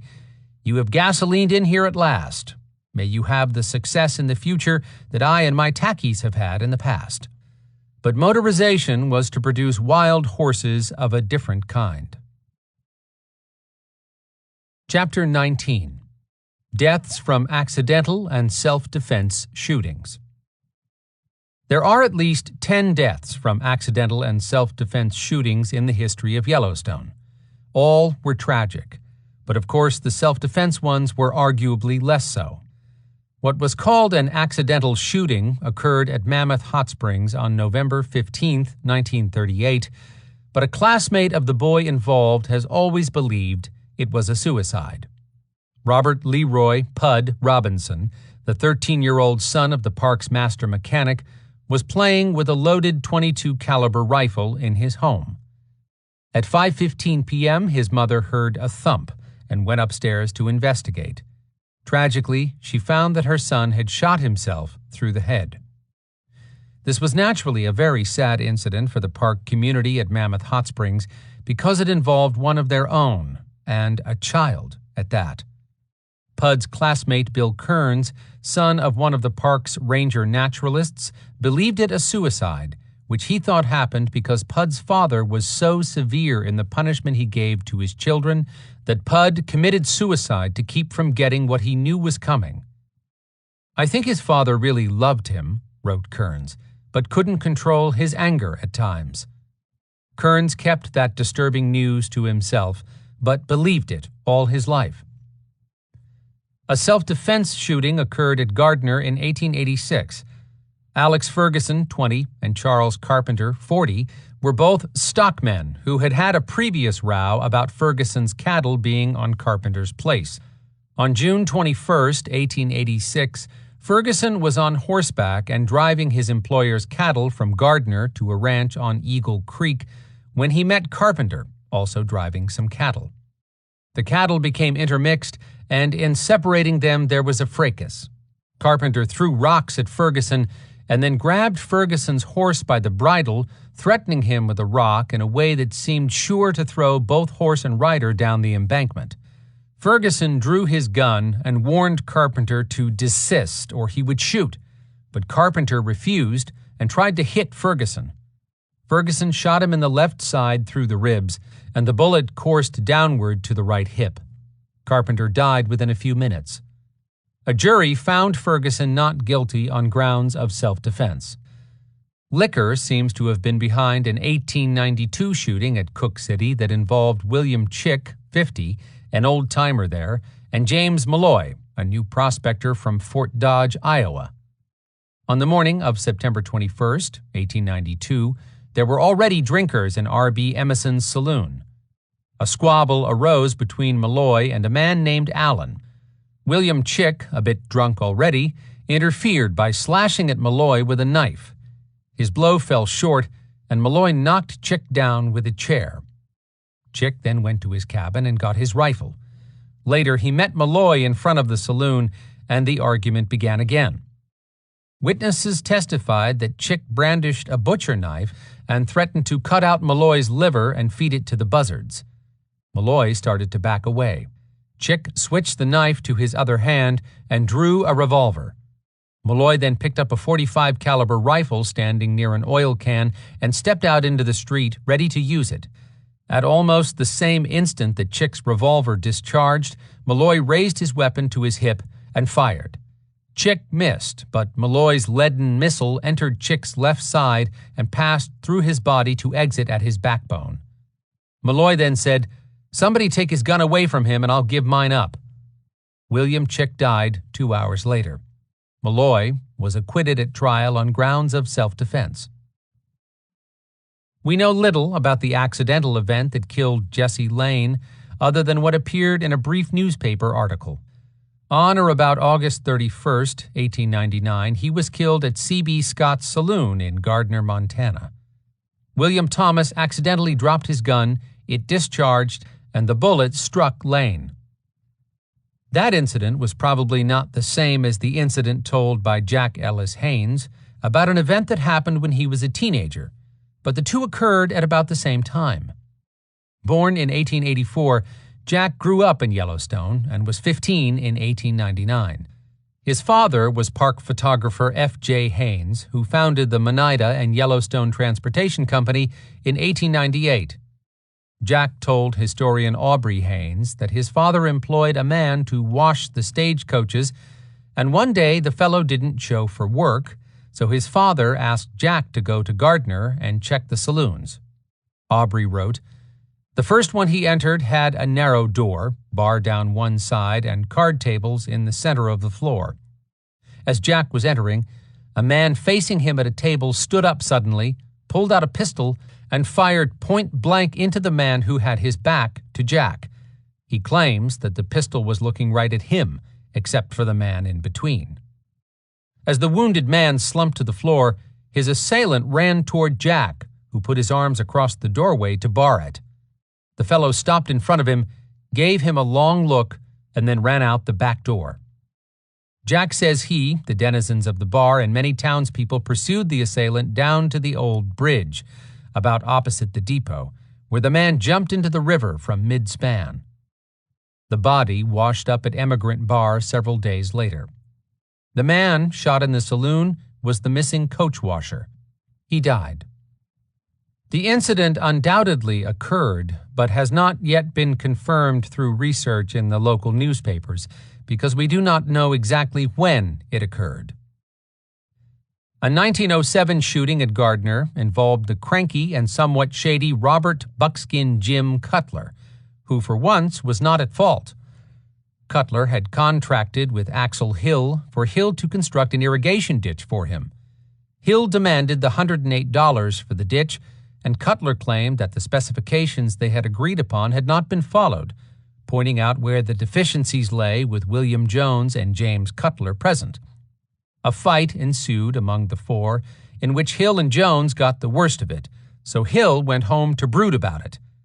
The next day, Hill and Jones drove up to Cutler's and again demanded the money. Cutler again said the work would have to be completed. Hill then called Cutler a dirty son of a bitch and said that he would fight him a duel right there. Hill fired once and missed, then Cutler fired once and missed. Cutler then fired a second and third time, the second bullet hitting Hill in the chest, and the third shot severing an artery in Hill's leg. Hill bled to death in about 10 minutes. Cutler turned himself in to the sheriff, and in a subsequent trial he was acquitted of murder on self-defense grounds. The very next year, an accidental shooting near the park's south entrance made big news in the town of Pocatello to the southwest of Yellowstone National Park as one of the saddest things that ever occurred in Idaho. On the evening of September 1st, 1908, W.L. Escher of Pocatello, a young bookkeeper for Kane's Grocery, his wife, Georgia, Mamie Taylor, a student at the Academy of Idaho, and the little son of claim agent Edgington of the Oregon Short Line Railroad were driving in a mountain wagon with camp outfit from Jackson, Wyoming to Yellowstone. While nearing a stream near the south entrance where camp was to have been made, the strange event occurred. Escher, 29, was carrying a shotgun across his knees while managing the horses, and somehow the weapon fell from his lap, its hammers striking a moving wagon wheel. The shotgun discharged, and both barrels slammed into Escher's chest. With one groan, he died instantly, stated the Pocatello Tribune. Then began a terrible drama for the remaining 3 people, which the newspaper headlined as "Brave Woman Keeps Wolves from Body of Dead Husband." Hardly able to function, the 2 young women and the little boy built a huge fire to keep animals at bay and as a marker for the relief party. The Tribune intoned, "With gentle hands, the dead man's body was lifted from the wagon seat and laid on the ground by the stricken widow and her girl companion. The latter, mounting one of the horses, rode bareback to a ranch house which had been passed that afternoon 9 miles south to summon help. Timber wolves and coyotes, attracted by the scent of human blood, howled in the darkness of the surrounding forest, where Mrs. Escher, guarding the body of her husband, stood guard with a revolver. Help came at last, and the dead man was loaded into the wagon and driven to Jackson, Wyoming, 40 miles distant, in the dark of the night. Without sleep, suffering from the awful shock of a catastrophe which few women have ever experienced, Mrs. Escher accompanied the remains of her husband on another long drive to St. Anthony, the nearest railway point, where friends from Pocatello met her and brought the body. One instinctively wonders whether this very long wagon trip was made over Teton Pass to reach St. Anthony. Regardless, W.L. Escher's funeral in Pocatello was large, for he was well known. Because Escher was a veteran of the recent Spanish War in the Philippines, military honors were accorded him. Attending were the Grand Army of the Republic Local Post, numerous Spanish-American War veterans, the Knights of Columbus, and the Retail Clerks Union. War veterans fired a salvo of rifles over Escher's coffin at the interment. A self-defense shooting occurred in 1911 at the old Cinnabar town site northwest of Gardner and involved Specimen Schmidt. Schmidt was probably the Specimen Schultz discussed by Aubrey Haynes in The Yellowstone Story, Chapter 2, pages 104 to 105, who in the 1890s sold specimens at the Cinnabar train station with a sign that read, "For sale, specimens from out of the park." When the park superintendent angrily rushed down to confront the vendor, Schmidt said, "Captain, I was careful mit dot sign. You see it says specimens from out of the park, not from in the park." That story was told to Aubrey Haynes by Jack E. Haynes, who apparently got the name wrong, as the German's name was Schmidt. Specimen Schmidt continued to live on the old Hoppy Ranch at Cinnabar for years after the town disappeared in 1902, becoming known as the Mayor of Cinnabar and its only resident. He lived in the same cabin that he had occupied when he tended his specimen shop near the train depot. His full name was August Specimen Schmidt, and the newspapers revealed that he had been at Cinnabar for at least 30 years. He might have arrived as early as 1879, for an 1894 newspaper article stated that he had been there 15 years then, and was called only Old Specimen. On the evening of August 6, 1911, Andrew McCune went to Schmidt's house to celebrate Schmidt's 74th birthday the following day. Schmidt sent him to Gardner to get some whiskey, and McCune came back with a liberal amount both inside and out. The two got gloriously full, and when morning came on August 7th, they were still lit up like a church. The men had a series of quarrels. After the first one, Schmidt put McCune in a nearby cabin to sleep it off, but in the morning Andy started another quarrel. Schmidt talked him out of it, but Andy drank some more and began to chew the rag. He struck Schmidt over the head with an iron cane. Schmidt got to his feet, and Andy hit him again and then again, beating him about the head and arms. Schmidt backed into his cabin with McCune following, picked up a shotgun sitting just inside the door, leveled it at McCune's chest, and pulled the trigger. McCune, shot in the heart, died instantly. Schmidt then started for Gardner, but passed out drunkenly on the way. Picked up by a passing vehicle, he reported the killing to Deputy Sheriff Welcome. In a subsequent hearing, Schmidt was freed on grounds of self-defense. The injuries to his face and left arm from wrist to shoulder attested to the truth of his self-defense story, and his foe had long been known as a troublemaker when drinking. This time, Andrew McCune had truly found trouble. One of the most interesting of Yellowstone's wintertime stories involved the shooting of a U.S. Army soldier by his superior. It is a story of the nerve-wracking, monotonous life of the winter guard in Yellowstone, long before there were open hotels, snowmobiling, and snow coach tours. Winter, as a season for visitors in Yellowstone, did not really take off until the first hotel was kept continuously open during the winter of 1971 and 1972. Prior to then, a few snowmobilers and snow coaches braved snowdrifts, and the Mammoth Hotel had been kept open a season or two in a short-lived experiment, but generally, Yellowstone did not have a winter season. During the Army era, 1886 through 1918, tourist wagons and automobiles did not travel through the park in winter because of deep snow. Army soldiers referred to the park as having 3 seasons: July, August, and winter. A Chinese laundryman noted about 1910, when asked what kind of climate existed at Yellowstone Park, "It is 9 months winter and 3 months bad sleighing." Park rangers who arrived in 1916 long referred to wintertime as their period of 9 months rest. But even without visitors, the Army was on duty in the park in winter before 1916, and at times the duty was long and dreary. The story of the 1912 shooting illustrates Yellowstone's worst case of winter cabin fever. In the winter of 1911 and 1912, as with many winters in the early days, the Sylvan Pass Soldier Station near the east entrance was isolated from the rest of the park by the 10,000-foot peaks of the Absaroka Range. Captain R.C. Foy said later that on account of the location, I considered it the most difficult station in the park to manage. 4 privates and a sergeant were stationed there in the cold and dark.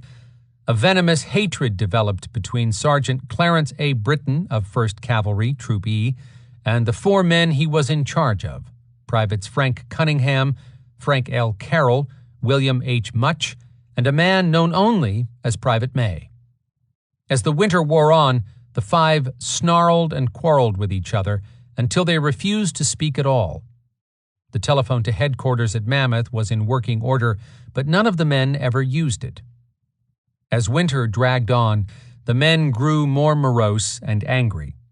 The 4 privates conspired against Sergeant Britton. Private Cunningham questioned the sergeant when ordered to do anything, and Carroll, Much, and May always backed Cunningham. Hatred between Britton and Cunningham grew to a fever pitch. One day on or about March 29th, the sergeant took off skiing, but broke a ski pole when he was just a short distance out. Returning to the station carrying the broken pole, Sergeant Britton found the 4 privates engaged in conversation about him. Another soldier wrote this account of what happened next. When he opened the door of the cabin and stood there with the club in hand, Cunningham asked him gruffly what he was going to do with it, whereupon the sergeant told him it was none of his business.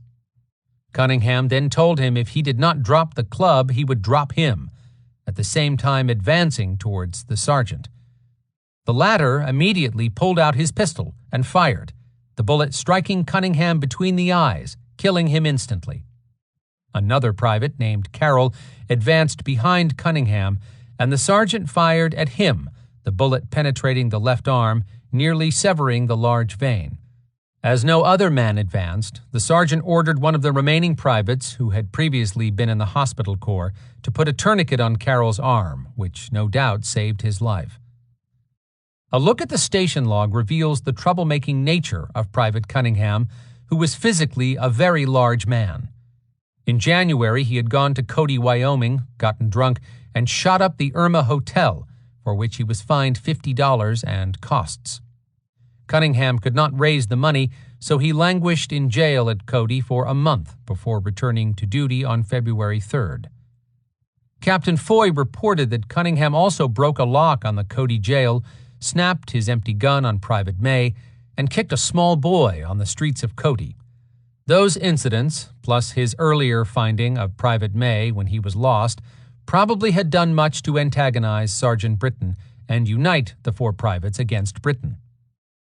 Following the shooting, Cunningham's body was transported east on a sled to Holm Lodge, pulled by soldiers wearing skis, and then to Wapiti, Wyoming, where the wagon road was open to Cody. At Cody, the group was met by other soldiers from Fort Yellowstone, who placed Sergeant Britton and Private Much under arrest. Privates May and Carroll were also later arrested. After a trial at Mammoth Hot Springs, Sergeant Britton was found not guilty of homicide on grounds of self-defense. Carroll received 3 years' imprisonment for mutiny, and Privates Much and May received 2 years each. Cunningham, of course, was dead. A self-defense shooting at Gardner in 1914 involved longtime resident George Mack, the father of Otho Mack, who became Gardner's barber for much of the 20th century. George Mack, age 59 when the incident occurred, owned a saloon which was partially inside Yellowstone Park. On the evening of April 27, 1914, Mack was tending his bar when another Gardner resident, Charles Huntsman, 22, got drunk and picked a fight. Huntsman was heard to say, "I'm going to get that long-whiskered fellow," meaning Mack, and he continued to drink heavily. At one point, Huntsman, who outweighed Mack by over 50 pounds, knocked him to the floor and then threw him through a window. Mack pulled his gun and shot Huntsman in the right temple.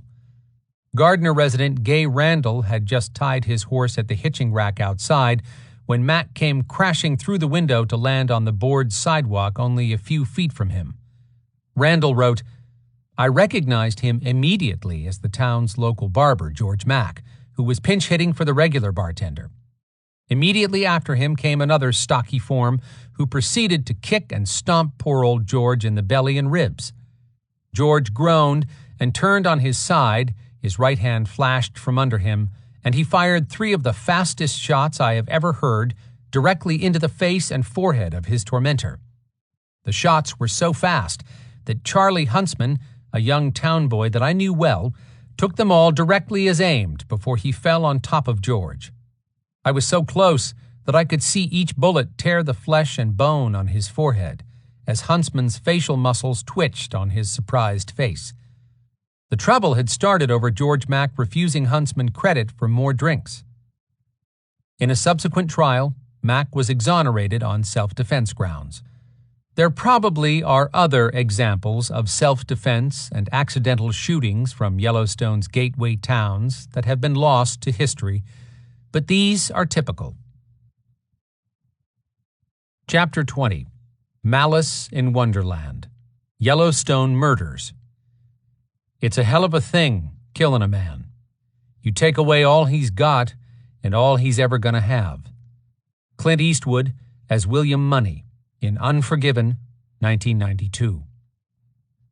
William Money, in the movie Unforgiven, exemplified a character who was closer to real life than most Hollywood representations. a man who was a mixture rather than strictly good or bad. Most of the murder incidents that occurred in and around Yellowstone National Park contained similar characters and elements, ones with shades of gray rather than all black or white. Only 8 murders are known to have happened inside Yellowstone National Park, but at least 13 others occurred nearby in the towns of Cook City, Gardner, Aldridge, Jardine, and Hoare, Montana. It is not surprising that the first known murder in the Yellowstone region happened in its oldest town. Cook City, Montana, is the only town in the Yellowstone area that has any claim to being older than Yellowstone National Park itself. The town was founded in the summer of 1870 when Adam Horn Miller, James Gowerly, A. Bart Henderson, and Ed Hibbard made the gold discovery that became the town. For the first couple of years, Cook City had very few residents, but if one wishes to consider 4 men with picks and shovels a town, then Cook City is indeed older than Yellowstone Park. On Tuesday, July 10, 1883, Frank Young shot Dan McCarthy at Cook City in the central camp of Clark's Fork Mining District, and, as often happens, the incident involved alcohol. The Livingston Enterprise reported the story 6 days later from the coroner's inquest, and it went like this. Frank Young had been drinking and was lying on McGonagall's bed in a tent complaining that his pocketbook, containing $4, was missing. Meanwhile, Alex McKenzie was sitting in his nearby tent when he noticed that Dan McCarthy and another man were standing outside next to a wagon. McKenzie stated that McGonagall came out of his own tent and told them that the one who had Young's money had better give it to him. McKenzie denied having the money. McCarthy then entered McGonagall's tent, and McKenzie heard someone say, "Give me that $4, and heard McCarthy say, "I will give it to him when he gets sober." McCarthy then came into my tent, said McKenzie, and showed me the $4 in silver and a key to a faucet. He said he found them on the floor in the other tent, and he would be a pretty son of a bitch of a fool if he did not put them in his pocket. He said the $4 belonged to the man that was in the other tent, drunk, and that I, McCarthy, would give it back when he got sober. McCarthy then said to McKenzie, "He has gone for a gun. Have you got one?"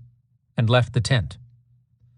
About 5 minutes later, McKenzie heard a horse come up close to the door of the tent and heard someone shout, "Stop!" and then the sound of a rifle shot. Excited, McKenzie left the tent to encounter Frank Young with McGonagall and heard Young exclaim, "I have shot the son of a bitch. For $4 he cannot rob me in daylight." Young hung the Sharps rifle on his horse, walked to McCarthy's still body, and took back the $4. It was all straightforward enough, but subsequent events got complicated because Frank Young had some powerful friends and because territorial lawyers got the case shifted into federal court. Frank Young was sentenced initially to prison by the U.S. District Court, but was subsequently sentenced to be hanged at Bozeman on December 27th. Suffering sleepless nights in jail, Young was encouraged when his influential relative, F. Beresford, showed up from St. Paul to help him. As late as December 20th, newspapers were reporting Young's hanging still scheduled. Territorial Governor John Crosby refused clemency, but on December 21st, the Helena Independent reported that President Chester A. Arthur had overruled Crosby and granted Young a 60-day reprieve to appeal to the Montana Supreme Court. The appeal failed, and Young's execution was rescheduled for February 27, 1884. Meanwhile, Young's cellmate, John A. Clark, was hanged in January for a separate murder. That hanging must have given Frank Young a few more sleepless nights. Beresford's efforts on Young's behalf ultimately paid off. Territorial law was known to be primitive, and it was not trusted by everyone. In November of 1884, President Arthur commuted Frank Young's sentence to life imprisonment for the murder that he had committed a year and 4 months earlier. So ended that Cook City case.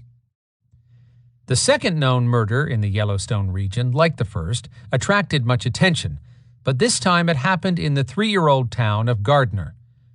On Monday afternoon, August 20th, 1883, at about 4 p.m., George Weber, known to the locals as the Crazy Dutchman or Mad Dutchman, got into an argument with John Zoeterwern, age about 26, at Mammoth's National Hotel.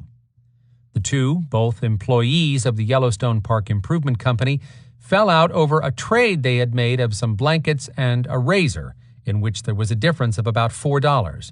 Weber accused Zoeterwern of stealing the razor from him and refused to give up the blankets. The quarrel was renewed in front of Charlie's Beer Hall in Gardner. Words were exchanged, then fists, and then Zoeterwern beat Weber over the head with a rock. Weber responded by pulling out his revolver and shooting Zoeterwern in the left breast. Weber then sat on a nearby rock, watched Zoeterwern die, and fled to the Yellowstone River. Weber was a shady character who had been a member of a gang at Miles City. It was at first believed that he drowned crossing the river, but friends correctly thought that he had escaped. In fact, Weber had sneaked along the river into the park. Two professional hunters, Bill Germain and George W. Grow, were camped in the park when they met a man at Willow Park walking rapidly. Thinking it a strange place for someone to be afoot, they made inquiries as to his condition. He replied that he had lost a horse but declined offers of assistance. Later that morning, the three, now traveling together, met a soldier who told them of the murder at Gardner, and who also listened to the walking man's story that he was looking for his horse. The soldier offered assistance, and again the man on foot declined it. Germain and Grow became convinced that the man they were traveling with was the culprit. Apparently alarmed, the man lost them at a curve in the road by ducking into the forest. So the two men continued toward the geyser basins, determined to catch the solitary walker. They made camp, hastily cooked supper, put out their fire, and waited secretly in the darkness.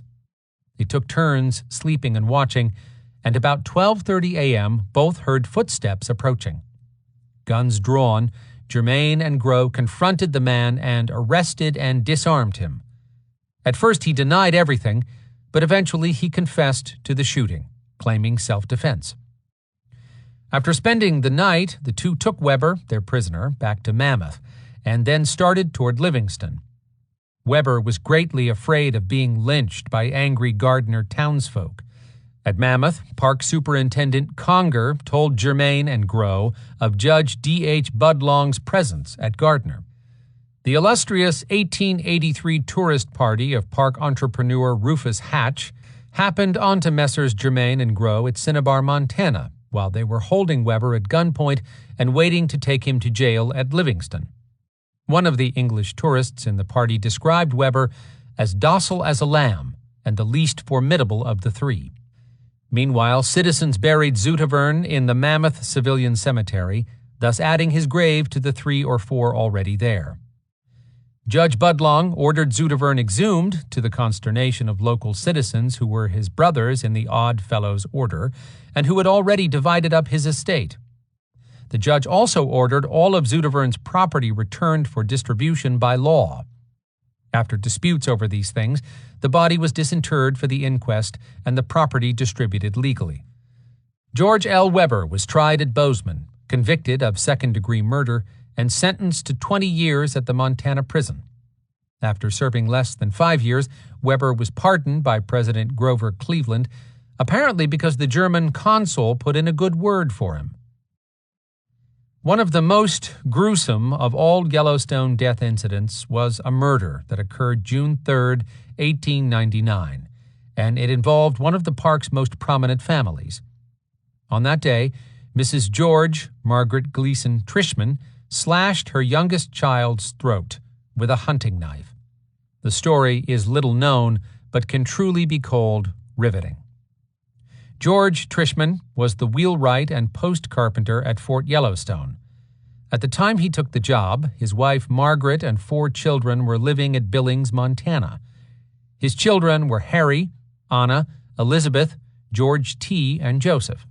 Margaret had not been well, mentally. One day during the late winter or early spring, she went to a cowshed behind the family's Billings home with a large butcher knife and attempted to cut her own jugular vein. inflicting a ghastly wound in her throat. Upon regaining consciousness, Mrs. Trishman claimed that she had been assaulted by a strange man, but authorities doubted her story and, in fact, proved it false. As a result, she was committed to the Montana Mental Hospital at Warm Springs. A few months later, asylum physicians announced that Mrs. Trishman had recovered. Elated at the prospect of having his family reunited, George Trishman traveled to Warm Springs on May 28, 1899, to pick up his wife. He had decided to move the family from Billings to Fort Yellowstone, so his children were placed on the train to Livingston. The family met in Livingston, and on Tuesday, May 30th, they all rode the train to Cinnabar.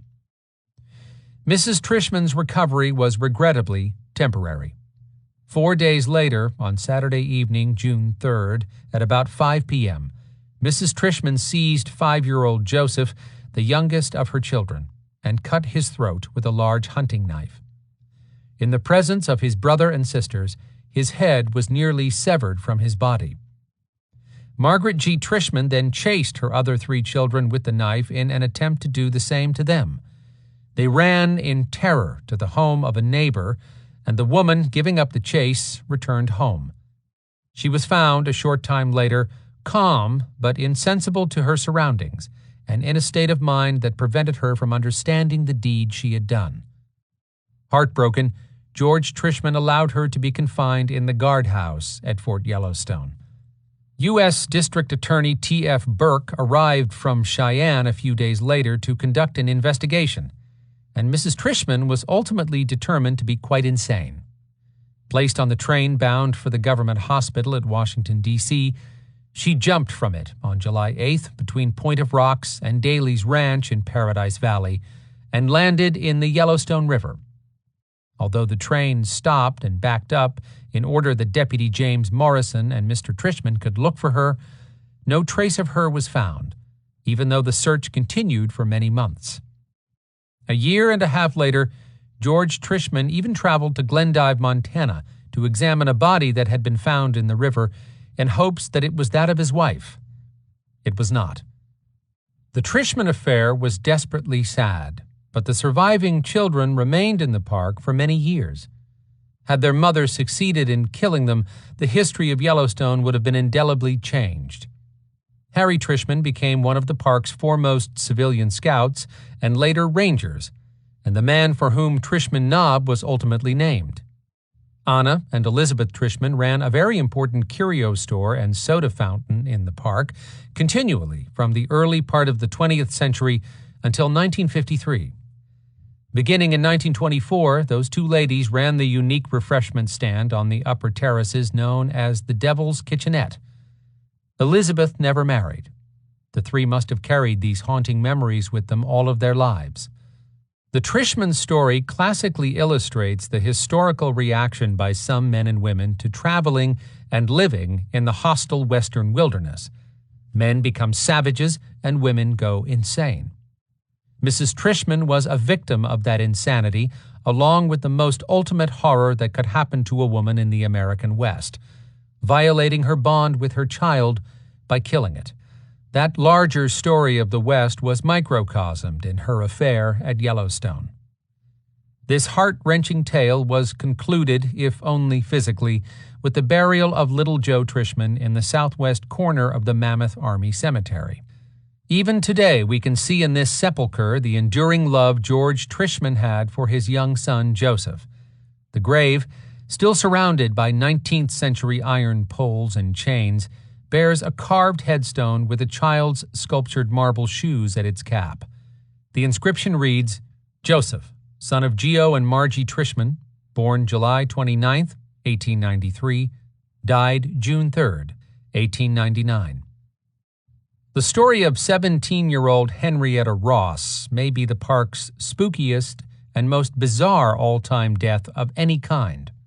Was it a freezing, hypothermia, a drowning, a death from alcohol and prescription drugs, or a murder? We will probably never know definitively. But the FBI thought it a murder, even if they lacked the evidence to prove it, so I have placed it in this chapter with murders. On August 24, 1947, at around 10:30 p.m. at night, 4 men, park visitors from Oregon heading to Old Faithful to find a place to stay, were driving along the west side of West Thumb of Yellowstone Lake. The driver, Edward M. Callahan, 34, stated later that a young lady moved into my headlights and waved for me to stop. Appearing in front of him was a wet, bedraggled young brunette woman with striking blue eyes. She said she had been thrown in the lake, wrote Callahan, and was very cold, and could we please take her and warm her up. The woman was dripping wet, suffering from chills, incoherent, and appeared very drunk. During the trip to Old Faithful, she talked a great deal, some of it incoherently, telling the men that her name was Henrietta Ross, that she was a former carnival employee who had worked in carnivals in Texas, California, Oregon, and Washington, and that she was 17 years old. She gave no home address in reply to their questions, and repeated that she just wanted to get warm and dry. She begged them not to turn her over to the police. She said she had done nothing wrong, but had lost her money and billfold, and was afraid she would be detained because of that fact. Edward Callahan continued, "She said she would be all right as soon as she was warmed up. She seemed to be drunk and jabbered almost all the way to the inn. All I could gather from the conversation was the fact that her name was Henrietta Ross, and she had lived in Texas and had been married there. She had been traveling with a carnival called West Shows and lived with a man and his wife by the name of Cash, and had traveled from California to Yellowstone with them in a 2-room trailer drawn by a green Pontiac sedan. She had had an argument with them, and they threw her in the lake. Another time she said she had jumped in and tried to commit suicide. She had also said this man Cash was taking his wife to Georgia and then was going to marry her, Henrietta. The girl seemed to be very drunk and unable to talk too steadily. The 4 men drove her to Old Faithful Inn, where she obtained a towel to dry her hair, and then they went to Old Faithful Lodge, rented a double cabin for all of them, with her in one side and them in the other, and lit a fire so that she could dry off. It was a cold night, said Brother John Callahan. They watched as she stood by the stove until she was quite dry, and then got into bed, giving them instructions to please wake her up in the morning. At this point she was still quite drunk, wrote passenger Vern Lefave. John Callahan stated, "At this time in the cabin's light we could see her clearly for the first time. To me she appeared drunk. Her hair was disheveled, and she was a sad sight." Both John and Lefave remembered her emphasizing that she drank only wine and gin. When the 4 men knocked on her door at 7 a.m. the following morning, they found her in a coma, so they took her immediately to Old Faithful Ranger Station. Rangers then transported her to the Mammoth Hospital, where she remained in the coma for 3 days until she died on August 28th. Dr. Clemen at Mammoth stated that the cause of her death was unknown. Officials from several jurisdictions scratched their heads over this case for months. Rangers turned it over to the FBI to determine whether the woman had been the victim of foul play. Newspaper coverage resulted in the park receiving many letters from relatives of missing children who were asking if Henrietta could be their relative. On August 29th, FBI agents took the girl's body to Cody, Wyoming, where a county autopsy was ordered and a coroner's jury was impaneled to hold an inquest. Dr. E.C. Ridgway's initial autopsy could not determine a cause of death. He believed that bronchial pneumonia had set in, possibly from exposure or hypothermia, and he thought that the traces of barbiturates he found were not enough to cause death by themselves. Buried at Cody on September 6th in Riverside Cemetery, Henrietta Ross remained unidentified. On September 18th, Park County stated that the case was closed, with the girl still unidentified, but could be reopened if the FBI uncovered anything else. Months later, the FBI came through, discovering that Henrietta Ross was actually Henrietta Ross Bailey, her maiden name from Texas, which was ultimately placed on her grave marker at Cody, and that her story was desperately sad. Eventually, the coroner's jury labeled her cause of death as excessive use of sleeping powders, exposure, and drink. The FBI labeled her file as a crime on government reservation, murder. So it appears that they believed it a murder, but apparently could not marshal enough evidence to prosecute the perpetrators because the exposure death was colored by sleeping pills and drink. And they found that there was much more to the story. Henrietta Ross Bailey was born in Louisiana on December 1, 1926. Thus, her age was 20, not 17. And she was apparently raised in Houston, Texas. Her parents were deceased, and an uncle was her legal guardian. Suffering at age 16 from some kind of mental illness, she spent nearly 4 years being treated in the state hospital at Abilene, Texas. Released in the summer of 1947, Henrietta married someone in Texas, but left him there to travel with carnival shows, eventually landing in West Coast shows of California. Various interviewees from the shows described her as a tramp who dated various men in the towns where the carnival played, and they alleged that she had contracted a venereal disease and also had been subjected to an abortion. The nurse assigned to Henrietta's care following her release engaged a Dr. James of Chicago to prescribe phenobarbital for her, apparently for epileptic seizures and anxiety, and Henrietta carried those pills with her to Yellowstone. The carnival went to Oregon, and there she met Rex Abbott Cash and his common-law wife, Wanda Jean Parker. Henrietta developed a crush on Cash and ended up traveling with the couple on an auto trip with the intended destinations of Kansas City and eventually Georgia. But first, they drove into Yellowstone Park, entrance not specified. Cash and Parker later denied separately and jointly any foul play with reference to the victim, but admitted that she had been traveling with them. On the night in question, said the Cashes, they parked off the road just east of West Thumb at about 7:30 p.m. to prepare dinner. The interviewing FBI agent stated, "An argument ensued which was not unusual in that Wanda Parker was somewhat miffed at the attentions of Rex Cash to the victim.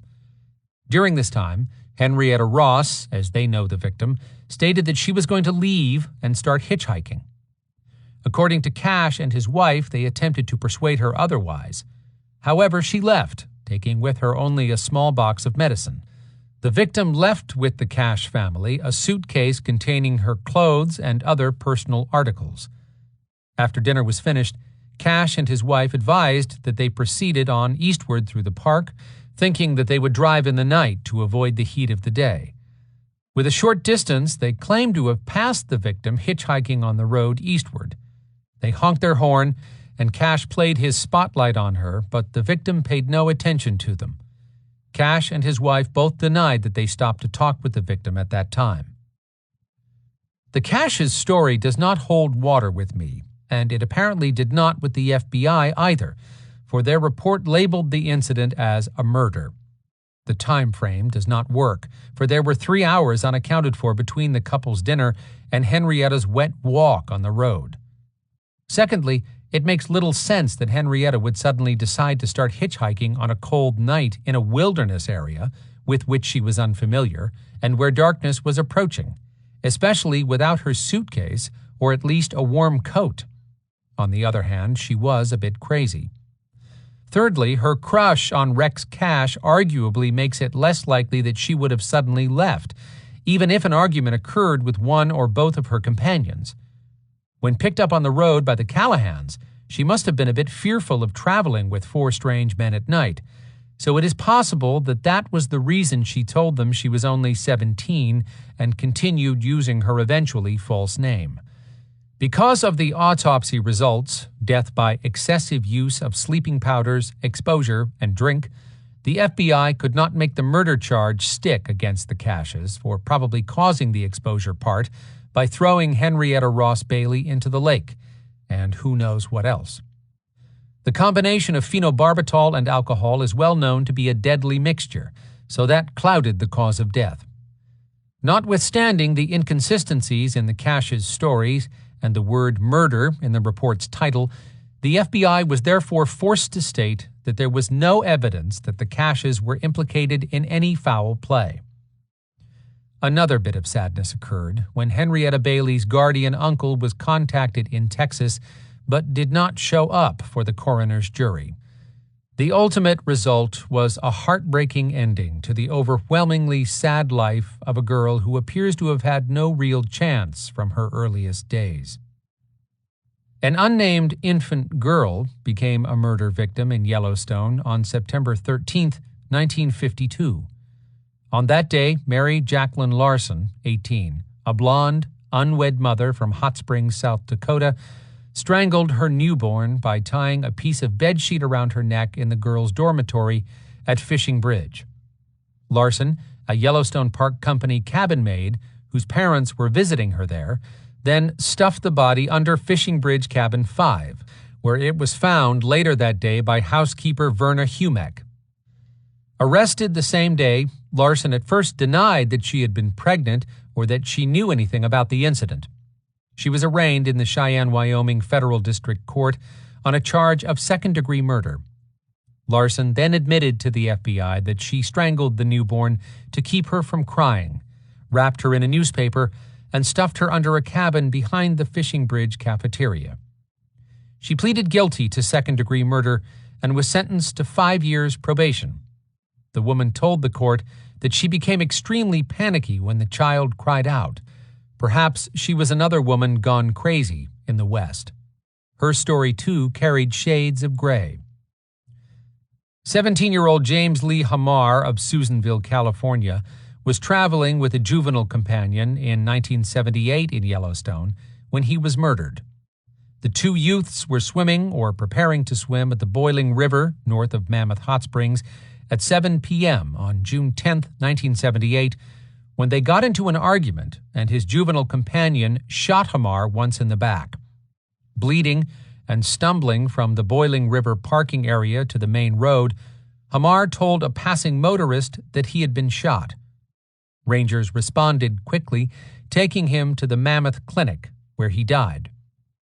The 17-year-old runaway, also from California, was charged with the murder at Cheyenne, Wyoming. He was captured by police at Norris Geyser Basin after wrecking a car. He pleaded guilty to involuntary manslaughter under the Juvenile Delinquency Act and was confined for 3 years in Wyoming. A more recent murder in Yellowstone took place in 1985 at Old Faithful. In the early morning hours of September 6, 1985, Michael Lane Nicholson, 19, of Livingston, Montana, and Randy Dean Reddog, 22, of Wolf Point, Montana, were partying together at Old Faithful. The two were seen together by witnesses between 2 a.m. and 2:45 a.m. Nicholson was overheard to say that he and Reddog were going up to Observation Point.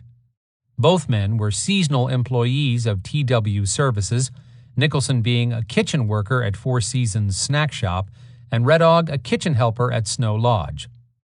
It is strange that the two would have been partying at that time in very cold weather. Tour guide Leslie Quinn remembers that on that particular early morning, the temperature at Old Faithful dropped to 6 below zero. That afternoon, a park visitor at Observation Point was startled to find Randy Reddog's body near the trail to the point. He had been bludgeoned to death with a blunt object. An autopsy indicated he died of massive brain injuries and skull fractures. In this affair, after a fashion, Euripides had again been proven correct in his assertion that men must fight. Nicholson was a hard case. At the time of the murder, he was on probation from Gallatin County, Montana, for felony theft and had been detained once by park rangers in an unrelated incident. He was charged with the murder and also with a September 7th burglary of a grocery store in Livingston. In searches of his room, officers found his blood-stained shoes as well as items linking him with the Livingston burglary. Arraigned on October 8th in Cheyenne, Wyoming, on murder charges, Nicholson initially pleaded not guilty, and his trial date was set for February 10, 1985. He was convicted and sent to prison. If the Nicholson incident was straightforward, the Baker-Schlosser affair was not. one of the Yellowstone region's most macabre, memorable, and grisly murder incidents, it just missed happening inside the park in 1970 because all park campgrounds were full that night.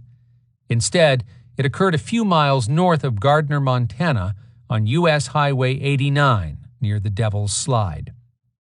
On the afternoon of July 10, 1970, James Michael Schlosser, 22, a Montana welfare worker from Roundup, Montana, picked up two hitchhikers, probably just east of Livingston. Unbeknownst to Schlosser, the hitchhikers were ne'er-do-wells Stanley Dean Baker from Story, Wyoming, and Harry Allen Stroop of Sheridan. Baker, who called himself Jesus, would later admit to cannibalism, Satanism, and other occult practices. He was high on LSD at the time, although Schlosser did not know it, but even without drugs, Baker would later admit that I haven't been the same since suffering an electrical accident at age 17. Stroop seemed only along for the ride. The three headed toward the park north entrance, intending to camp in Yellowstone, but Gate Ranger Adolph Peterson told them all campgrounds were full. Had this not occurred, the murder of Schlosser would probably have happened at Mammoth Campground or another park campground. So the three headed back north to find a campsite outside of Gardner. Schlosser was known as a quiet, kind individual who would go to lengths to help others out. On this night, he and Baker camped about 4 miles north of Gardner across the Yellowstone River from Devil's Slide. While Schlosser slept in his sleeping bag, Baker shot him twice in the head with a .22 pistol, and then dragged the body to the river, where he cut it into 6 parts with a 12-inch sheath knife. He cut off several fingers and beheaded and otherwise dismembered the corpse, and then cut out the heart and ate it. Scattering some parts and throwing the rest in the river, Baker took Schlosser's car and drove north. Stroop and Baker would both later claim that Stroop was not along on this part of the affair, but a jury would not believe them. Baker and Stroop drove west in the car they had stolen from Schlosser, a 1969 gold Opel, through Montana, Idaho, Washington, and Oregon, and then south into California. Near Big Sur, they were involved in a hit-and-run incident and were apprehended by the California Highway Patrol. Baker thereupon blurted out to police officers, "I have a problem. I'm a cannibal." In the pockets of both men, officers found human finger bones. Meanwhile, Gardner fisherman Dick Miller had discovered Schlosser's torso in the Yellowstone River. The torso had no head or arms, the legs had been cut off at the knees, and the heart was missing. There were 27 stab wounds in the chest and abdomen. Alert California police officials hooked up with Montana officials, and Baker and Stroop were extradited to Montana. For 2 months, the Yellowstone area media fairly screamed the bizarre story. In October, Baker pleaded guilty to murder and was sentenced to life in a Montana prison. Stroop received 10 years for manslaughter. Stroop was paroled several years later and returned to Sheridan, Wyoming. Baker came up for parole in 1985, but failed to obtain it until the 1990s. In 1991, he was paroled and moved to Minnesota. But television programs such as A Current Affair reported his moves, and public outcry was so great he dropped out of sight. So went that murder story, but murders occurred in the Yellowstone region quite early, and there are probably more murder stories than just the following 10 that we know. An 1898 murder just north of Yellowstone Park in Aldridge, Montana, involved a woman who was burned to death. John Webster, about 38 years of age, arrived in Aldridge, Montana in 1897. He advertised in a marriage journal called Heart and Hand for a wife, and a Lizzie M. West of Providence, Rhode Island, came to Aldridge to meet her future husband. West, age about 50, took up housekeeping with Webster, who failed in his promise to marry her, instead spending her money and drinking. Violent quarrels began to occur between the two, and eventually each determined to leave the other. Webster's violent tendencies would soon appear, for he was a bad and scary person. On Sunday, April 10, 1898, Another quarrel erupted, and Lizzie declared that she was going to show Webster's true light to the world, or expose his Easter egg, as she put it. Sure enough, she went to a Mrs. Fairgrave's house where Webster was, called out for him, and assaulted him by tearing off his vest and chopping his hat into pieces with an axe, while yelling, "Now go and buy a new hat, you son of a bitch." She then returned home, and Webster continued drinking in several Aldridge saloons. On the following night at about 10:30 p.m., Webster's house was discovered to be on fire. Bar owner Thomas Kane pointed it out to Webster, who responded by looking out, seeing the fire, returning to the bar for a swallow, and remarking that he guessed it would all be all right now.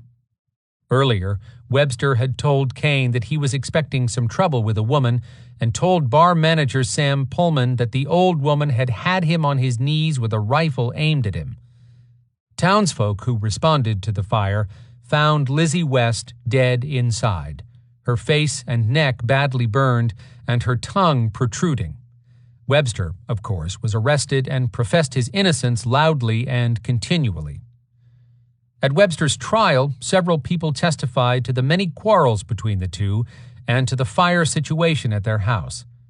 John Bombay Reese stated that he walked past Webster's on the night of the fire, and both heard and saw a quarrel in progress wherein the defendant and his woman were throwing chairs at each other.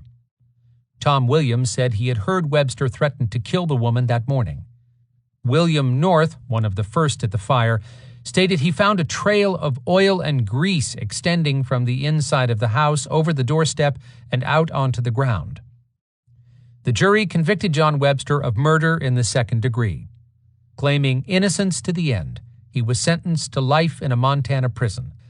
If Lizzie had gone crazy, perhaps Webster had driven her to it. Spookiest of all in this story was the photo of John Webster that Aldridge schoolgirl Mary Parrish, later Mrs. Mary Criswell, had forgotten that she saved in a scrapbook for nearly 70 years. When historian Doris Whithorn pointed the man out to her in the photo, she flashed on his picture as the man she had so feared and disliked during her grade school days in Aldridge, Montana. She remembered that in 1898 he had choked his common-law wife and then set their house on fire to hide the crime. At least 3 murders have occurred just outside of Yellowstone Park, to the north, at Jardine, Montana. An 1885 murder there involved a mining dispute. Frank Canis and Jack Stevenson were both miners above Gardner in the area that would later become Jardine. Canis, about 45 and of German extraction, was part owner in the Homestake mine there. Stevenson was a nearby neighbor, and the two were using the same arostra in the gulch to crush ore from their respective claims. One day, Canis accused Stevenson of taking some of his amalgam out of a gold pan, and a hot dispute arose, which then temporarily cooled. On Sunday, July 5, 1885, Canis was still a little drunk from the Independence Day celebration the day before, and in fact was drinking from a keg he had taken home.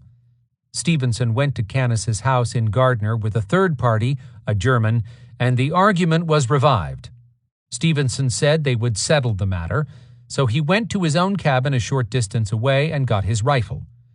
As the Livingston Enterprise reported on July 11, 1885, advancing to within 75 feet or less of Canis's cabin, he called to Frank to come out and come heeled.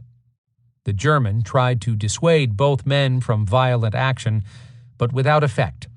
Canis came to the door with a revolver in his left hand and stood on the threshold with his right foot outside. Against the right doorpost on the outside hung a saddle at about the height of Canis's head. Stevenson's station was at the right, so that the saddle obscured him from Canis's view. While the parties to the tragedy were in this relative position, Stevenson fired, and the ball entered Canis's body in the left breast below, but in the immediate vicinity of the heart, and came out behind.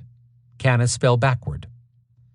Canis died about 20 minutes later, and Stevenson took off, probably into the mountains to the northeast. A notice in the local newspaper 3 weeks later stated that no trace of Stevenson had been found, and that he had probably made good his escape. But law enforcement eventually caught up with him. He was found guilty of manslaughter and sentenced to 5.5 years in Montana Territorial Prison.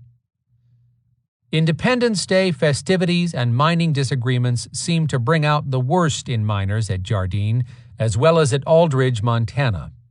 On the night of July 4, 1899, at the newly named town of Jardine, Mark Mickey Terrell walked out of Jarvis's saloon at about midnight with George Jacka and 2 other men. They found George Welcome, Henry Rockinger, and another man fixing up a stand to use in firing rockets in front of Welcome's store. Apparently there had been animosity between the men before, for when Jacka spoke to Welcome, Welcome struck Jacka across the head with a hammer. Jacka began yelling, and Terrell said, "Welcome, don't do that," only to receive a blow in the head as Rockinger pistol-whipped him. Terrell tried to defend himself, but Rockinger shot him twice with a .38. The bullet struck his left side, ranged upward to a lower rib, coursed inward, and lodged in his abdomen. He died 3 days later. From witnesses, it appears George Welcome may have egged on the affair, for he is known to have said to Rockinger, "Shoot the son of a bitch, and what do we pay you to carry a gun for?" At any rate, Rockinger, about 48 years of age, who had earlier been arrested for poaching in Yellowstone Park, was arrested, tried, and convicted of voluntary manslaughter for the shooting of Terrell. Rockinger was sentenced to no more than 10 years in prison. He did his time, or was paroled, and was back in Yellowstone Park working for the U.S. Engineers by 1903. Interestingly, William Brown and Thomas Williams, 2 men who were peripherally involved in this incident, were subsequently convicted of blackmail for trying to extort $1,500 from George Welcome to buy their silence in the Rockinger trial. Disagreements between miners who just plain did not like each other were responsible for another weekend murder at Jardine, this one in 1907. There was bad blood between the company faction there, the supporters of the Kimberly, Montana Mining Company, and another group of men who were opposed to the policies of the company. Tom Lannon, a miner from Butte who had been in Jardine for 7 years, was a member of the former group, and Barney Hanlon, another old-time prospector, was in the latter.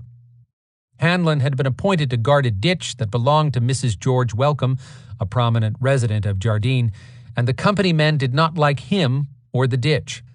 On the night of June 5, 1907, company members dynamited the ditch, and immediately a riot broke out in Mrs. Welcome's saloon between the 2 groups, who shot out the mirrors, broke windows, rifled the cash register, and knocked out bartender Joe Wells with a rock. The following morning, activity began early when members of the company group arrived at Hector McDonald's saloon at 6:30 a.m. All drank heavily until 8 a.m., bolstering their courage and anger with 15 to 20 drinks total. Tom Lannon openly displayed his .32 and .38 caliber revolvers and stated that he would probably need them. Quincy Davison then went over to Welcome's wrecked saloon, the gathering place for the Hanlon faction, where he found Barney Hanlon wearing a large 6-shooter. He heard Hanlon say, "Kid, they had better leave me alone, as I have the goods to do it with." 3 hours later, after much drinking, Hanlon and Lannon ran into each other in the street, in front of the Bear Gulch Hotel, with a bunch of other men, and words about the preceding evening were exchanged. In the presence of others, Lannon called Hanlon to one side, and the 2 walked behind the barber shop and began a heated conversation. Both were intoxicated, and according to one witness, Lannon asked Hanlon to have a drink with him, and Hanlon refused. One of Lannon's faction, Joe Ministo, known as the Dago Kid, then walked up to Lannon and handed him a whipstock about 3 feet long and an inch wide. Witnesses saw Lannon scratching the dirt with the stick, saw him raise it and strike Hanlon, then saw Lannon back away quickly. Hanlon drew his revolver and fired at least 3 times at the fleeing Lannon, who reached the back of the nearby barber shop and tried the door before a bullet hit him.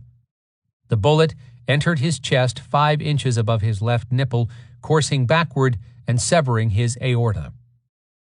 Charles Campbell, the barber, was dressing at 11:35 a.m. when he heard 3 shots, looked out his second-story window, and saw Lannon fall from the steps of his barber shop to the ground. Mrs. G.S. Kirby, the company clerk, who had also seen everything, ran to Lannon and cradled his head on her lap, only to see Hanlon aim his gun at Lannon again. Instead of firing, Hanlon yelled at a man named Quinlan, "You sent that dago after me," and Quinlan ran away. When Hector MacDonald and others ran to the scene, Hanlon yelled at them, "I will shoot you sons of bitches." He stated that if any of Lannon's friends wanted any of it, he would give it to them. Sheriff E.L. Robertson of Gardner went up to Jardine and arrested Hanlon and the 7 men who had torn up Mrs. George Welcome's bar, amid threats by townsfolk to lynch Hanlon. Robertson put them all in the stone jail below today's bridge at Gardner. At Hanlon's trial, it developed that Hanlon had been gunning for Lannon for weeks. He was sentenced to 30 years in prison. Nearby Hanlon Hill probably received its name from this man or his family, and the name may have even originated with this shooting incident, although the history is obscure on that point. Only a month later, during Independence Day festivities at Aldridge, Montana, some 3 miles north of the park north boundary, another killing happened during a free-for-all fight. The identity of the perpetrator appears to have been hidden for all time from the authorities by Aldridge townsfolk. Many of the Austrians employed at the Montana Coal and Coke Company went to Mammoth Hot Springs to celebrate the 4th. When they returned, they found George Zoberts and his wife seated in a buckboard. 6 of the men jumped into the rig and beat him over the head with a club in response to an earlier argument. Sheriff Robertson arrested the 6 men and placed them in the jail at Gardner. Later that evening, Austrian John Flair, newspapers called him John Ferry, was shot after a saloon row at Aldridge. Flair was returning to his home above the Catholic Church over what is known as the Hogback when a bullet struck him in the side. Perhaps he was hit by a stray bullet from the general fusillade of celebration. More likely, he was the victim of mistaken identity. Doris Whithorn interviewed many Aldridge old-timers for her book, Photo History of Aldridge. She says just about anyone who grew up then in Aldridge could tell the story. A big group was drinking at Wyrella's saloon, and there was some trouble between a certain man and the Speck family. The certain man got his gun and laid in wait for one of the Specks to go home along the Hogback. John Flair, by chance, went home that way that night, and Mr. X shot him by mistake. Mr. X was never named by anyone in Aldridge, nor was he prosecuted. When the sheriff arrived, he found that Flair was still alive, and a week later Flair was saying he did not know whether he was accidentally or purposely shot. A month later, they moved Flair to the country poor farm for care, and on October 3rd he died at Aldridge. The identity of Mr. X was never disclosed by Aldridge residents. He and his family continued to live there and in nearby Hoare. Doris Whithorn thought that she had found a photo of his funeral, but later decided the photo she included in her book, Photo History of Aldridge, was the funeral of a miner killed in an electrical accident.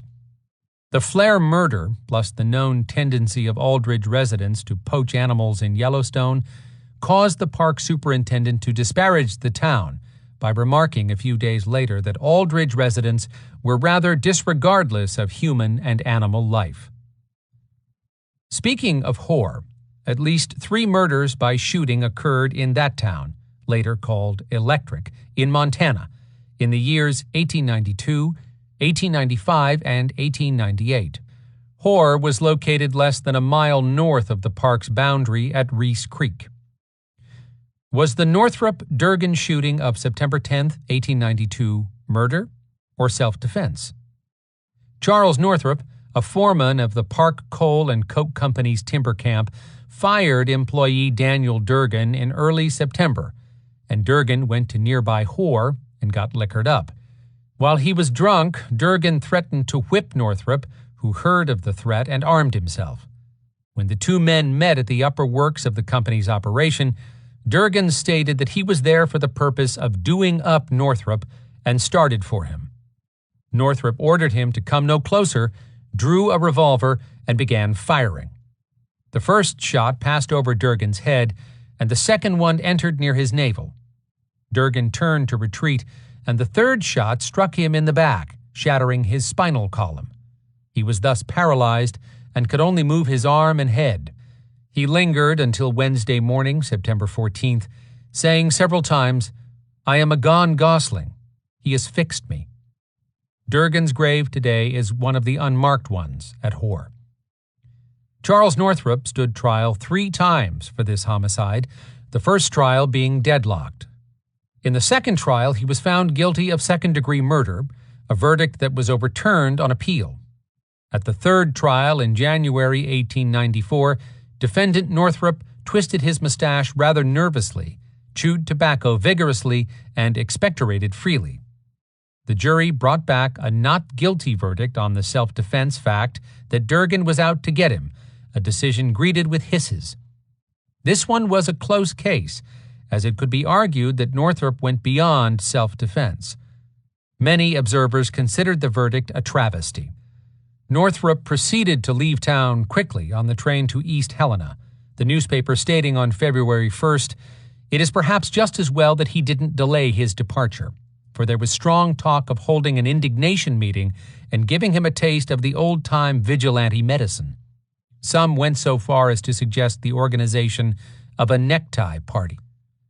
The Tracy Anderson homicide that happened at Hoare in 1895 at the old Somerville lodging house in Tin Town resulted from a fatal Christmas joke.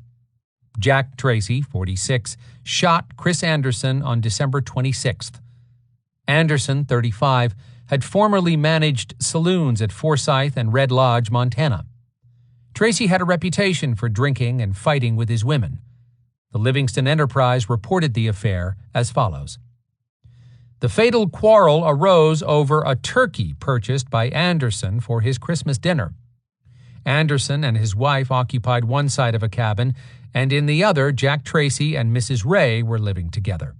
Mrs. Ray proved to be Frances Arnott. The men had been chums and were drinking together a greater portion of the time.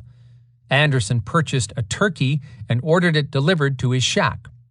The delivery man who went with the turkey found Anderson's door fastened and left the turkey in Tracy's apartment. Tracy and Mrs. Ray conceived the idea of appropriating the turkey and having a Christmas dinner and a joke at Anderson's expense.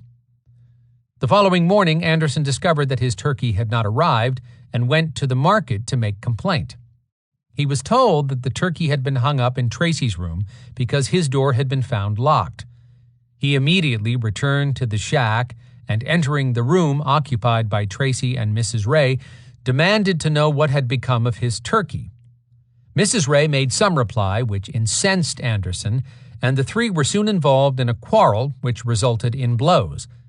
Mrs. Anderson, who was in the adjoining room, which was separated by a door over which boards had been nailed and a curtain hung, was attracted by the disturbance, and pushing aside the curtain, saw her husband in the corner of the room with Tracy pummeling him with his fists and Mrs. Ray striking him with a hatchet. She screamed, and this had the effect to temporarily disconcert the assailants of Anderson, who took advantage of the lull in hostilities to seize a stove poker with which he dealt Tracy a severe blow on the head. Anderson then made his escape and retreated to his own side of the house. He was suffering from a scalp wound inflicted by the hatchet in the hands of Mrs. Ray, and told his wife he would go to the doctor and have his head dressed. She remonstrated with him by telling him he had better wait and have his dinner. He consented to his wife's request and was sitting at the table when Tracy, who had gone to L.H. Van Dyke's house and secured a revolver which he knew was kept at that place, returned, and breaking open the door, which was fastened with a button, began shooting at him. He fired 2 shots, the first taking effect in the groin and the other in the abdomen. Anderson fell to the floor, and Tracy started toward town, when Anderson regained his feet and started for the door, followed by his wife, who urged him to come back.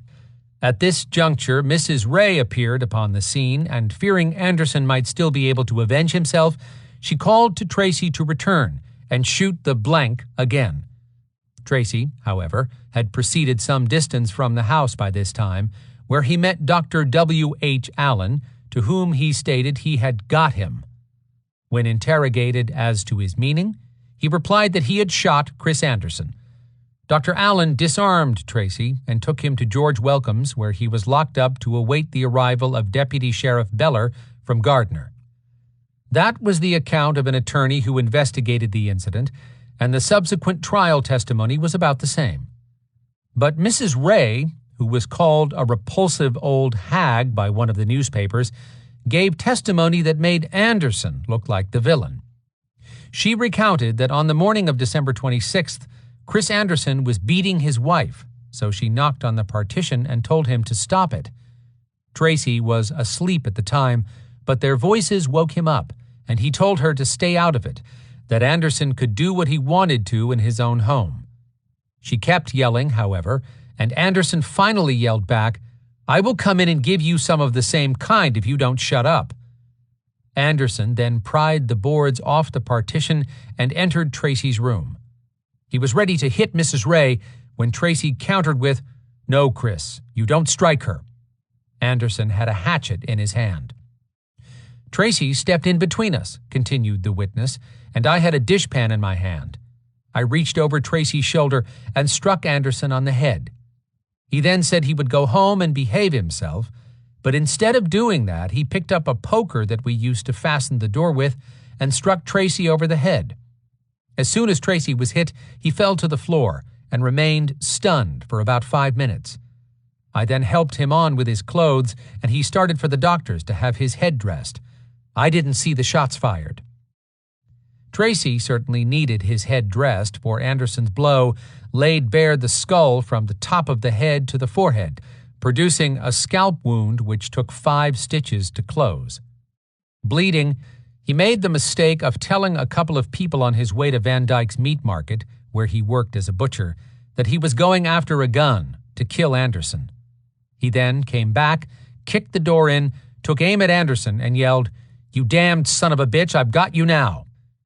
Chris Anderson's dying declaration was admitted at trial, and it said that Tracy struck him first, and then the mistress hit him with a hatchet. Tracy's temporary insanity defense probably helped his case a bit, but a jury found him guilty of voluntary manslaughter. He was sentenced to 10 years at the Montana prison, plus court costs. Mrs. Willard Ray, Frances Arnott, was, according to another local newspaper, also known as Old Ray, and was a woman of very unsavory reputation, so stated by the newspaper at a time when editors cared less about libel lawsuits. In fact, the Anaconda newspaper outrageously proclaimed that, in appearance, she is absolutely repulsive and looks as though she has seen 20 years of sin and shame. After the shooting, she ran out of the house following Jack Tracy and yelling, "Come back and shoot him again, for the son of a bitch ain't dead yet." Mrs. Ray was taken to jail with the intent that she be prosecuted for striking Chris Anderson twice in the head with an axe.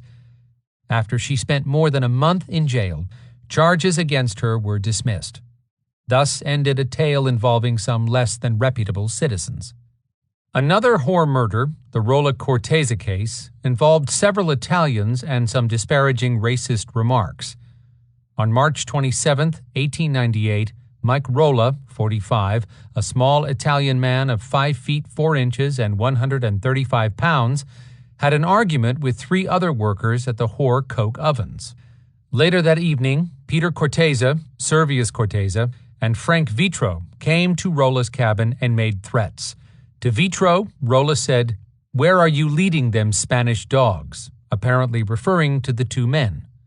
After getting a translation, Peter Cortese drew a razor, and with Servius Cortese got Rolla between them. B. Yearlow, who happened to be nearby, told Peter not to advance or I'd hit him with an axe. When Rolla went for his Winchester, the 3 men ran, Peter yelling, "Brother, run! He went after a rifle." From 140 to 160 feet away, Mike Rolla fired 4 times at the 2 fleeing Cortezas, hitting Servius Corteza with 2 shots just as he reached the railroad tracks at the coke ovens.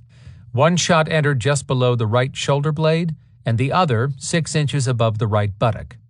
Both bullets traveled upward and exited from the unfortunate Corteza, who yelled something like, "I'm dead," and then died of internal hemorrhaging. Rolla took to the hills, heading for Daly, Montana, some 15 miles to the north. Officers apprehended him there in an abandoned cellar. Frank Vitro claimed Rolla had called them Spanish dogs, which was supposed to be derogatory toward all Italians. Rolla was tried in April 1898, found guilty of second-degree murder, and sentenced to 50 years. A Supreme Court appeal gave him a new trial, which resulted in a guilty verdict of first-degree murder charges. A new trial was again granted, but before that third trial could ensue, Rolla pleaded guilty to second-degree murder and was sentenced to life. He died 7 months later in prison at only about 35 years of age, leaving a wife and 2 children in Italy. His victim left a wife and 2 children at Hoare. A 1903 murder in the Yellowstone region, probably just outside of the park to the north, is one that we are not sure even happened. A short newspaper article that was picked up and run by many newspapers in early June of 1903 read as follows. Hospital steward F.C. Ross of Fort Yellowstone in the National Park went to Chico on a 3-day leave of absence 2 weeks ago and has not returned. As Ross handled considerable money, it is believed he was killed for it and the body thrown into the Yellowstone River. Nothing more is known. A spectacular early murder and suicide in the Yellowstone country involved a quarrel between man and wife in the Absaroka Range of mountains west of Cody, Wyoming, and just east of the park boundary. The story was long forgotten until this author encountered it in newspapers. Aaron Edward Swanson, born about 1856, spent his early life in Illinois and Omaha, Nebraska, but moved to Wyoming on the heels of the founding of the town of Cody in 1895 and 1896, arriving in or about 1895. That he was a new arrival then was attested to by historian Lucille Patrick in her book about Cody's first 20 years, Best Little Town by a Dam Site. His nephew Andrew Larson followed him to Cody a year later to open the town's first meat market. Meanwhile, his uncle Aaron had education enough to get appointed as an area judge. Their prospects seemed bright. A.E. Swanson, age about 40, loved the country and had money, so he bought the Cherry Spring Ranch at the small settlement of Ishawua, Wyoming. That tiny hamlet was near the spot where Ishawua Creek meets the South Fork of the Shoshone River, and according to Wyoming place names, the creek's name was the Shoshone Indian word for lying warm. In this beautiful spot, Swanson was lonely for more than a decade, so he purchased a mail-order bride from St. Louis named Rose Hennessy and married her in mid-May of 1906. Bringing her 5-year-old retarded son and a sister with her, Rose Hennessy entrained to Cody and married A.E. Swanson on the day that she met him. Affairs seemed well enough for many months until Rose Swanson's darker side emerged. Described as an adventuress by the local newspaper, Rose, after 2.5 years of marriage, did something to arouse extreme jealousy in A.E. Swanson.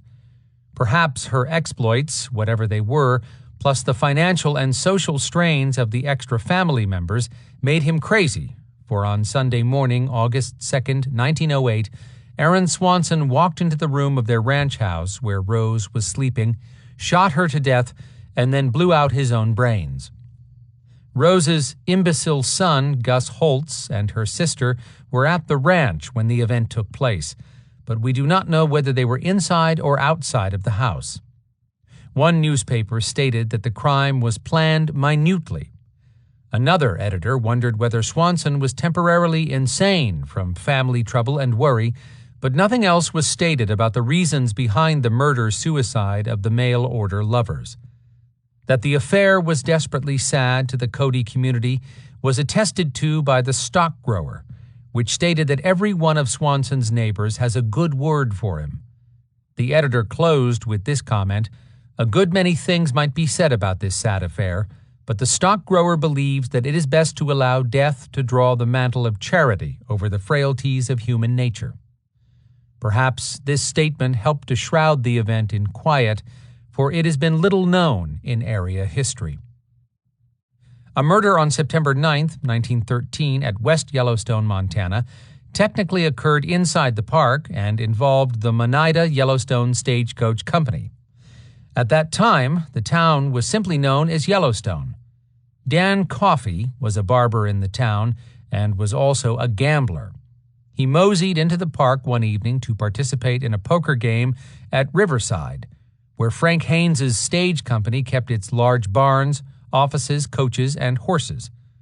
Coffey met up with Doc Long, a veterinarian, Roxy Bartlett, Parley Croft, and probably some others in the blacksmith shop and garage where coaches were worked on.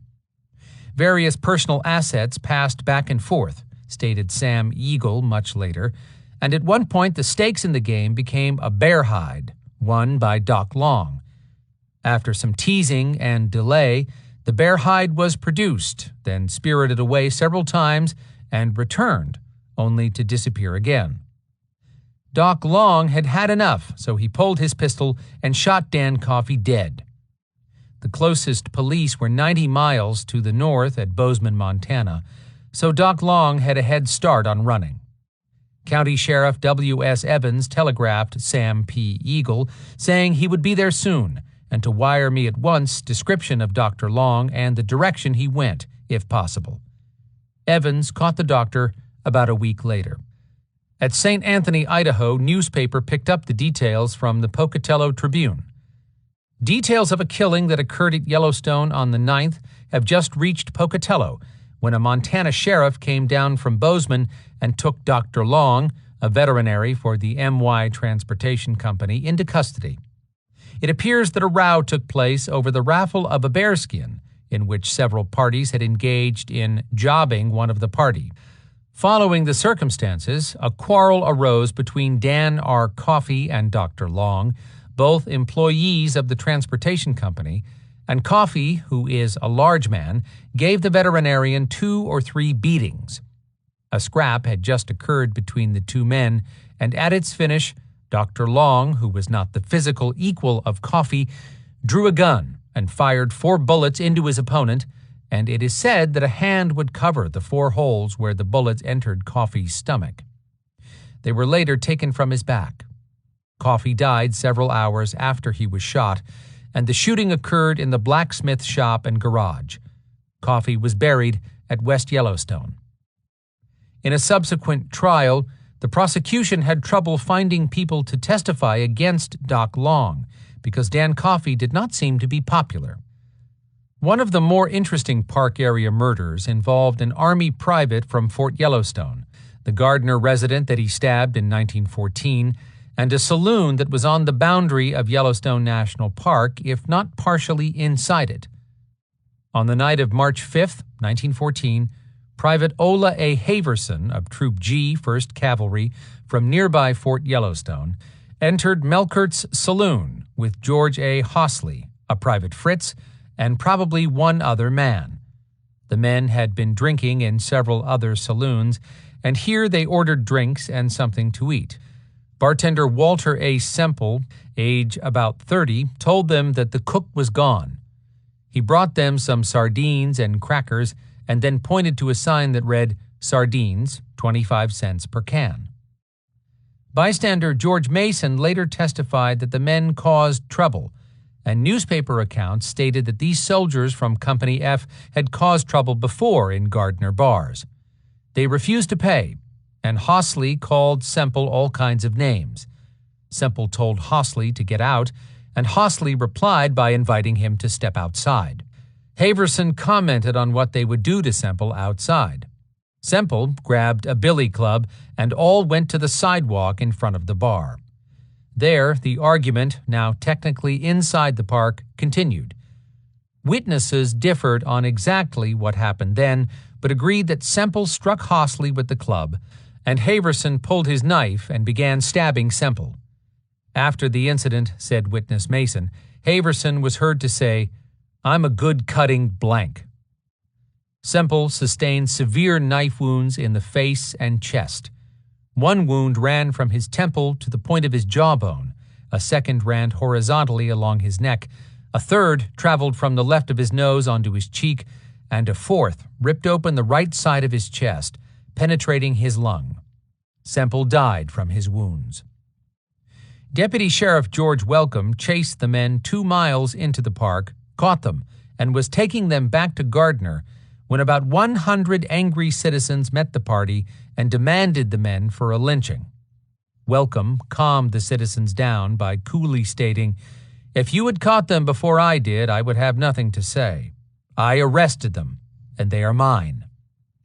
He took the men to the Gardner jail on the Yellowstone River. In May, with Gardner townspeople in attendance, a jury convicted Private Haverson of manslaughter, and a judge sentenced him to 8 years in Montana prison. A 1980 shooting near Gardner, Montana, involved a woman and was deemed a negligent homicide. 2 hunters, Stephen Keyes, 31, and Rodney Schultz, 28, were carrying rifles and looking for black bears on the night of June 26, 1982. In near darkness at Eagle Creek Campground, just north of Gardner, the two saw a yellow tent belonging to Shannon Weatherly, 28, and a male friend. Schultz and Keyes said later they thought the tent was a bear, and Schultz fired into it. His bullet struck Shannon in the head, killing her instantly and terrifying her friend. Schultz and Keyes were arrested. In subsequent trials, they were found guilty, Schultz of negligent homicide and Keyes of the lesser charge of creating a hazard. Strangely, both received only fines and a period of separation from firearms. A later civil suit brought by Shannon Weatherly's mother named the two plus the National Rifle Association. The park's most recent murder occurred on August 11, 1997, at Frog Rock, about 6 miles east of Mammoth, and it was a murder-suicide. The story of Norma Jean Ryman, 69, and her son Ronald Robert Ryman, 48, both of Blackfoot, Idaho, can be characterized as pathetic. Both were eluding law enforcement officials in Valley County for grand theft, and they had been involved in a check fraud scheme in the Pacific Northwest.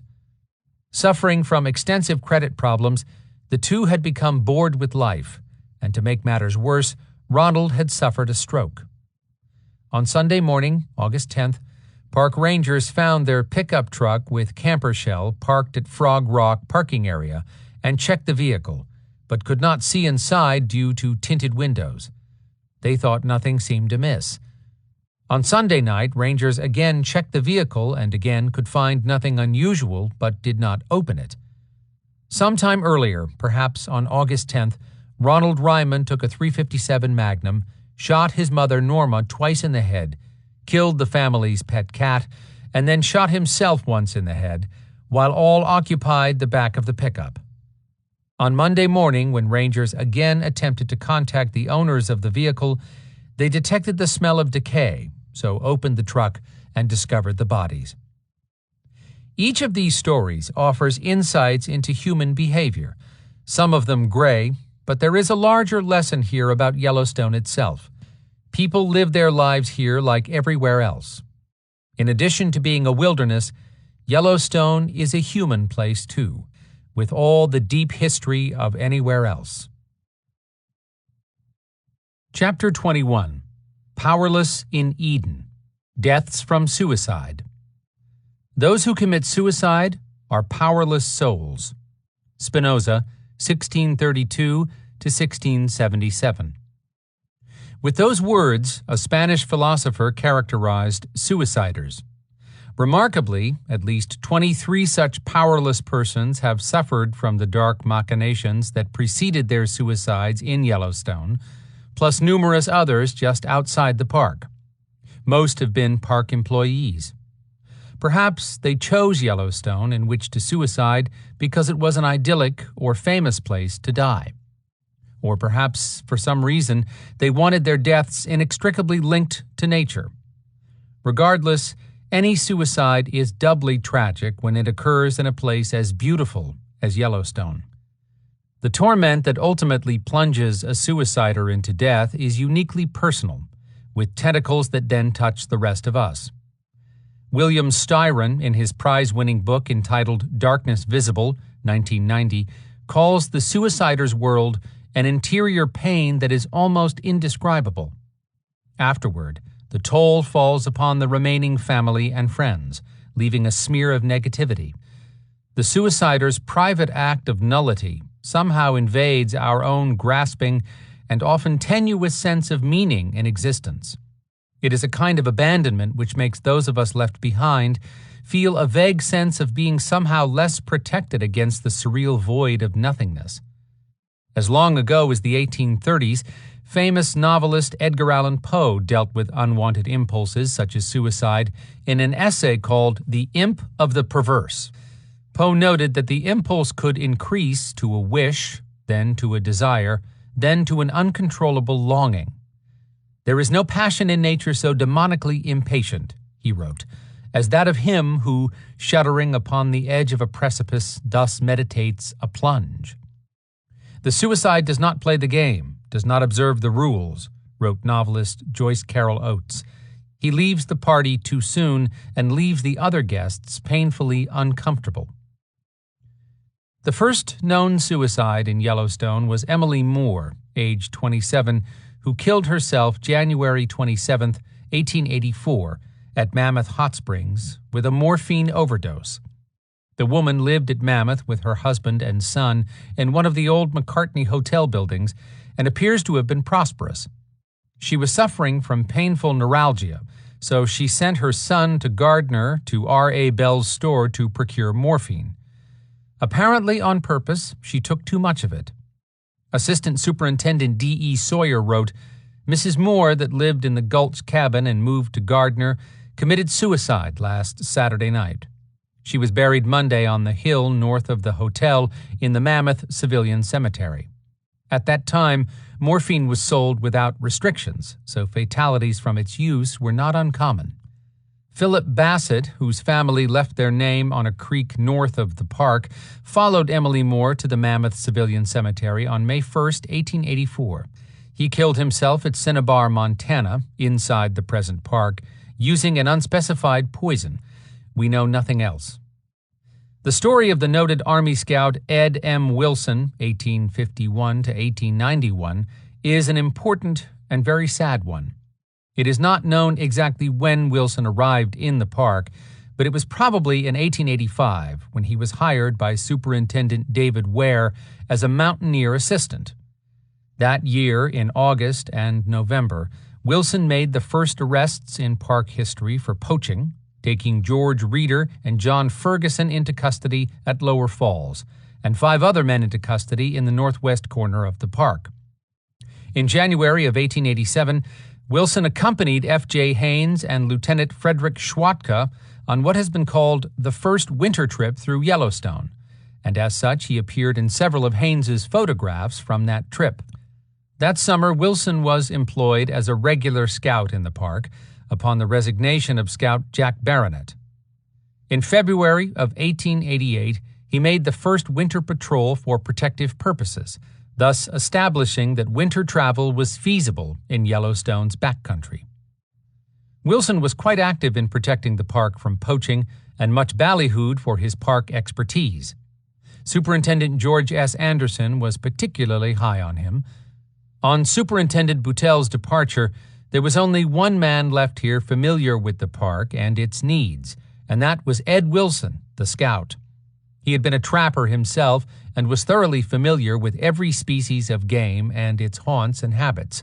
He was brave as Caesar, but feared the mysterious and unseen. He preferred to operate alone by night and in storms. He knew every foot of the park, and knew it better than any other man has yet known it. He knew its enemies and the practical direction of their enmity. He came to me one morning and reported that a man named Van Dyke was trapping beaver near Soda Butte.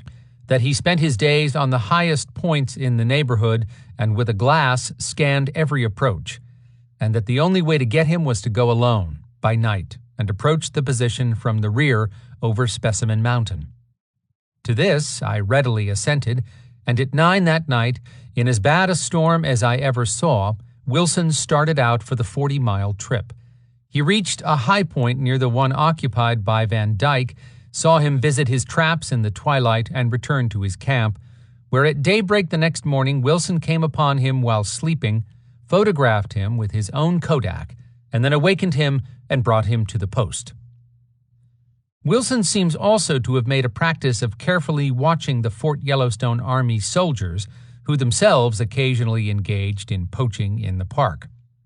From a long letter he wrote on the subject to G.L. Henderson, one has to wonder if these activities so added to his unpopularity in the park among the officers and enlisted men that Wilson was influenced in his decision to commit suicide. Those things may have added to his unpopularity in the park, but the real impetus for his suicide was something else. By 1891, Scout Ed Wilson was in love. He had fallen hard for the youngest daughter of Park Hotel keeper G.L. Henderson. Pictures of Mary Rosetta Henderson make it clear that she was a beautiful young woman. Ed Wilson had watched her mature from age 16 in 1886 to a statuesque beauty at age 20. Mary did not return his attentions. Wilson was an imposing physical character. He was 5 feet 10 inches tall and weighed 200 pounds. One would have thought that his dark blue eyes, dark hair streaked with gray, and dark brown mustache would have made him naturally appealing to any lady. Instead, Ed Wilson, age about 37, the consummate man of the wilderness who had pioneered so many firsts in Yellowstone, walked up a hill above the village of Mammoth Hot Springs on the evening of July 27, 1891, carrying a bottle of morphine. He sat on the hill, pondered his life, and apparently drank the entire bottle. He was missing for nearly a year. Great searches were instituted to find him, and reward posters were circulated, for Wilson was thoroughly missed. The newspapers ran notices of his disappearance, but nothing was heard about why he was missing for 11 months. On June 12, 1892, while she was picking wildflowers, the little daughter of Willis Wyatt found Ed Wilson's clothed skeleton on a hill above Mammoth with the empty morphine bottle lying nearby. It lay about 1 mile due north of the hotel, wrote a newspaperman, in a small clump of quaking asp willows, the head being distant some 50 feet, undoubtedly dragged there by ravenous coyotes. Found with Wilson's skeleton was a package of letters addressed to him. A woman had rendered him powerless. He was buried in Livingston, Montana, probably by the Masons, and only 50 feet northwest of Jack Baronet, whom he replaced as scout. At nearly this same time, Mary Henderson married Henry Clammer, an employee of her father's who a few years later would establish the lower store at Old Faithful. Ed Wilson's story is hugely intriguing, and I earnestly wish we knew more. On the back of his photograph in the Yellowstone Park photo archives, someone has handwritten a note that he killed himself over Mary Henderson. Another clothed skeleton was found August 21, 1900, near the Gardner Cemetery on Tinker's Hill, a location inside the park. The cemetery had been without burials for long periods, so it was, and still is, not unusual for time to go by with no one visiting the site. On May 3, 1900, Frank Pepper, age about 30, a stage driver who drove the Cinnabar Jardine route for A.T. French, drove his team back to Cinnabar, walked around town giving away everything he had, purchased a gun from Hall's store, told others he was going to quit his job, went to the Gardner Cemetery, and shot himself in the head. The cemetery, even today, is somewhat remote, so no one found Pepper for nearly 4 months. In late August, a tourist at the cemetery came across the skeleton of a man with the flesh almost totally rotted off his bones, with a ghastly gaping hole in his head and a six-shooter lying by his side, telling the story of his death in words most unmistakable and terrible in their import. Pepper had disappeared from Cinnabar on May 3rd and was talked about for some time after that. He was probably buried in the Gardner Cemetery and likely is in one of the unmarked graves today.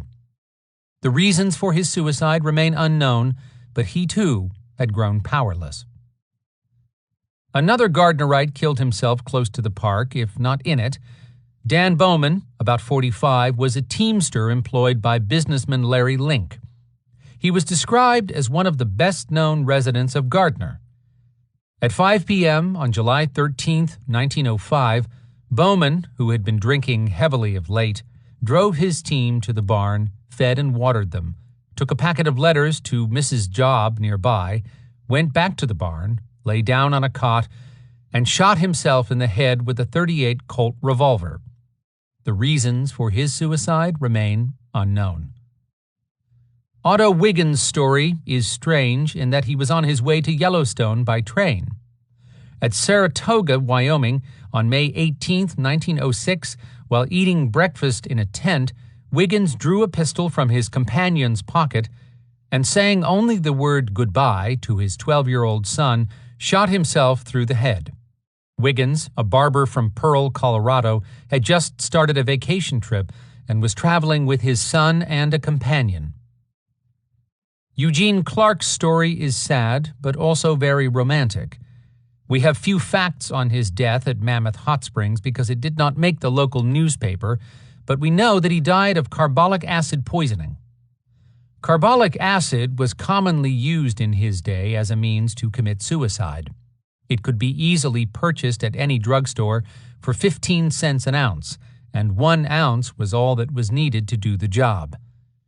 Eugene W. Clark, an assistant electrical engineer in the park, apparently killed himself on November 9, 1906. Perhaps he was despondent over the death of his infant daughter, Sarah, who had died at Fort Yellowstone on October 26, 1905. At any rate, both were buried in the Mammoth Army Cemetery. We know nothing more about their deaths. The affair, however, was not to come to a complete close until 51 years later. On May 8, 1957, Jeanette Clark, age 73, died in San Francisco, California. Her will directed that she be buried beside her husband and daughter in the Army Cemetery at Mammoth. She had apparently never remarried. The romantic sorrow of this story is immediately touching and at the same time mysterious. What must Jeanette Clark have felt at the time of the deaths of her husband and daughter, and indeed for the rest of her life? Why did she not remarry? What were the circumstances of her departure from the park, and when did it occur? The questions are Poe-like in their melancholy. Jeanette Clark was buried at Mammoth on May 15, 1957, her interment becoming the first burial there in 33 years and the Fort Yellowstone Cemetery's last. As one might imagine, despondency was the usual reason for suicides in the park, and interestingly, most suicides have been park employees. So it was with James P. Jackson, 39, of Lewistown, Montana, a Yellowstone Park Camp Company employee who slashed his own throat with a razor from ear to ear and bled to death at the long-raised Mammoth Lodge sometime between April 30th and May 3rd, 1927. So it was also with Frederick Alfred Olson, 60, a carpenter for Yellowstone Park Company, who hanged himself in room 225 of the Gardner bunkhouse on March 2, 1951, and apparently with a soldier at Fort Yellowstone, a private with Troop F, 1st Cavalry, who shot himself in the head with his Army .38 revolver on October 11, 1911, at 2 a.m. while drunk. The soldier from Ohio was a close friend of prominent Gardnerite Jerry Melloy and had only recently come to the post. The man's name was not picked up by local newspapers, but he was Private Herman F. Felix. An Army board determined that Felix was a good soldier of ordinarily quiet, well-disposed, and cheerful demeanor, but addicted to drink, that he was sometimes obsessed with the idea that he might kill himself when drunk. Further, that he had upon several occasions expressed a purpose or idea of killing himself.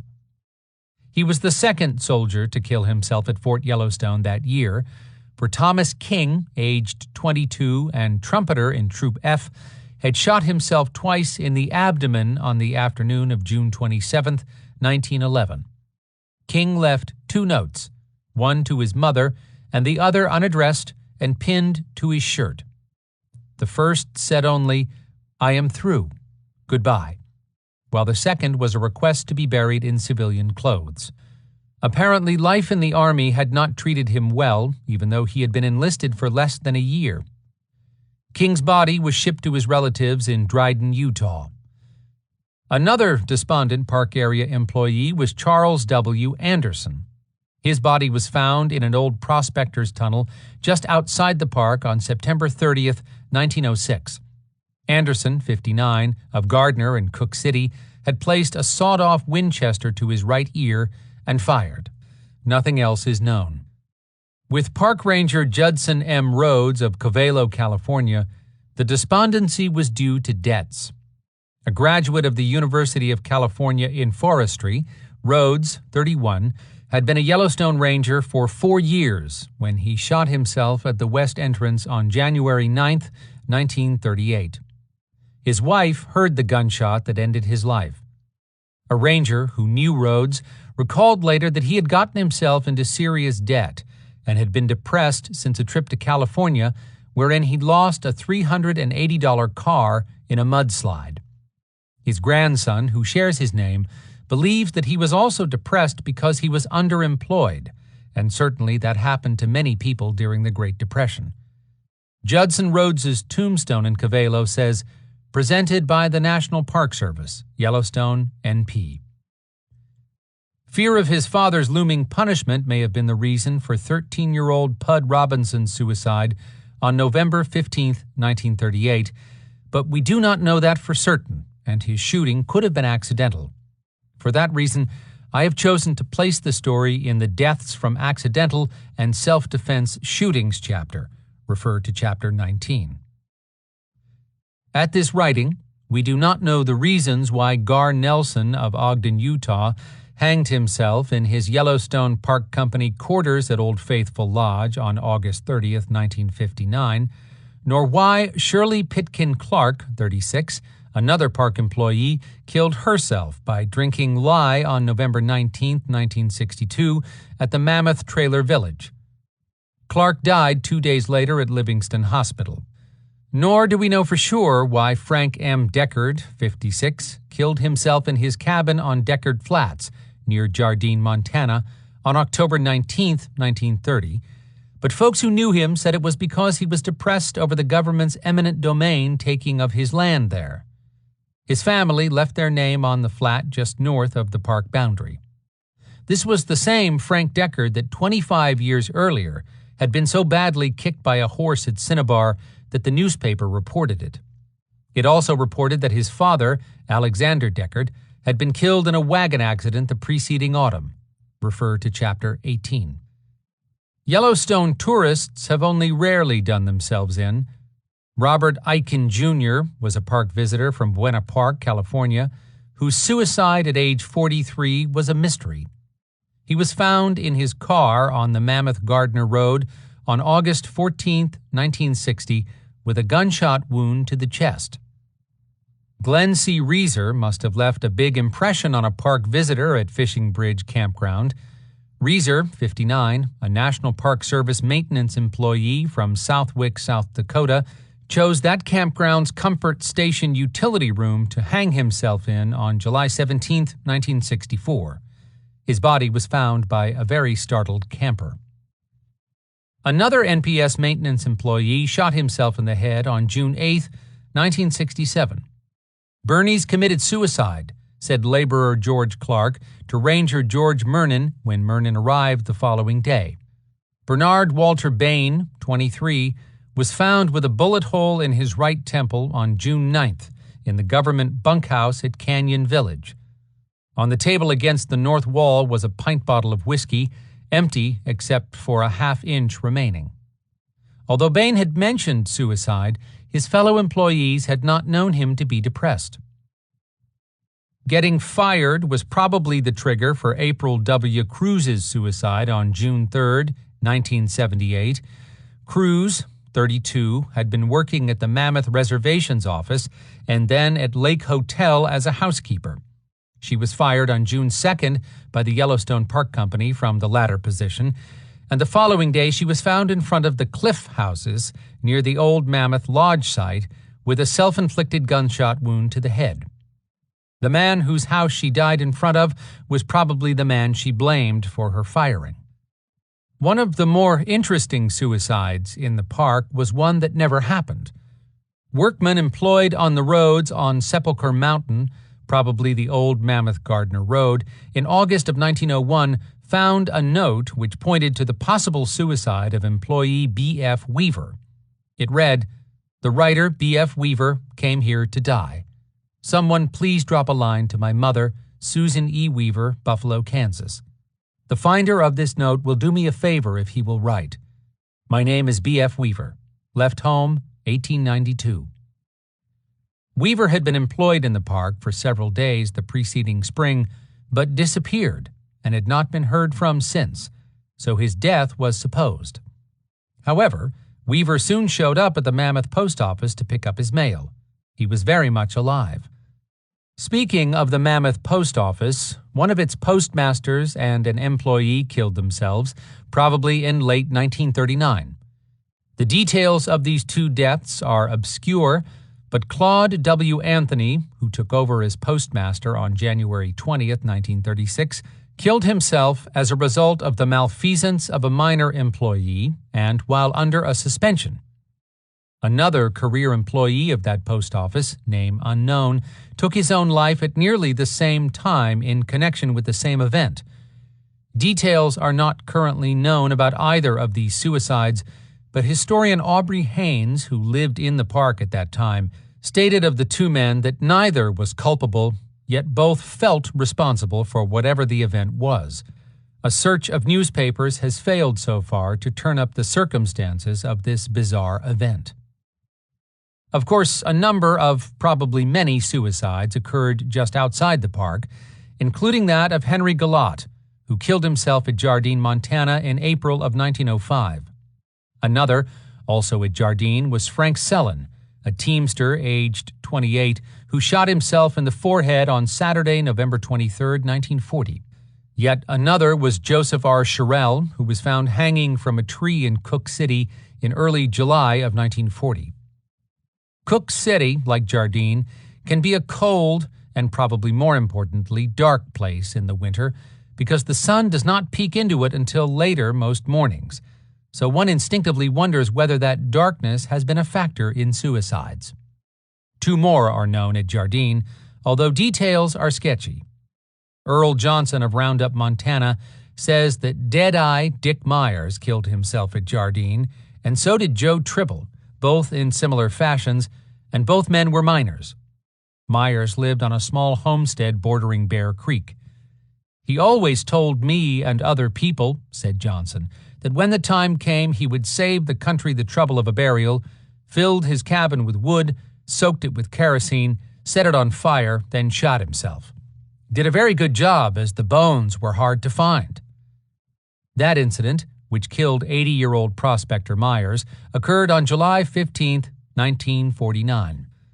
The next one happened before my time, said Earl, who was born in or about 1921. Joe Tribble, whose picture is in Doris Whithorn's book Photo History of Gardner, Jardine, Crevasse, page 36, lived on a homestead several miles up Main Bear Creek from Jardine, and he did himself in much the same way as Myers. The year of Tribble's suicide is unknown. An intriguing suicide attempt occurred at Fire Hole Hotel, formerly Marshall's Hotel, in Lower Geyser Basin in the summer of 1885. John Howard, 19-year-old son of the well-known U.S. Army General Oliver Otis Howard, shot himself there. Park tour guide G.L. Henderson talked with General Howard at the hotel after the affair. The general told him that he, his son James, a Miss Chase of Omaha, and the general's sister-in-law, a Mrs. Howard, all entered the park from its then difficult southern side. At Shoshone Lake, they were met by John Howard, who had been betrothed to Miss Chase for about a year, and who had been in the park all summer employed on the roads under Lieutenant Dan Kingman. John and James had a disagreement about Miss Chase, but General Howard said she had done nothing coquettishly to deserve it. The general supposed that the lovers had a quarrel. On August 20th, at Firehole Basin, John left the party, and a few minutes later they found that he had shot himself through the breast. The rest of the party immediately left the park, and John Howard survived his self-inflicted wound. And there have been recent suicides in Yellowstone National Park. I have already mentioned the 1997 murder and suicide perpetuated by Ronald Ryman, who killed himself after he killed his mother Norma. Another suicide occurred that same year. James William Caray, 60, of Lewistown, Montana, was driving on U.S. Highway 191 on December 30th, 1997, at a point about 8 miles north of West Yellowstone, in sight of or very near to being within the park, when he suddenly slid and became stuck in snow 15 to 20 feet off the road. A park ranger responded and asked Caray for his insurance and registration information. Caray entered his car to retrieve that material and instead grabbed a .38 caliber revolver and shot himself in the head. The man had admitted moments before that he had been drinking and taking prescribed medication while driving. Yellowstone National Park Ranger Don Unser, 47, killed himself at Grant Village, the place he worked, on April 6, 2001. Nothing more was learned. Dr. James Clement Jeffrey, 40, of Lake Charles, Louisiana, hiked up Slough Creek before killing himself. Rangers found several notes in his abandoned red Chevrolet Blazer at a Slough Creek parking area on October 12, 2003, indicating his intention to commit suicide. They became more interested after discovering that Jeffrey was suspected of faking his own death in Pensacola, Florida. Officials there reported finding his unoccupied boat banging against bridge pier pilings after Jeffrey missed his own divorce hearing for a property settlement. They then learned that Jeffrey purchased a red 2000 Chevy Blazer and closed his bank account 2 days before that disappearance. When Jeffrey's vehicle was still at Slough Creek on October 15th, 12 park staff and 2 dog teams began searching for him. They found his body on October 16th at a point 2 miles north of Slough Creek trailhead. This time his disappearance was not a fake. Wayne Skirtich was a former park employee, a resident of nearby Jardine, Montana, a man that I knew personally, and a local musician who was troubled at the end of his life. He was a bit of a recluse with some marital problems, but that sounds like a lot of otherwise normal people. A builder by trade who was passionate about music, Wayne played fiddle, piano, bass, and guitar and spread a lot of happiness that way. But on Thursday night, April 7th, 2005, Wayne and his wife got into an argument. She left the house at Jardine and called 911. Wayne bolted the door, refused to talk to police, and began walking around his house with a rifle in his hands. He held 35 officers and many friends and neighbors at bay for 26 hours. His friends talked until they were blue in the face to him. His wife and daughter stated that Wayne's troubles really had begun 8 years earlier, when he fell from a work scaffold and fractured his head. His accident was a bad one, and he never fully recovered, sometimes flying into irrational rages when he would forget things. It made him reclusive, but he still had lots of friends. He must have been hurting a lot more than we realized, said one of them, and another noted that Wayne was not crazy. Instead, he had a physical injury over which he had no control. On Saturday morning, April 9th at 2 a.m., after 26 hours of holding what seemed like the entire world at bay, Wayne Skirtich shot himself in his cabin. Some thought the police had overreacted with the big show at his home. Some blamed the police, but most did not. In fact, Wayne's wife had nothing but good words for law enforcement. Ultimately, Wayne Skirtich's last days were desperately sad. As one of his friends wrote, I think Wayne's song could have been played out a lot differently. But Skirditch brought a lot of joy with his music to residents of the northern Yellowstone Nation. "Don't remember him for the last 30 hours of his life," said his daughter, who gave us warm and heartfelt advice. "Remember him for who he was, and understand that isn't who he was becoming." Nicholas Jeffrey Mostert picked what may be Yellowstone Park's most spectacular individual spot for his demise. The brink of Lower Falls has long been celebrated as nearly an entry point into the pearly gates themselves. Great paeans have been written to it, both in prose and poetry, effervescing about the canyon's great depths and analogizing the whiteness of the falls to the robes of angels. Artist Alfred Lambourne in 1884 thought that the spot was personally one whose images would hold a place and whose influence would be felt through all the days remaining in my life. Edward Wessel in 1891 called it as beautiful a scene of rugged nature as is possible to behold anywhere, and he described the waterfall ominously and a bit presciently as losing itself in a vapory grave beneath.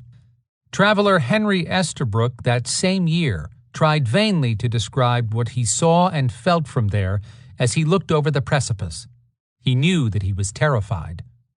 The waters here divided into 3 emerald strands, which only began to braid together ere they blossomed into foam that flung itself headlong into the abyss. How far did it fall? I was curious to know, and so catching firm hold of the railing, craned my neck beyond the verge. Holy Moses! I started back, every fiber trembling in affright. What had I seen? I scarcely know. It was like gazing into the burning bush, into the secret places of the earth, into the arcana of heaven. I remember that it was so high, so very high, that my eyes swam in their sockets and seemed to drop out of my head. It was so white, so very white, that it seemed itself a source of light.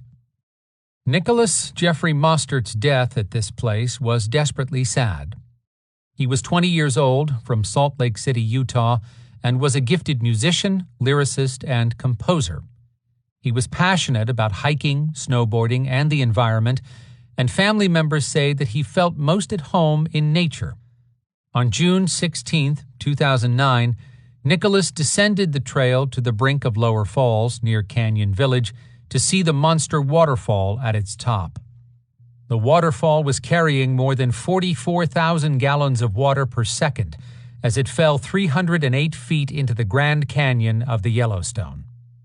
While the other visitors watched, horrified, he climbed over the retaining fence and jumped into the river at its drop.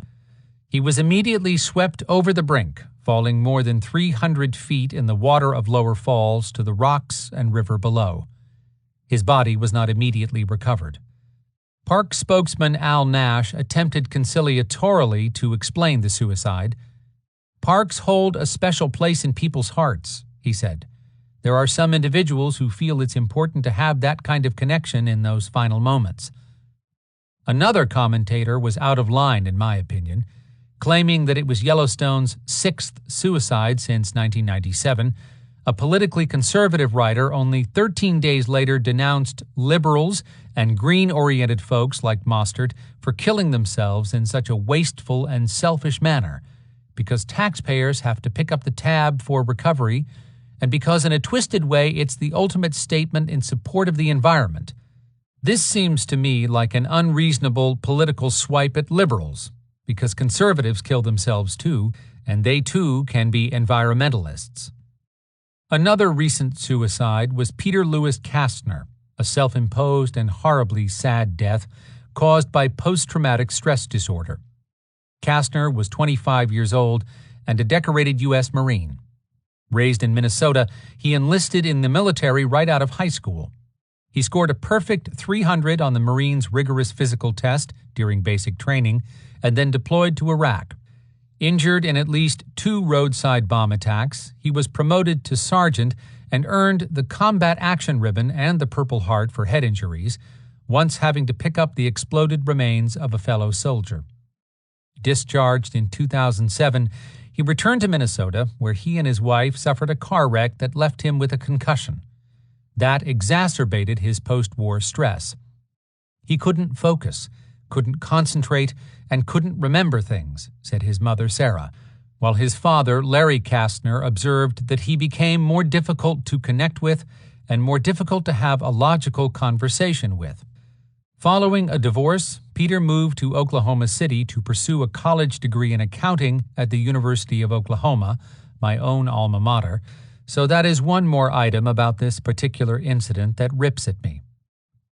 In the spring of 2010, Kastner went to Yellowstone, parked his rental car at the hell-roaring trailhead west of Tower Junction, and hiked into the backcountry. Park rangers found his car on May 31st, but Kastner was missing. For nearly 3 weeks, officers investigated his disappearance, speaking to Kastner's family and searching with air and ground teams and dog teams. On July 14th, a group of park researchers working off-trail on Garnet Hill came upon Peter Kastner's remains. He was dead from a self-inflicted gunshot wound. Larry Kastner attributed his son's death to the monster that is PTSD. Suicides are ugly and desperately sad occurrences anywhere, and certainly powerlessness knows no locale or political affiliation. Suicides somehow violate the unspoken covenant we all have with each other to affirm life, even when there may be little left to affirm. Perhaps these persons wanted their last moments to be spent in a beautiful or famous place, or perhaps they wanted their deaths to be somehow inextricably linked to nature. No doubt several of these deaths occurred only because the suiciders happened to live in Yellowstone, for geographic location is irrelevant to many such despondent persons. Instead, what is foremost to these actors is the stage inside the mind upon which they enact life's loneliest agony. There is greater sadness, even irony, in self-inflicted deaths in a place as idyllic as Yellowstone. Suicides can happen anywhere, even in an Edenic place where one would think the victims would find a reason not to kill themselves. On the other hand, suicide is an extremely personal thing. Perhaps for some, Yellowstone was the right place for it. Chapter 22. Missing and Presumed Dead. What have you done with the disappeared? Argentinian protest chant, 1982. That question has been asked about Leroy R. Piper for nearly 100 years. On July 30th, 1900, Piper, 36, of St. Mary's, Ohio, was staying at Yellowstone's Fountain Hotel at Lower Geyser Basin. He purchased a cigar from the cigar stand, stepped out onto the porch of the hotel, and was never seen again. Piper, a bank cashier, had been en route to San Francisco to settle his deceased uncle's estate. He was wearing a blue suit with a dark check about 1 inch wide, no vest, a soft white shirt with the initials LRP embroidered in red at the bottom of the front, black laced patent leather shoes, 2 diamond rings, 1 Knights Templar emblem, a Shriner's button in the lapel of his coat, and a dark derby hat. He was carrying a considerable sum of money with him, as well as valuable jewelry. Friends feared that his mind became unbalanced. Detachments of cavalry searched for a month for him. His brother-in-law came to the park to conduct a personal search, and a $1,000 reward was posted for his return, but it was all to no avail. Lieutenant Amos and Scout Peter Holt gave up looking on September 5th, after deciding that the search is useless. In December, Piper's residence in Ohio gave him up for dead as well. Nearly a year later, a San Jose newspaper ran the long story headlined, "Where is Leroy Piper?" Other relatives were wondering whether Piper had been kidnapped to be held for ransom. He was, after all, the nephew of former Congressman William Adam Piper, who had died in August of 1899, and whose estate Leroy Piper was heading to California to help settle. That estate was worth $2 to $3 million, although estimates varied. The newspaper carried the story of Piper's brother-in-law, a Dr. Sheets of San Jose. Dr. Sheets learned that a number of other park visitors were with Piper when he went onto the hotel's porch to smoke, but eventually all went inside, leaving Piper there alone. The story continued. The next morning, Mr. Piper did not come down to breakfast. Late in the forenoon, it was discovered that he was not in his room. Inquiry was made among the guests. No one had seen him since the night before on the hotel porch. It was ascertained that his entire luggage was in his room, that he did not have his overcoat with him, which would have been the case had he intended going any distance from the house. Search was at once instituted by the attachés of the hotel. The guests joined in the search. No trace of him could be found. A dispatch was then sent to his relatives in San Jose. On his arrival in Yellowstone Park, Dr. Sheets began a systematic search. He engaged a large number of men. They went in every direction, searched every place where there seemed to be the most remote possibility that the missing man could have reached, all to no purpose. Not a trace of him could be found. It was as though that night on the porch of the hotel he had vanished into air. Dr. Sheets continued the search in Yellowstone Park for a month. In that time, nothing was heard of Mr. Piper or his possible captors, so that theory was abandoned. I have my own theory about what happened to Piper. I believe he walked out into the night and inadvertently stumbled into one of the many hot springs that were and are located nearby. Persons who fall into hot springs disintegrate, and there is often no recovery of them. 2 hot springs there, Gentian Pool and Deep Blue Geyser, are very large and very deep, and I believe that a search of them, or other springs there, could it be done, would yield Piper's silicified bones, perhaps covered over by years of hot spring deposits. 100 years later to the night, on July 30th, 2000, Chief Park Tour Guide Leslie Quinn led his fellow Yellowstone guides to the old hotel site and lit cigars in commemoration of the strange disappearance of L.R. Piper. Little Joe Ozimick, or Zimick, disappeared from the area just north of Yellowstone Park on October 29, 1915. He was a woodcutter from Aldridge, Montana, and after his disappearance, all the places he had worked were searched. Several years later, Edward Wright Jr. saw a skull near a lake in the backcountry just north of Aldridge and ran home to tell his father. When the elder Edward Wright arrived at the lake, the skull was gone. The lakeshore was searched many times after that, but it was not until August of 1924 that the human skull was again found. Although it was never positively identified, many of the area locals believed for years that it was that of Little Joe.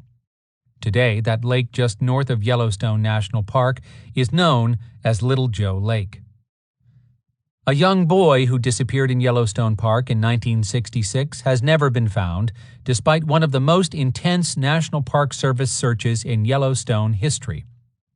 On July 12, 1966, at about 1:30 p.m., Dennis Eugene Johnson, aged 8, of Inyakern, California, walked away from his parents and siblings at Cascade Picnic Area near Canyon Village and was never seen again. The NPS searched for him by ground and air with the use of dogs for 3 weeks.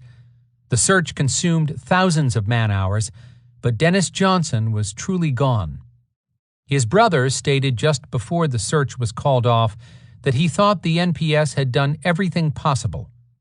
In subsequent months, the family procured the services of a psychiater who professed to be able to divine the boy's whereabouts. He told them Dennis had drowned in a shallow ditch near the location where the boy disappeared, or perhaps had fallen into the canyon. Ranger Jerry Mernon, who was involved in the intensive investigation, referred 27 years later to Dennis's disappearance as still very mysterious. Mernon thinks it possible that Dennis was picked up by someone on a park road, but admits that the boy's disappearance is one of Yellowstone's great unsolved mysteries. But then all disappearances are unsolved mysteries. Tracy Cray's was no less of one when it occurred, even though it was solved 7 years later. Cray, 25, of Billings, Montana, disappeared near Gardner, Montana, while hunting with his father and brother on February 13, 1983. The 3 men were hiking near Little Trail Creek. They split up, and Tracy's family never saw him again. Searchers looked for him for 2 weeks, slogging through waist-deep snow before giving up. But Tracy Cray was simply gone. He was missing for 7 years before 2 elk hunters found his remains in 1990. Investigators believe Cray died of hypothermia from heavy snowfall the night he disappeared. Dan Campbell was engaged in illegally hunting for antlers in Yellowstone when he was lost. Campbell, 42, of Big Timber, Montana, and his dog, illegal to take into Yellowstone's backcountry, were dropped off by friends at the Hell-Roaring Trailhead in early April of 1991. He apparently intended to hike through to Jardine, Montana, illegally collecting antlers and/or recovering a previously cached stack of antlers. A search for Campbell was instituted by park rangers on April 9th, and the search was discontinued after nothing was turned up. Helitack foreman Andrew Mitchell, who was chief of the search, and Ranger Paul Miller, who participated in the search, both believe that Campbell's bones are lying somewhere in the Yellowstone backcountry. A disappearance in 1993 involved a park employee who probably drowned. Darren Franny Dixon, a second-year employee at Roosevelt Lodge, was an avid fisherman and well-liked by everyone there. He quit his job as a busboy there and left on July 2, 1993. 2 days later, Dixon disappeared. His car and wallet were found in the Lamar area. Despite a season-long search by rangers and park fire personnel, no trace of Dixon was found, and it is believed that he drowned. He, too, remains an unsolved mystery today and one of the disappeared. In 1994, reporter Joe Paisley of the Bozeman, Montana Chronicle became interested in these disappearances and wrote a story about them entitled Unsolved Mysteries in Yellowstone Park. His story included news that the remains of Tracy Cray, missing for 7 years, had been discovered north of Gardner, and that the remains of an unnamed Canadian man, missing for 5 years, had been recently discovered in Shoshone National Forest, some 5 miles east of the park boundary. Perhaps the remains of others in that strange category of disappeared will someday turn up in the Yellowstone country. Chapter 23. Deaths from gas stove explosions and structural fires. Some say the world will end in fire. Robert Frost. Marguerite, Mrs. H.P. Knapp, 36, of Chicago, was fatally burned to death when her family's gas stove exploded at Canyon Auto Camp on July 12, 1925. Her family of 4 had finished dinner and was preparing to wash dishes. Knapp was standing a few feet from the stove with her back to it when it exploded, spraying her with the flaming oil from its tank and igniting her clothing. She made the mistake of running and fanning the flames. Although she was immediately wrapped in a blanket by her family, she died the following afternoon from burns over 75% of her body. Likewise, Ida Florence Williams, 72, of Phillips, Texas, was killed on July 18, 1957, from flash burns to her face, chest, and hands that occurred when a gas heater exploded in her tent at Lewis Lake Campground. Both of these explosions were unusual incidents. In a similar vein, structural fires have occurred in Yellowstone Park buildings since the early days. 2 early hotels at Norris and 1 at Old Faithful burned completely, and a number of buildings at other locations have suffered various fires, but I have been able to find only 2 fires that resulted in fatalities. One occurred shortly after midnight on November 2, 1911, in a little house situated between Dean's Saloon and Ford's blacksmith shop in Gardner, Montana.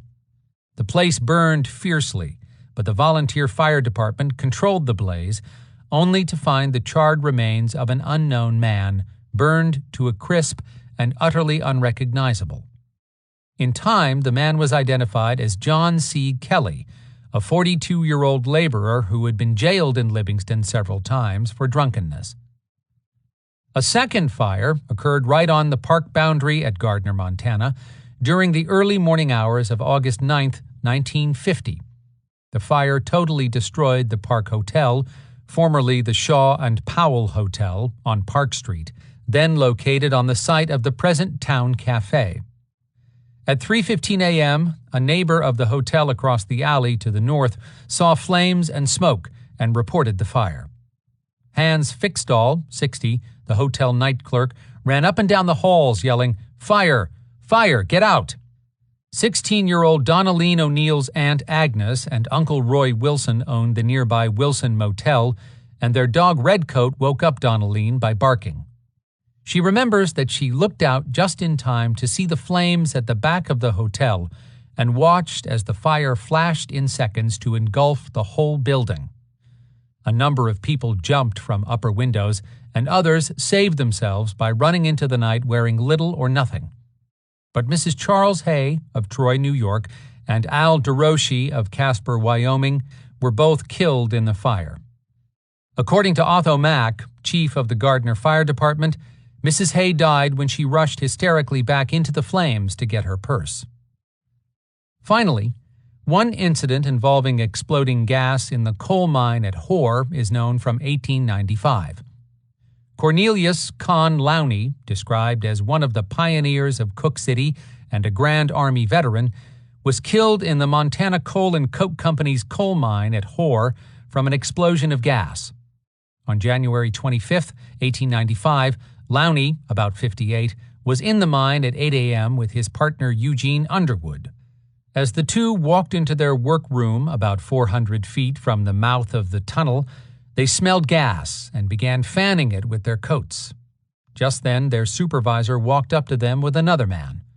All noticed too late that the second man was wearing a flame-lit lamp on his helmet, and everything exploded. Lowney was killed instantly, and his partner and supervisor were injured. The man who caused the explosion escaped injury. Other persons have been injured in gas stove explosions or structural fires, but no one else is known to have been killed in Yellowstone in strange incidents such as those that ended in flames. Chapter 24. Deaths from Carbon Monoxide Poisoning. At least 7 people have been killed by carbon monoxide poisoning in or near Yellowstone National Park. Interestingly, in 2 separate incidents of this type, 3 people were killed each time. One of these occurred in the heavy snow and cold just after midnight on December 9, 1923. 3 employees of Yellowstone Park Transportation Company, David Sroka, Edward J. Wright, and Dale A. Spears, were unable to get through deep snow drifts between Canyon and Norris in their truck, so they decided to wait it out in their vehicle at a point about 5 1/4 miles west of Canyon. They left the engine running, went to sleep, and died from carbon monoxide while they slept. Then the truck caught on fire, and all 3 bodies burned beyond recognition. The bodies were moved by sleigh to Mammoth. A similar incident happened on June 20, 1947, just outside the park to the northeast. A late snowstorm occurred in the Beartooth Mountains, and 3 NPS employees named Vernon E. Kaiser, 55, John P. Baker, and Richard W. Huckles gave aid all day long to stranded motorists. It grew dark, so the 3 decided to wait out the night in their truck. They went to sleep with the engine running and did not wake up. After I published this story in 1995, the eminent park historian Aubrey Haynes wrote me a letter to add details. He can tell the story better than I, so I will let him. And besides, he was working in the park in 1947 and knew the men involved. The official report gave asphyxiation as the cause, but Haynes indicated he always wondered whether freezing was part of it. Those 3 men were true heroes, and they deserve having the whole story told. They were the rotary plow crew from the park road camp on the Cook City side of the Beartooth Pass summit.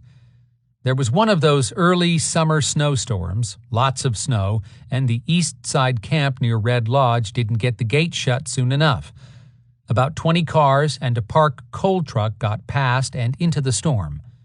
The coal truck was heavy loaded and slow, so it became tail-end Charlie of the procession, but it had good chains and enough power. As the truck moved onto the summit, stuck cars kept showing up. They got them in line behind the truck with its slowly breaking trail.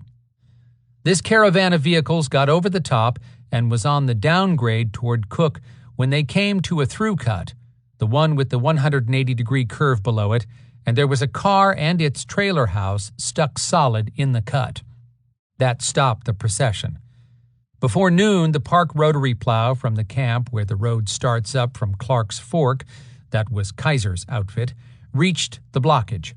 They thought they had room to get around the trailer, but the plow put its wheels in the ditch and high-centered. The two men in the service vehicle helped the operator. They worked all afternoon, but couldn't get the plow back on the road, which was blocked solid, and no radio in those days. The boys wore themselves out, and all they could do when night came was to bunch the people in a few cars, tell them not to run their engines, and rely on body heat. Then the three crewmen got in their vehicle to tough out the night. When the plow didn't come in that evening, the camp called engineering, and that was the first news we had. Suspecting a breakdown, another rotary was started from Mammoth. It arrived at the cut the next morning and found the crew dead in their truck. The whole through cut had blown full of snow so that all the vehicles were nearly covered, but the coal truck and all the people were all right. I was assistant park engineer at that time, and I can tell you that was a terrible thing. Besides, Vern Kaiser was one of our good foremen. I thought the truck crew had died from total exhaustion depleting their body resistance. An 11-month-old infant was left in her parents' car with the engine running.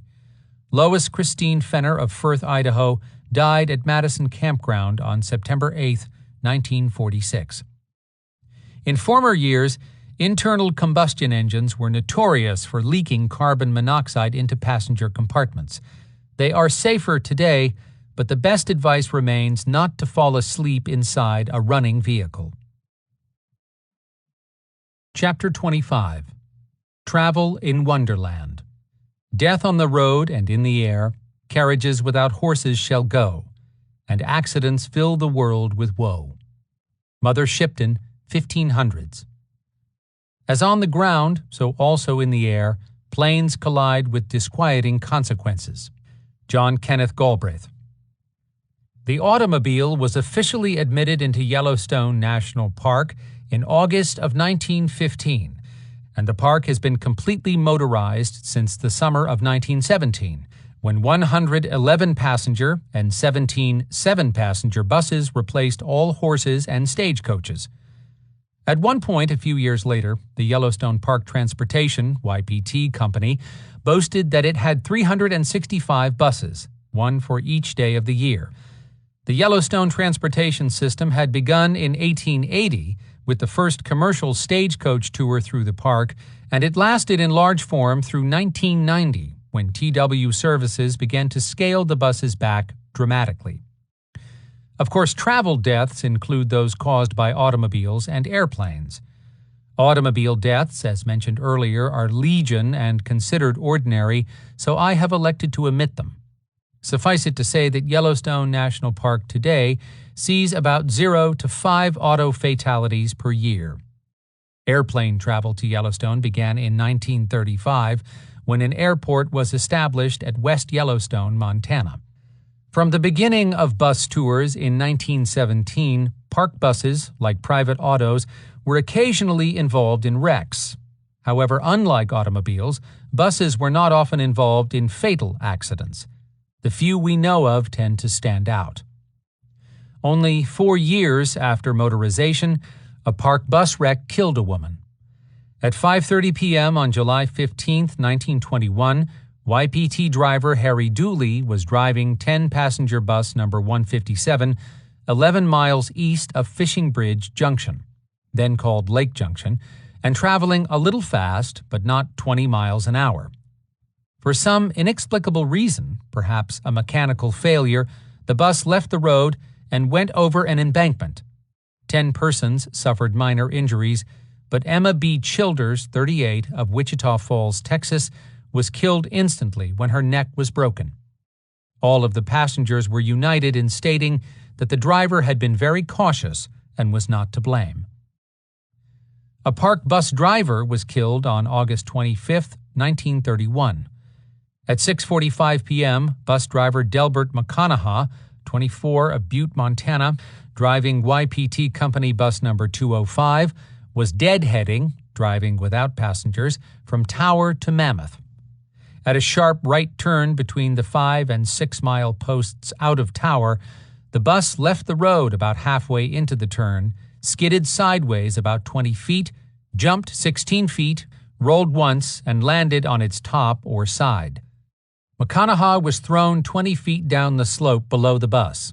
He broke his neck, crushed his face, and collapsed his chest, all instantly. The cause of the wreck was determined to be driving too fast. Finally, a 1949 bus accident killed a 52-year-old bus passenger at Gibbon Meadows. Gertrude Rettenmeyer of Meriden, Connecticut, was killed, and 13 other passengers injured at Gibbon Meadows on July 12, 1949.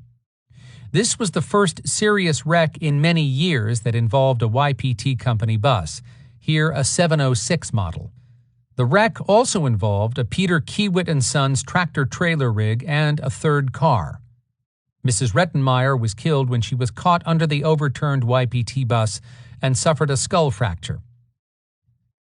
Travel deaths include those caused not only by stagecoaches and buses, but also by airplanes. At least 8 airplane crashes with 22 associated human deaths have occurred in Yellowstone National Park in 1943, 1963, 1970, 1978, 1987, 1991, 1995, and 2003. Some of these were military planes, and some were private planes. None were commercial flights. The air crash with the largest number of deaths was also the first one to happen in the park. On May 23, 1943, a U.S. Air Force B-17 bomber, aircraft 42-30260, was en route from Marysville, California to Lewistown, Montana, where it was stationed. Planes of this type were sometimes referred to as the most powerful U.S. weapon in the war against Adolf Hitler. Near Reno, Nevada, the pilot, Lieutenant Roy E. Thompson, climbed to an altitude of 15,000 feet.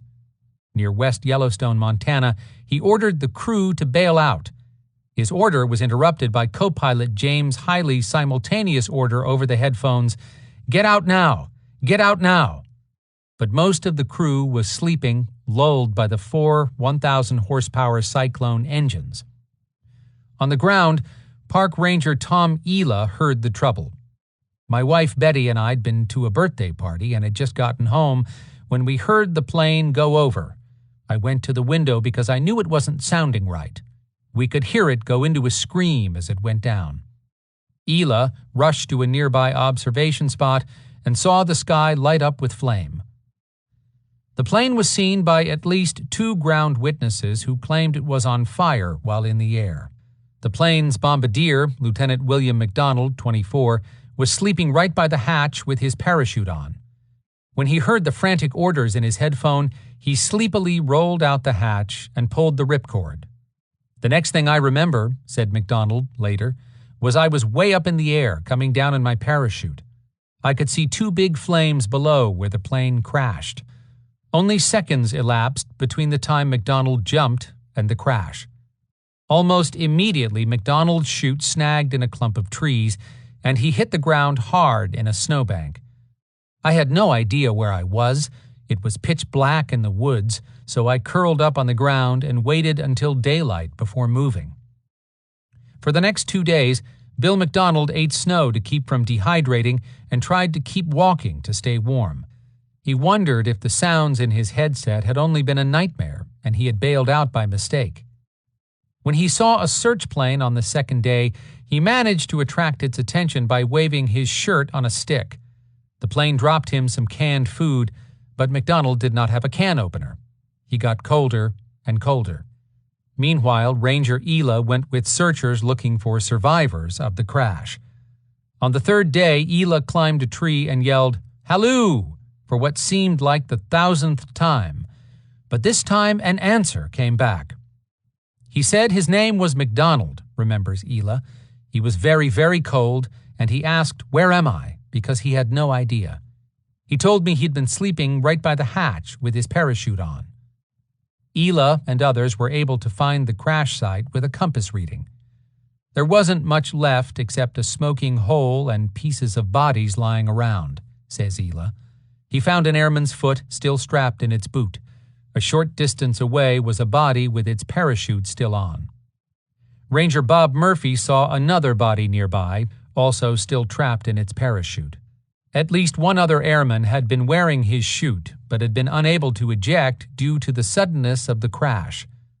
Bob Murphy, Paul Hoppy, and Tony Grace took out 10 bags of body parts on pack animals.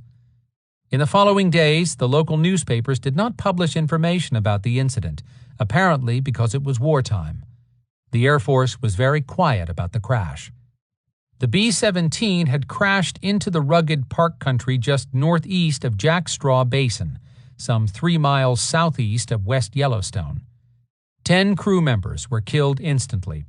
They were Sergeant Willard S. McCune, 28, West Orange, New Jersey; Staff Sergeant Lawrence W. Medlin, 19, Chattanooga, Tennessee; Staff Sergeant Leo E. Thorne, 30, Lake Charles, Louisiana; Staff Sergeant Donald W. Rice, 21, Henrietta, New York; Staff Sergeant Gilbert E. Underwood, 37, West Orange, New Jersey; Staff Sergeant Alexander G. Jerkowski, 21, Brooklyn, New York; Lieutenant Roy E. Thompson, 23, Mount Pleasant, New York; Lieutenant James Jerome Hiley, 22, Oklahoma City, Oklahoma; Lieutenant George A. Brash, 23, Roosevelt, New York; and Lieutenant Robert K. Edwards, 37, Philadelphia, Pennsylvania. The plane's wreckage stayed on the crash site for more than 45 years. A few years after the crash, a park ranger salvaged aluminum from the site, from which he made a snowplane. In 1988, the Great Fires of Yellowstone caused many persons to enter the remote and trailless area and allowed for manpower and helicopters to finally carry out much of the wreckage. The cause of the crash was determined to be icing of the plane's carburetors. The 1963 crash of an Air Force bomber in the Beckler area of the park killed 3 U.S. Air Force airmen and sent a 4th one on an adventure he would never forget. On Friday, May 3, 1963, a B-47 bomber containing a crew of 4 was involved in a training mission from Idaho's Mountain Home Air Force Base south of the southwest corner of Yellowstone National Park. At 7:16 p.m., the plane was attempting a refueling at 27,000 feet with a KC-135 tanker plane, and in trying to maneuver into position, the pilot, Captain Frank Gerard Zumbra, got too close to the tanker and struck it in midair. The plane's right wingtip and vertical stabilizer broke off in a flash, and the craft went into a flat spin. Crew members on the tanker saw the B-47 disappear into a cloud bank and knew it was doomed. When the co-pilot, Captain Bruce A. Chapman, 33, saw the altimeter reading of only 10,000 feet, he immediately ejected. He felt himself traveling up and away from the plane, and then felt the thump as his chute opened. Chapman had time to swing only once in the chute before he hit the top of a pine tree. The spiraling B-47 struck the earth in a small clump of trees some 250 yards northeast of Chapman, and the pieces of it remained fairly consolidated. Unbelievably, there was neither explosion nor fire damage to the plane, but impact damage was so extreme it caused parts of the aircraft to totally disintegrate. Pilot Frank Zumbra, 32, Staff Sergeant Lawrence E. Harrison, 35, and Captain Lauren R. Matthews, 30, were killed instantly. Why they had been unable to eject was later a mystery to Chapman. The crash site was near the Continental Divide in the rugged Madison Plateau country, 1.6 miles west of Douglas Knob and 1.9 miles south of Trishman Knob. But Chapman knew none of this as he climbed out of the tree in the twilight. He knew only that the snow seemed very deep and that he had work to do to survive. He began sending mayday signals out on the portable radio that was in his survival kit. These he continued to send every hour, all night long, ceasing at 5 a.m. in fear of exhausting the batteries. In Idaho Falls, the Federal Aviation Administration Control Center heard the signals and started a search for him. Chapman spent a less than comfortable night in that area, and the following day gathered necessary gear and began walking in a southerly direction.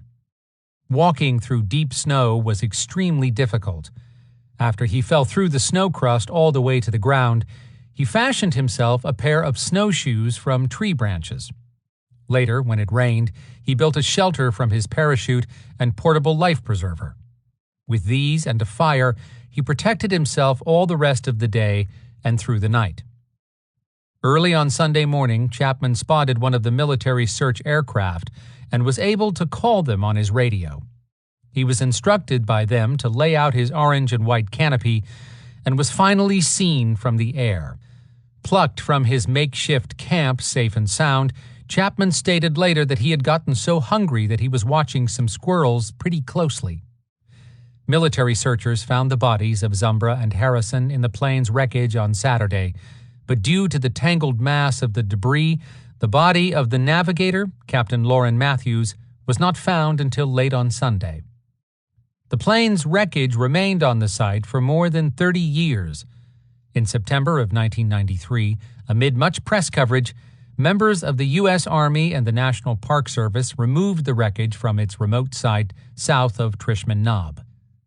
A mountain downdraft might have been responsible for a plane crash that killed 4 persons on Top Notch Peak on August 22, 1970. Dr. Dean Jack Tiller, 53, and his wife Kay Tiller, 55, of Wichita, Kansas, along with their daughter, Jackie Paula, 24, and son-in-law Joseph M. Bittinger of Englewood, Colorado, took off on Saturday, August 22 at noon from the Sheridan, Wyoming airport in a Cessna 210 en route to Vancouver, British Columbia. Dr. Tiller was to deliver a speech at a medical conference there, and he had scheduled a stop at West Yellowstone, Montana. For unknown reasons, perhaps a stall while the plane was attempting to turn, they crashed into the east face of Top Notch Peak in the stream bed of Upper Middle Creek. The wreckage was found 2 days later by a 12-man recovery crew that included Chief Ranger Ben Esty and Ranger Gerald Mernon. All 4 occupants of the plane were killed. A 1978 crash on Mount Washburn killed one of the 2 occupants of a small plane. The single-engine Cessna 206 crashed into the southeast side of that mountain on July 3, 1978, at 12:57 p.m. The pilot, Jim D. Thompson, 39, of Pacific Palisades, California, died at the scene of massive head and chest injuries. A passenger, Sandy Vincent of Manhattan Beach, California, survived. Thompson had apparently rented the plane in California.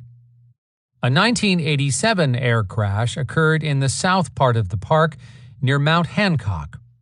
On the evening of February 1, 1987, Horace H. Shorty Koestler, age 78, was piloting a white single-engine Cessna from Missoula, Montana, to Jackson, Wyoming, via Idaho Falls, Idaho.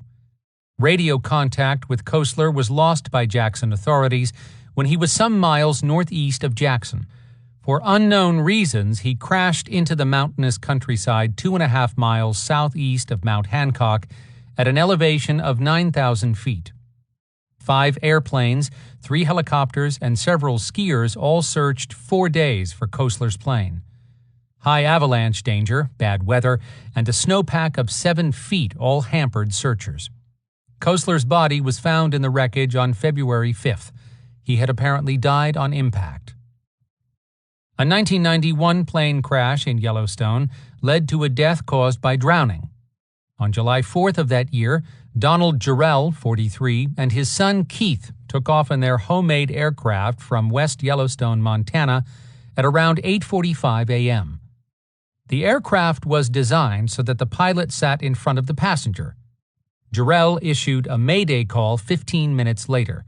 In trouble, he tried to make an emergency landing in a meadow near Shoshone Lake, but missed. Instead, he crashed into 5-foot deep water in Moose Bay, flipping the aircraft upside down and submerging the pilot's seat. Keith Jarrell, 15, survived the impact and tried for 15 minutes to free his trapped father. Finally, he gave up and waded to shore. Donald Jarrell, apparently fearing he would drown on impact, had undone his seatbelt and consequently was thrust forward in his seat, breaking both of his legs. Being underwater guaranteed that drowning would seal his fate. A deputy sheriff from Denton, Texas, crashed his plane on Independence Day of 1995 into the 500 feet deep canyon of Middle Creek. He was Kirtland Brown Watkins, who flew from Cody, Wyoming, over the park's east entrance during late morning and lost power 6 miles inside the park's boundary and just south of the main road. 2 companions of the victim, flying in separate planes nearby, witnessed the crash, which caused the plane to burn completely before park rangers arrived. Rangers obtained permission from the Federal Aviation Administration to remove Watkins' body from the crash before its investigators arrived because of worries that grizzly bears were feeding in the area. An airplane crash in 2003 involved the history of aeronautics. James Wright, 53, of Cottage Grove, Oregon, was a history buff who built a replica of the 1935 H-1B racer plane that millionaire Howard Hughes flew during that decade. Wright first flew it successfully in July of 2002. On August 4, 2003, at around 6:30 p.m., he was flying it over Yellowstone National Park from south to north in the Old Faithful area. At Midway Geyser Basin and flying at about treetop level, Wright encountered trouble of some kind, and in the presence of park visitors, crashed his plane into a spot on the east side of Fire Hole River near the park's main road. The airplane burst into flames upon impact, killing Wright, flinging its engine and a wing into the river and strewing debris about the area. Friends stated that Wright started his flight at Gillette, Wyoming, and was headed for Eugene, Oregon. Travel to Yellowstone now results in more than 3 million visitors per year. Considering the mountainous nature of the region, one would think that airplane crashes would occur even more frequently than they have. Perhaps the fact that very few commercial air routes cross the Yellowstone Plateau is a factor, leaving only occasional private or military planes to sometimes crash. As for buses, the crowded nature of Yellowstone's roads, the small number of bus fatalities, and the high number of auto fatalities all tell of the need for mass transportation to reappear in the park. A 1993 transportation study of Yellowstone, commissioned by the National Park Service, concluded that a mass transit system of some kind should be returned in large scale to the park, whether by buses, trains, or a monorail. Perhaps the halcyon days of hundreds of bus or stagecoach drivers are destined to return to the travel scene in Wonderland. Conclusions. Pay attention and don't sanitize the woods. The total of violent deaths in Yellowstone, by nature and by man, 1839 through 2012, is over 350, not including automobile and snowmobile wrecks that probably add another couple of hundred. Stories like these are too soon gone from memory. In 1926, the Livingston Enterprise newspaper, in editorializing about the death of Grace Kranz, who had fallen into the Yellowstone Canyon, stated, "Tragedies of this sort are too soon forgotten, and too soon some other person with a venturesome spirit is likely to duplicate the terrible story told concerning the unhappy ending of a park vacation trip. We can count on this loss of remembrance to happen, but hopefully the stories told here will add a modicum of reasonable care to the mindset and activities of those who read them. Nature demands of us that we pay attention. This society has sheltered us from nature, and one of the reasons why places like Yellowstone are remarkable is that they are nature in your face. National parks help to ease the lives of stressed-out city dwellers, and that is valuable. But with wilderness come inherent dangers. In February of 1993, the nation followed media accounts of 5 cross-country skiers who survived alive after 4 nights without shelter in the sub-zero 12,000-foot Colorado backcountry. The 3 men and 2 women were thought to have surely perished in huge avalanches that had plagued vast mountain areas that winter. Those survivors had things to say about inherent wilderness perils. You entertain the possibility of these dangers when you go out there, said Ken Torp, an expedition leader. We could have done a lot more group communication before we left in terms of equipment and what was needed out there. Someone enters a wilderness area practically every day without adequate preparation for its dangers. But unlike the judge in the Walker case, most persons would not want their wilderness sanitized. At least I hope they would not. Wilderness is not just another product or commodity to be made safe to prevent product liability litigation. For without those dangers, it would not really be wilderness. Remember, the icy sidewalk in the city that someone slips on is owned by someone else. The bear and the hot springs are owned by you. At the time of the Andy Hecht incident in 1970, both Yellowstone and the National Park Service offices in Washington received numerous letters commenting on the incident. While many decried the lack of safety in parks, just as many commented on the failure of visitors to watch their children and to respect the wilderness and its rules. I have yet to go to Yellowstone and not see one of the regulations set up by the National Park Service being broken by one or more persons, wrote J.A. Frederick to the Secretary of the Interior. People take too many chances in the park. Then, when something happens and a person dies, the park is held responsible for their actions. Hogwash. Another letter attested to seeing abuses. We feel there are plenty of signs which tell people to stay on the walks. So many times we saw people off the boardwalks or traipsing along paths that stated no trail. Do people think the signs are there for everyone else but them? We would hate to see fences put up everywhere. It would certainly take away from the beauty of the park. It's a shame so many people who love Yellowstone or the Tetons or other lovely places will have to suffer because of a few who do not obey the signs put there as warnings. The Park Service developed some fairly standard words to answer the many letters it received on the Hecht incident, explaining why fences could not be erected around all of the hot springs in the park. The national parks were set aside to enhance man's sense of freedom and identification with his natural environment. The wilderness environment has always contained certain dangers, and to remove them would require alterations so sweeping that the scene would cease to be refreshing. The possibility while hiking a trail of suddenly encountering a wild animal, or of making a river crossing on wet, slippery rocks, or becoming lost in the woods, or trees falling in sudden windstorms, all have the potential for tragic results, as does a boardwalk by any method or manner in a thermal area. These known and unknown hazards cannot be completely eliminated by signs, rails, fences, regulations, or any other method, any more than traffic hazards can be completely eliminated in a large city with signs and regulations. Every effort is made to eliminate or reduce the possibility for accidents by potential hazards, and yet avoid destroying the aesthetic value that can be enjoyed without the restricting evidence of man-made objects and infringements. These ideas had been legally recognized in 1964, when the Eighth Circuit Court of Appeals ruled in Ashley v. U.S.